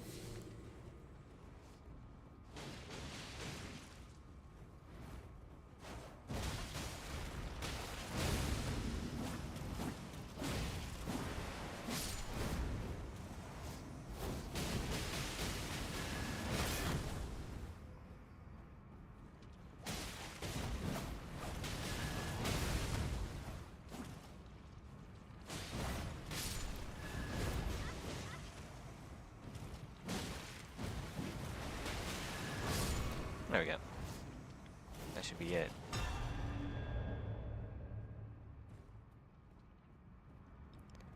She gives you the Rotten Winged Sword insignia.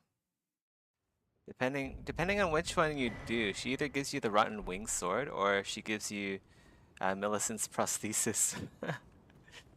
But yeah, I almost always choose the Rotten Winged Sword. Mostly for like story reasons. Unless I actually do need the +5 dex, then I'll just like I'll get my friend that farms the game to drop me one. Okay, so I think this is our setup. Or we can swap this for Millicent's. But I'll have to do that later. Lord of Blood, Rotten Wing, Godskin, and then yeah, I guess that's it. I don't know if this is actually worth though. It's so heavy. It gives +3 HP per second though, which is not a lot, to be fair.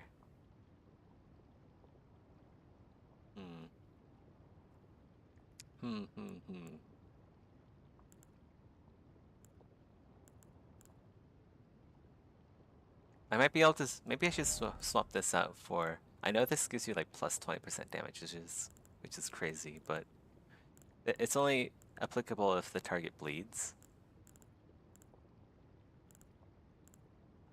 So maybe I should swap this out for Millicent's or the Blessed Dew. Because Blessed Dew plus Icon, that's 5 HP per second, which is the same as Bestial Vitality.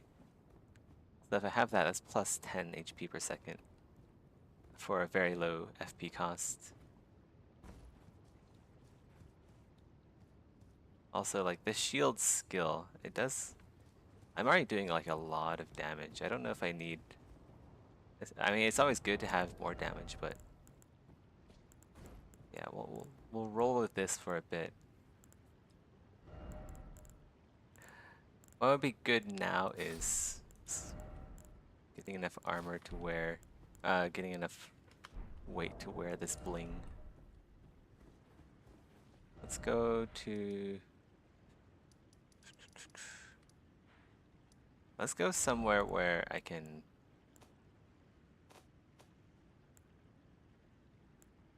Wait, what? Okay, East Capitol Rampart. I usually go here to change cosmetics. 3 HP per second doesn't make much of a difference. It depends. Like, it all adds up, right? 3, 2, so that's 5. That's 5 HP per second. Plus Bestial Vitality, that's like equivalent to Blessing's Boon. So that's like having Blessing's Boon on all the time. And then I have Godskin's Swaddling Cloth, which will be my main heal.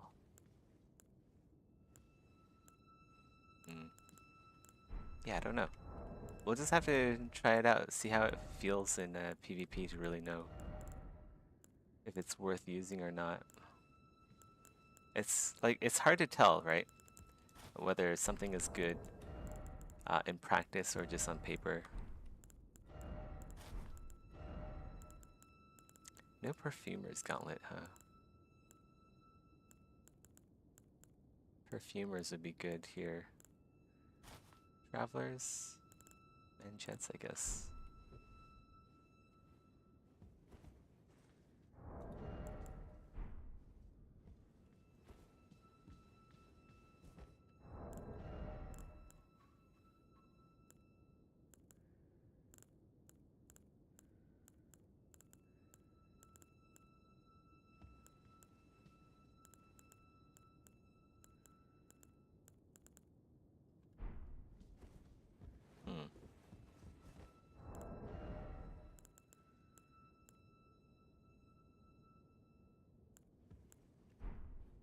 Okay. We have 25 endurance. Let's go use Icon Shield.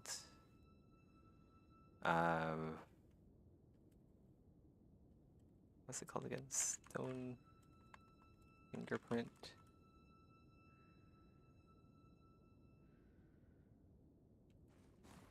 Whoa, my god.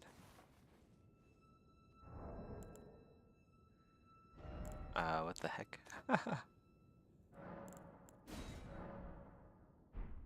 There we go. I wanted to move this up here. And then Electri Knight Helm. Perfumer's Robe.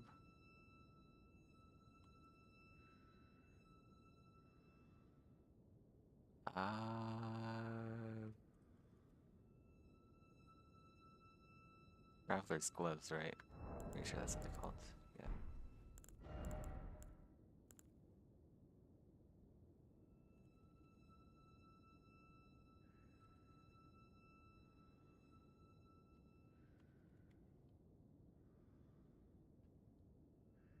Alexander and Swaddling Cloth. Oops.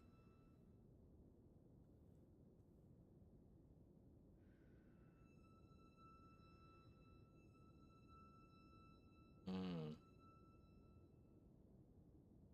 34 endurance, damn. That's a lot of endurance.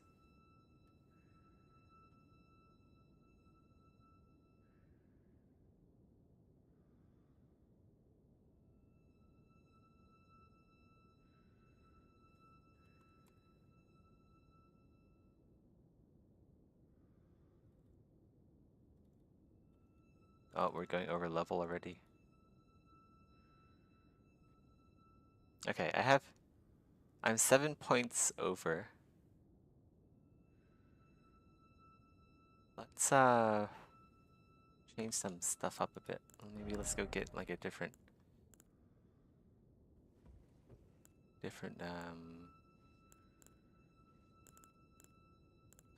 we could use deathbed dress for even more healing for like teammates.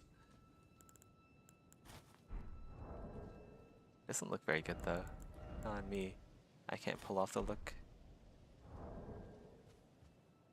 That's not bad. Spellblade is very light as well.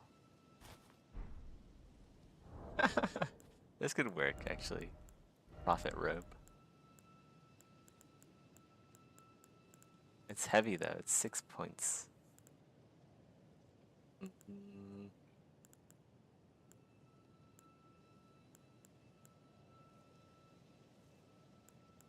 We can alter the perfumer robe so that it's short. So the cloak's off. That could work actually. Alter garment. We might not be able to wear the knight's helm. 5 in weight.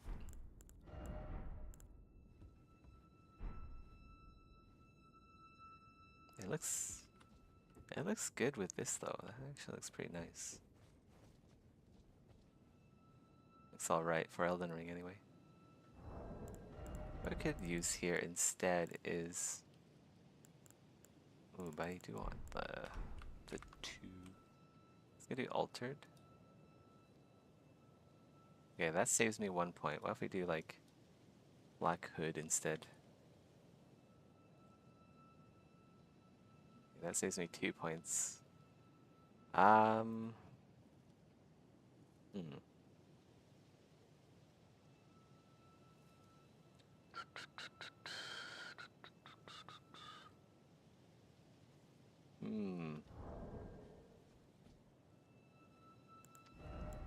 You know, this is a lot of weight. Icon shield. Maybe I should use sacrificial axe and then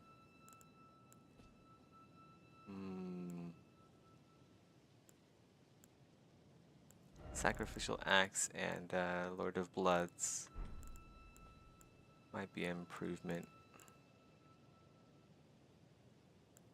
That's 1 talisman slot and 11.5 weight for basically what is infinite bestial vitality. Not sure if it's worth it.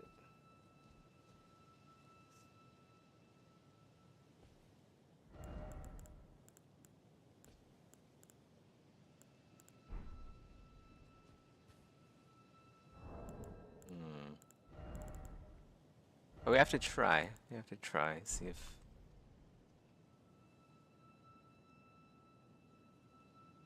Let's go reduce endurance by 27 and then see what I can actually wear. So we have armor optimizer, 27 endurance, 27 icon, finger. I guess knight helm. What is it? Halig Tree Knight helm. Let's do Rotten Wing Insignia and Swaddling.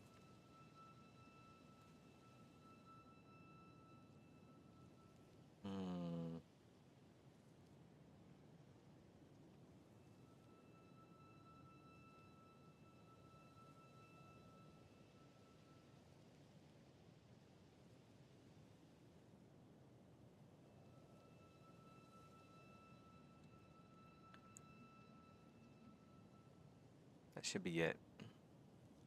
Okay, we'll calculate. Okay. But basically, I can only wear prisoner trousers if I do that. What if we remove the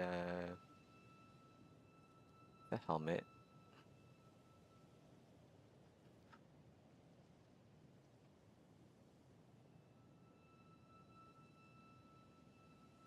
Hmm.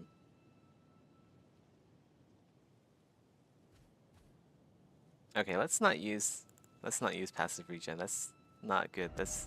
That's too much. We're giving up way too much for what is essentially just 5 HP per second. Which is pretty good, but it's not the be all end all.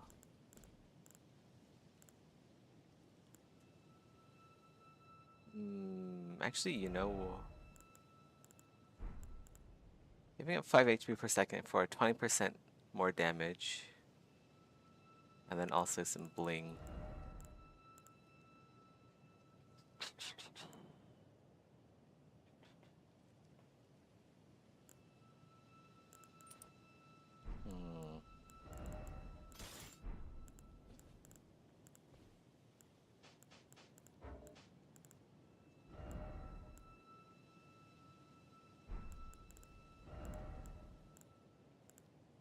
Okay, let's go wear like the lightest armor that I know of, which is... Wait, where is Preceptor's set? Do I not have that yet? Okay, we'll go get Albrecht's set and alter it. Because that's also the lightest you can get. Permits.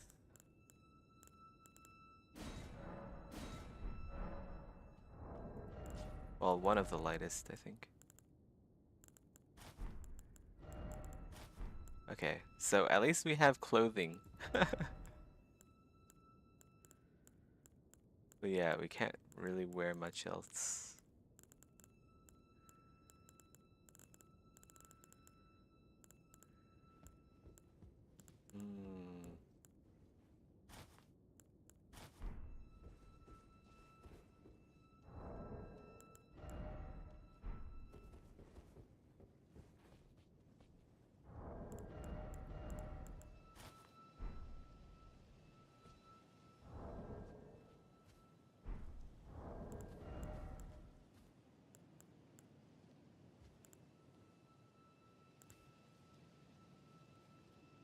Maybe we swap out Blessed Dew for Great Jars.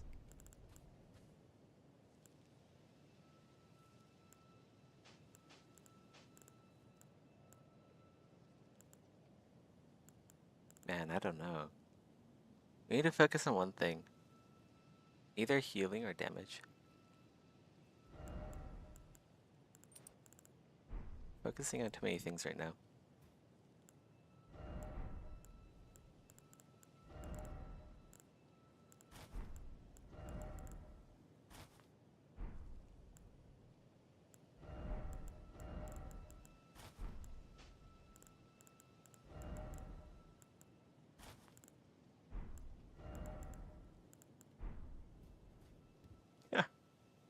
I mean, that could work, I guess.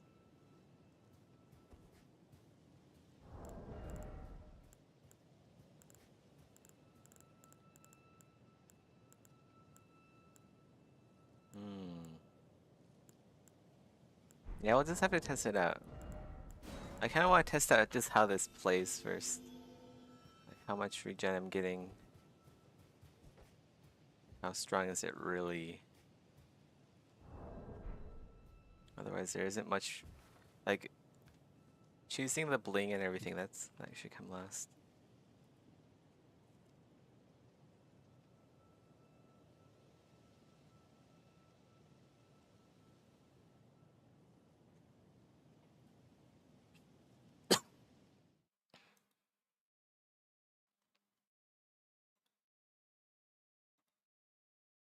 I'd say damage. Yeah, I would normally lean towards damage as well, but I just want to kind of try it out.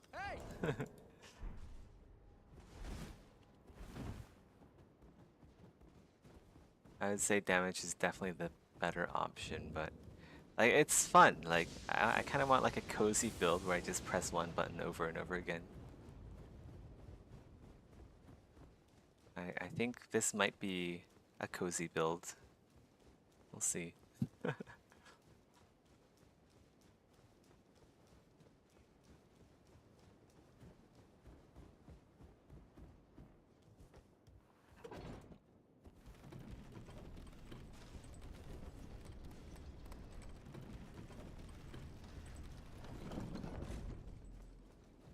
Like you see here, if I had, well, I guess the boss can bleed. Niall can definitely bleed, but if this was like if they're all specters, it'd be a waste of a talisman slot.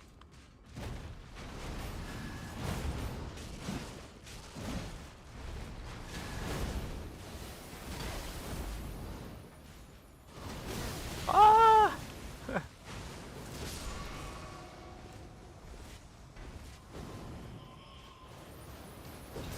Oh shit.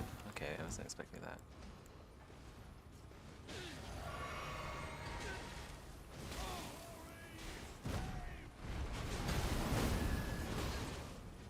Nah, good spot to be in between two enemies.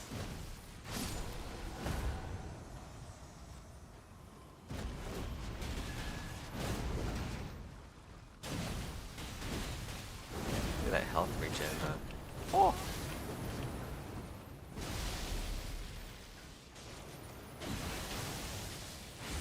Uh-oh. Okay.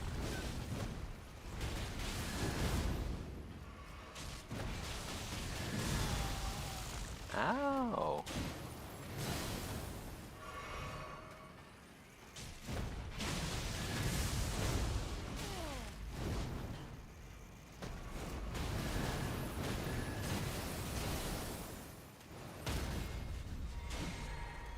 Crit, crit, crit. Nice.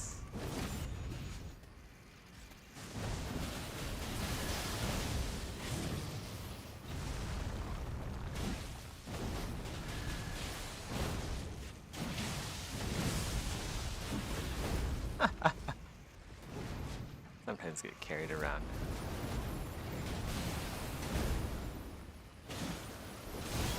Ah!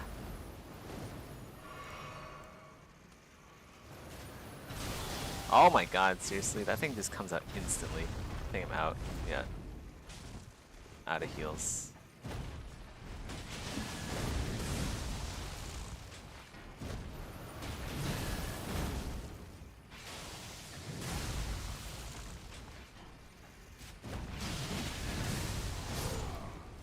Okay. Yeah, I don't know what would be better. Like for if I swap out the shield, I'm also getting more damage resistance because I have more weight for armor. But then also, like I was regenning a lot during that fight. I don't know, I don't know.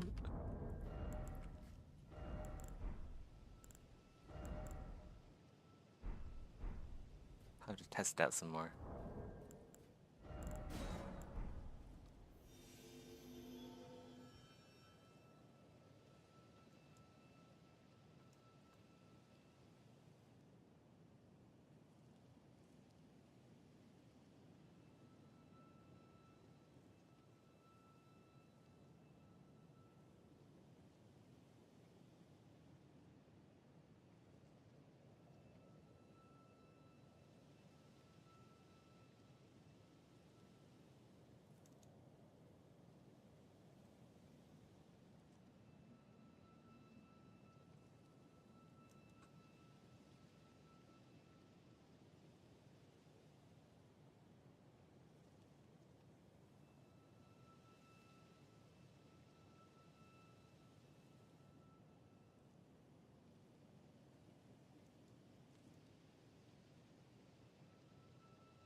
Ugh.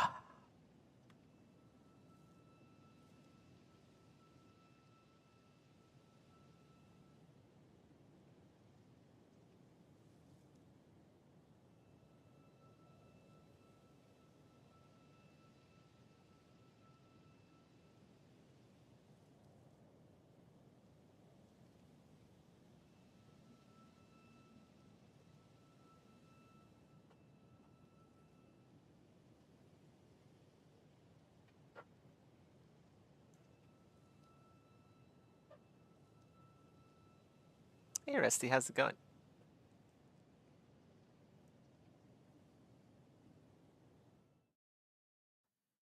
Cha-cha.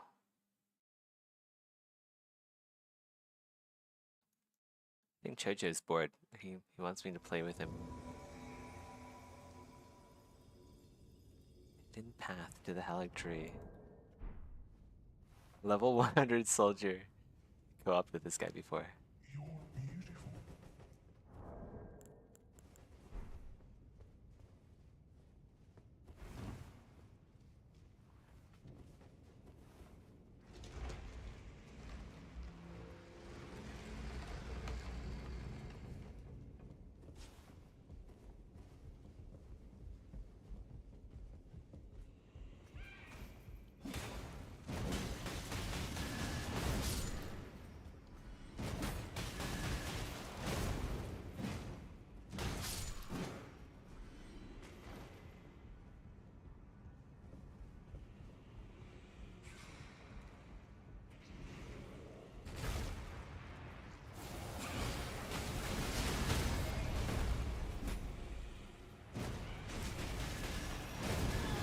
Ah!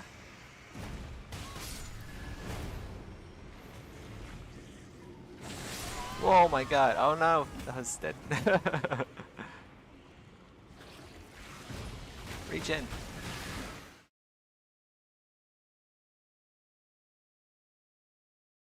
I'm kind of getting bored of the shield build actually. I might try something different.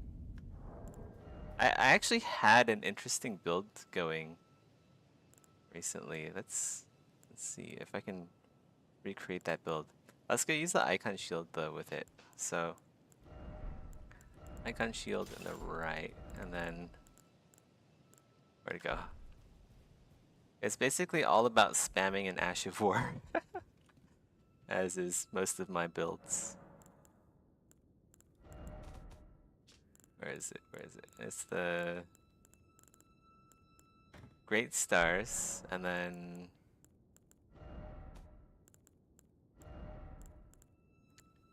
we're gonna do, yeah, Golden Land, Standard, yeah, okay, everything's set up for that already. And then we do need, instead of Rotten Wing, we do need the Carrion Filigree Crest. I think that's it.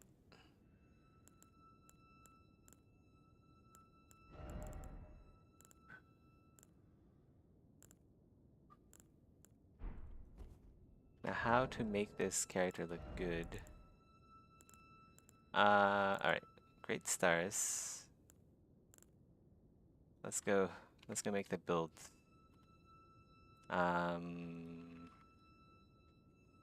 Great Stars, Icon Shield. Blessed Dew. Swaddling Cloth. Carrion Alexander.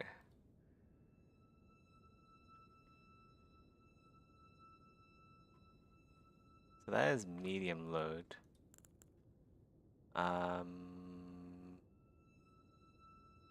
Reset our stats as well. Two-handed, dexterity 2, strength 15, 60 vigor. Wait, why are we level 8? Yeah, what the heck? Okay.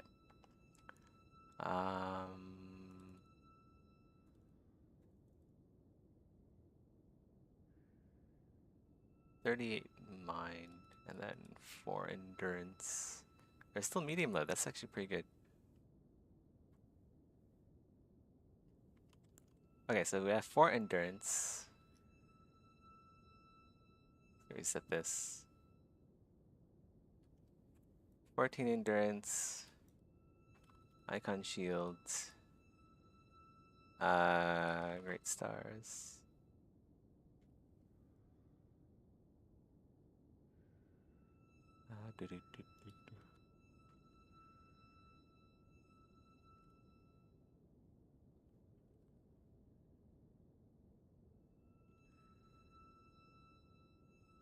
Right.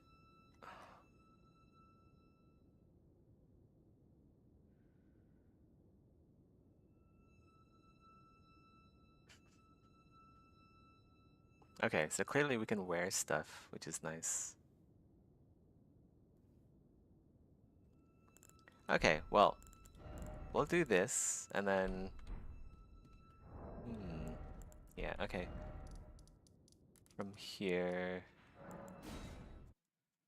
I'll just wear whatever I can wear with 14 endurance, plus the items I already have. It's not gonna be, like, heavy armor at all, it's mostly gonna be cosmetics. Whoops. Not cosmetics, I want a rebirth. Now, bear this sweeting into life anew. What a nerd. True. Very true.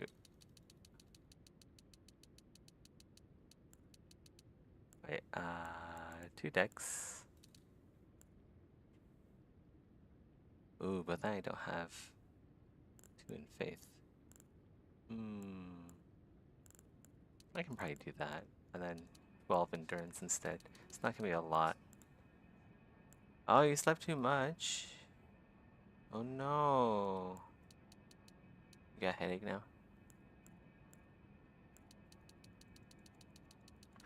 Yeah, we can spam this shit out of the Ash with 38 mind. Okay, this looks good. I don't know what I'm gonna be able to wear. Not much, probably. But I should be able to wear, like, basic clothes. So, something like that.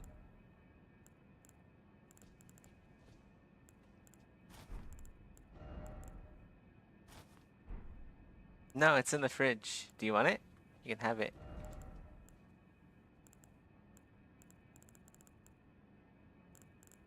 Wow, I can actually wear a lot.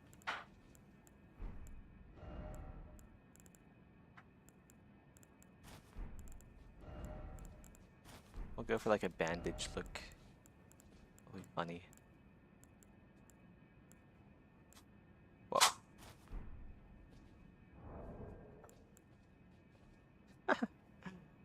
This actually doesn't look too bad. I kind of look like an Erdtree avatar with this, actually. Wait, can I like... How do I make myself... This kind of looks like an Erdtree avatar. Well, we'll make ourselves look like an Erdtree avatar.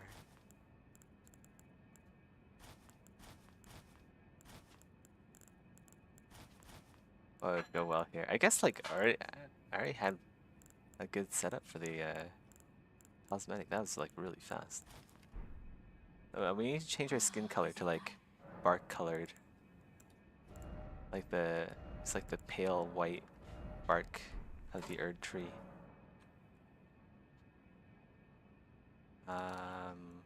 Something that matches like the clothes, I guess. And then we'll just spam this shit at everything.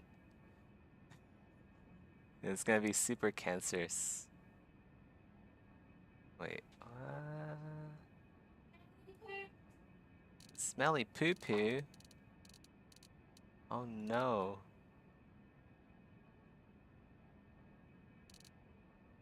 It's a bit dark. Let's go do... I guess any of this is work. Like, needs more. Yeah, there we go. Something like that. I'm not working from reference, so this could be a little bit hard.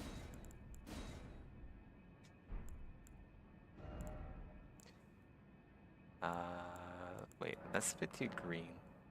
Yeah, order boba tea.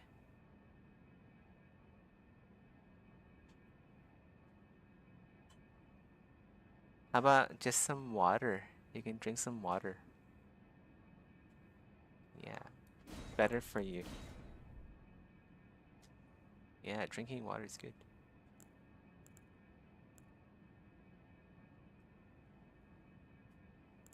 I don't know.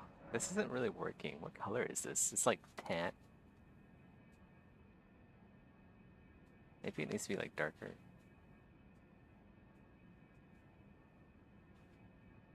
Bright orange. We can be like glowing with the sap of the earth tree.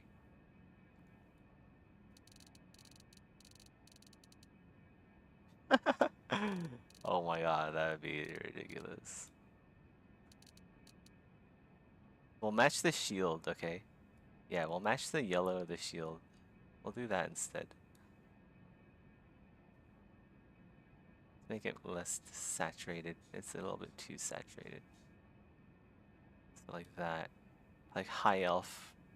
High elf yellow. Okay, and then we need to alter the eyes because you actually see them through the mask. So let's go make them yellow eyes. Like the earth tree. Yeah, I think that's that.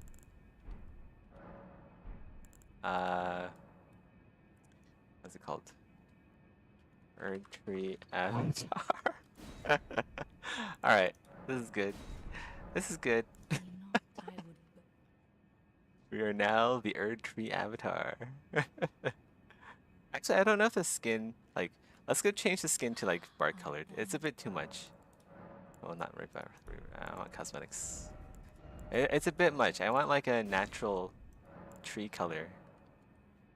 But it also has to like match the clothing. So what is this clothing? It's like I don't linen color. Maybe I need to change the gloves and like the mask. I don't know. I'll have to fine tune it. Something like that. Like a yellow dark. Let's go change the let's go change the luster of the skin features. Turn down the skin luster to 0. Okay.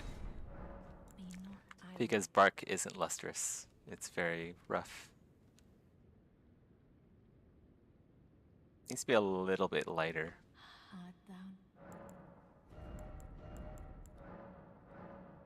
So like maybe right there. Oh. Okay, that looks right.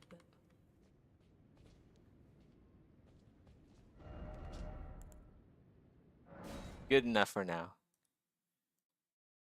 Use an Excel spreadsheet to calculate a build. Don't we all? Do you just randomly put stats, allocate stats randomly or something? That's ridiculous. But yeah, we'll just spam the shit out of this. And since like... Since we get healing off of the mace. And the ash does decent damage. We'll try this. We'll play around with this for a while. I wonder if there's a better helmet though. There's gotta be a better helmet. Maybe like the horns? Nah, that doesn't look right. That looks like... I don't know. Maybe Guilty Hood? Guilty Hood could work. But I can see the face, so we'll have to like do the thing where you hide the face with the custom face. That would be pretty good, but it's pretty heavy as well. Ooh, that's actually pretty cool.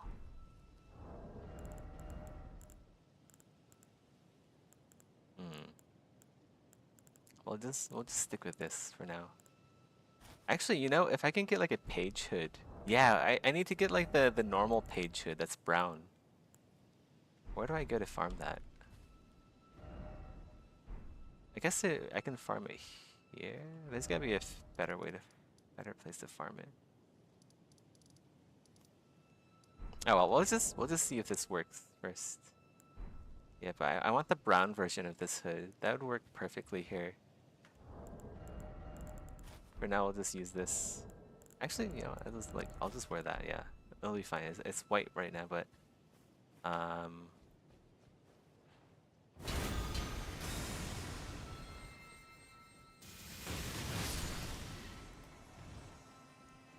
Let's go see how good the healing is. Well, this is like one-shot normal mobs with this.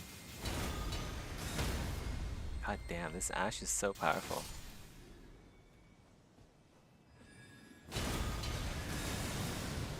Whoa. Yeah, see, I'm regenning from the little bullets as well.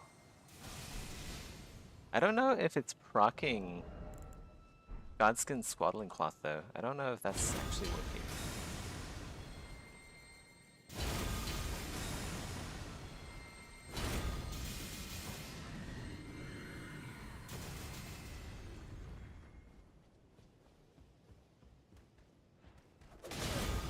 Also has hyper armor, which is nuts.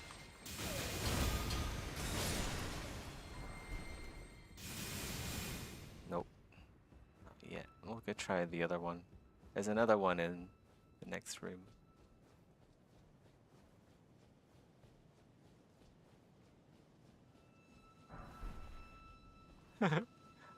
Let him play how he wants. Exactly, exactly.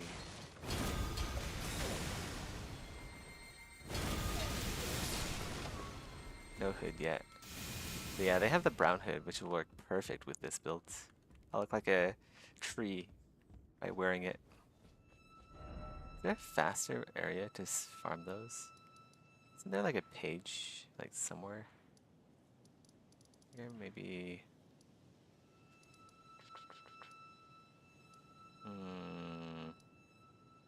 I know there's some pages here. Maybe Royal Moon Grazing Grounds.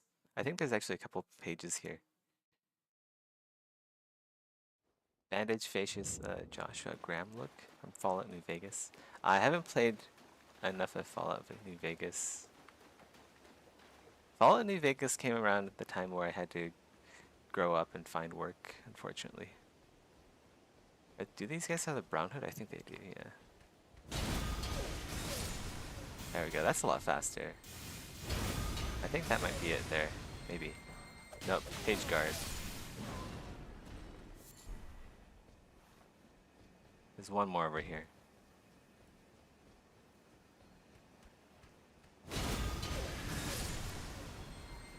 Okay. We can farm 3 here, which is nice. Much faster than the other Grace.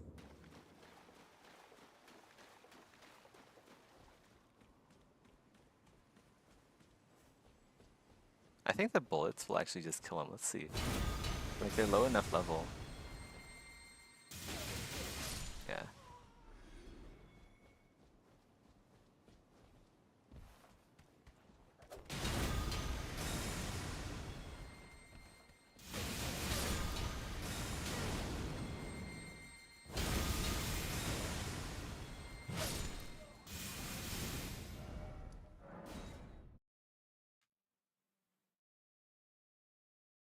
Do I have the silver talisman? Where's the silver beetle talisman? I don't have it. I forgot where you get it. I think it's like maybe in that cave. Like a volcano cave somewhere, maybe.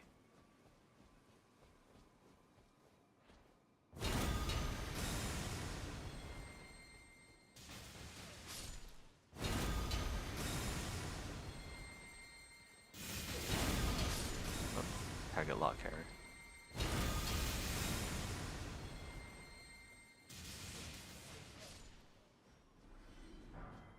More perfumer bolts. Nothing.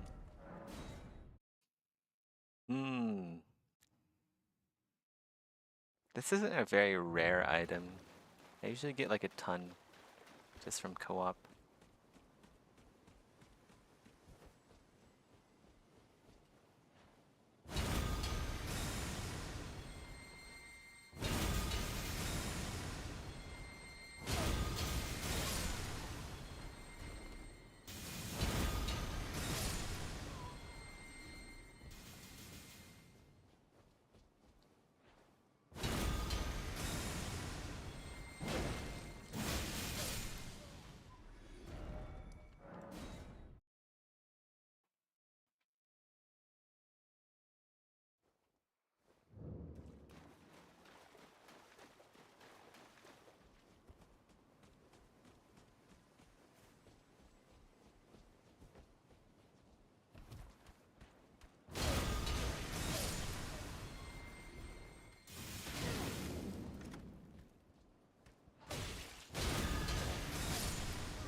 Wow, I get healed from... Oh, wait, never mind.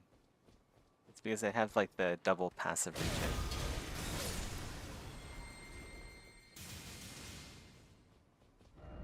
I was thinking maybe I was getting healed from the phantom hits by the bullets on their corpse. Okay, if this one doesn't give me the hood, then I'm just gonna go AFK a bit and then do, like, work. AFK from Elden Ring, that is. You can always get the hood another time. Like the white one, it doesn't really match color-wise, but you're not gonna be able to see it in co-op anyway, so... Ah!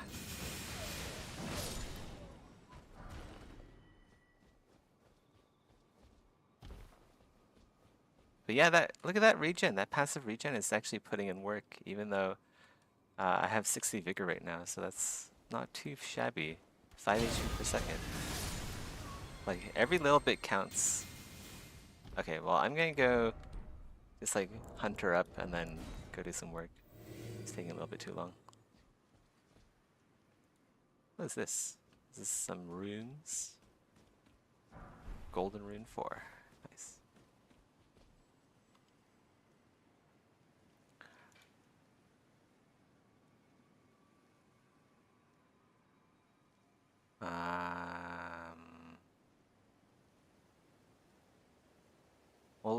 We'll listen to some Ukraine news now that Rusty's here.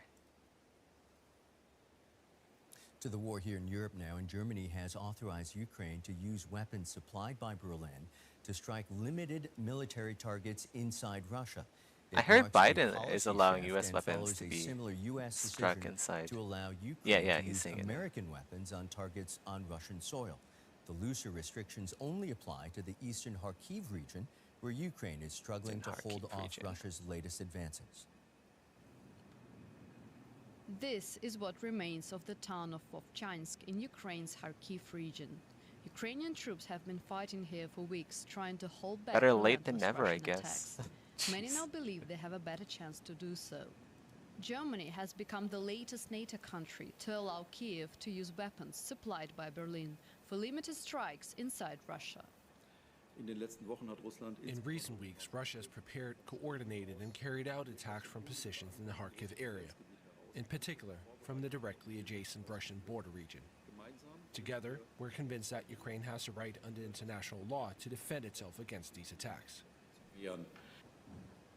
Germany's decision follows a similar one from the US. American-supplied weapons can now be used to counter Russian attacks near the Kharkiv region. Over the past few weeks, Ukraine came to us and asked for the authorization to use weapons that we're providing to defend against this aggression, including against Russian forces that are massing on the Russian side of the border and then attacking into Ukraine.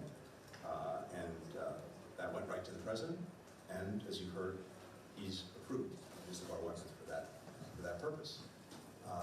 Going forward, we'll continue to do what we've been doing, which is, as necessary, adapt and adjust. Kiev has welcomed the news, but it's unclear how it will impact the situation on the ground. So from my understanding, Ukraine still has a limit placed upon the ability to use those weapons. So those weapons are supposed to be used only in Kharkiv region in order to strike Russian positions across the border. But it doesn't necessarily mean that the Ukrainian forces can use attacks to strike any military targets any further than that. So it is very limited in scope, it seems, and we don't know what kind of effect it will have, especially as these things are being announced publicly, so Russia has enough time to prepare for that. Russia has denounced the decision, accusing NATO of deliberately provoking a new level of escalation. Let's get some analysis from Fabrice Potier, international security expert and CEO at the Rasmussen Global think tank in Brussels. He's also the former NATO director of policy planning. Fabrice, why this crucial policy shift from NATO now? Well, first, it's not from NATO, it's from NATO countries, and this is quite different.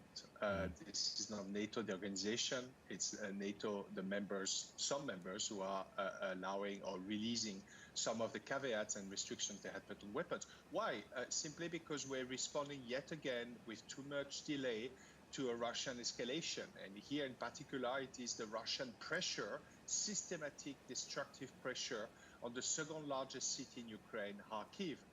And I think this was long overdue. And this is an example of us basically expecting the Ukrainians to fight for and to defend their land with one hand tied in their back. So hopefully it will allow them to have a bit more room for maneuver, to be able to exert pressure back on the Russian forces, which are basically operating from the Russian territory. But this is obviously a far cry from a turning point or a game changer for the Ukrainians. As you've just alluded, Ukraine is outpowered at the moment. Can this make a real difference on the ground? It might be allowing them to, again, release some of the pressure that the Russians have been building up on Kharkiv and the region. But I think it's important to note that this is part of, I think, the way we Guys, actually, manage this war, which is a series of I'm gonna go end the decisions stream that respond to some in Russian a escalation, sec but here. with 6-12 I need to delay. go play with And Chocho the and problem also is give the him a Russians bath. are very adaptive, as we saw, and very resourceful. And every time we How old respond am and I? try to take control back on the escalation, I'm they will find 18. new ways to escalate. And I think this is where 18 instead of / managing F this / war Cali. by small drips and small decisions, No, I'm kidding. we should give Ukraine I turned 31 in everything it July. needs to defend its territory So under international law, I'm an and old we should fuck. give Ukraine the guarantees that its future is with us. And this, Yeah, I gotta go give do that. Chocho some I think the attention. He Russians hasn't have had any their attention vulnerabilities today. and our delays. I will be It is, back later, Fabrice for sure. Poitier. I will be Thank back you very much. to do Thank you, Fabrice. more Thank you very sculpting, much. test out the Erd Tree avatar build that I just made. This looks like a lot of fun. For like regen anyway. But yeah, I'm gonna sign off here. I'll probably be back on in maybe an hour, maybe less than that. We'll see. It takes a little while to dry off Chocho.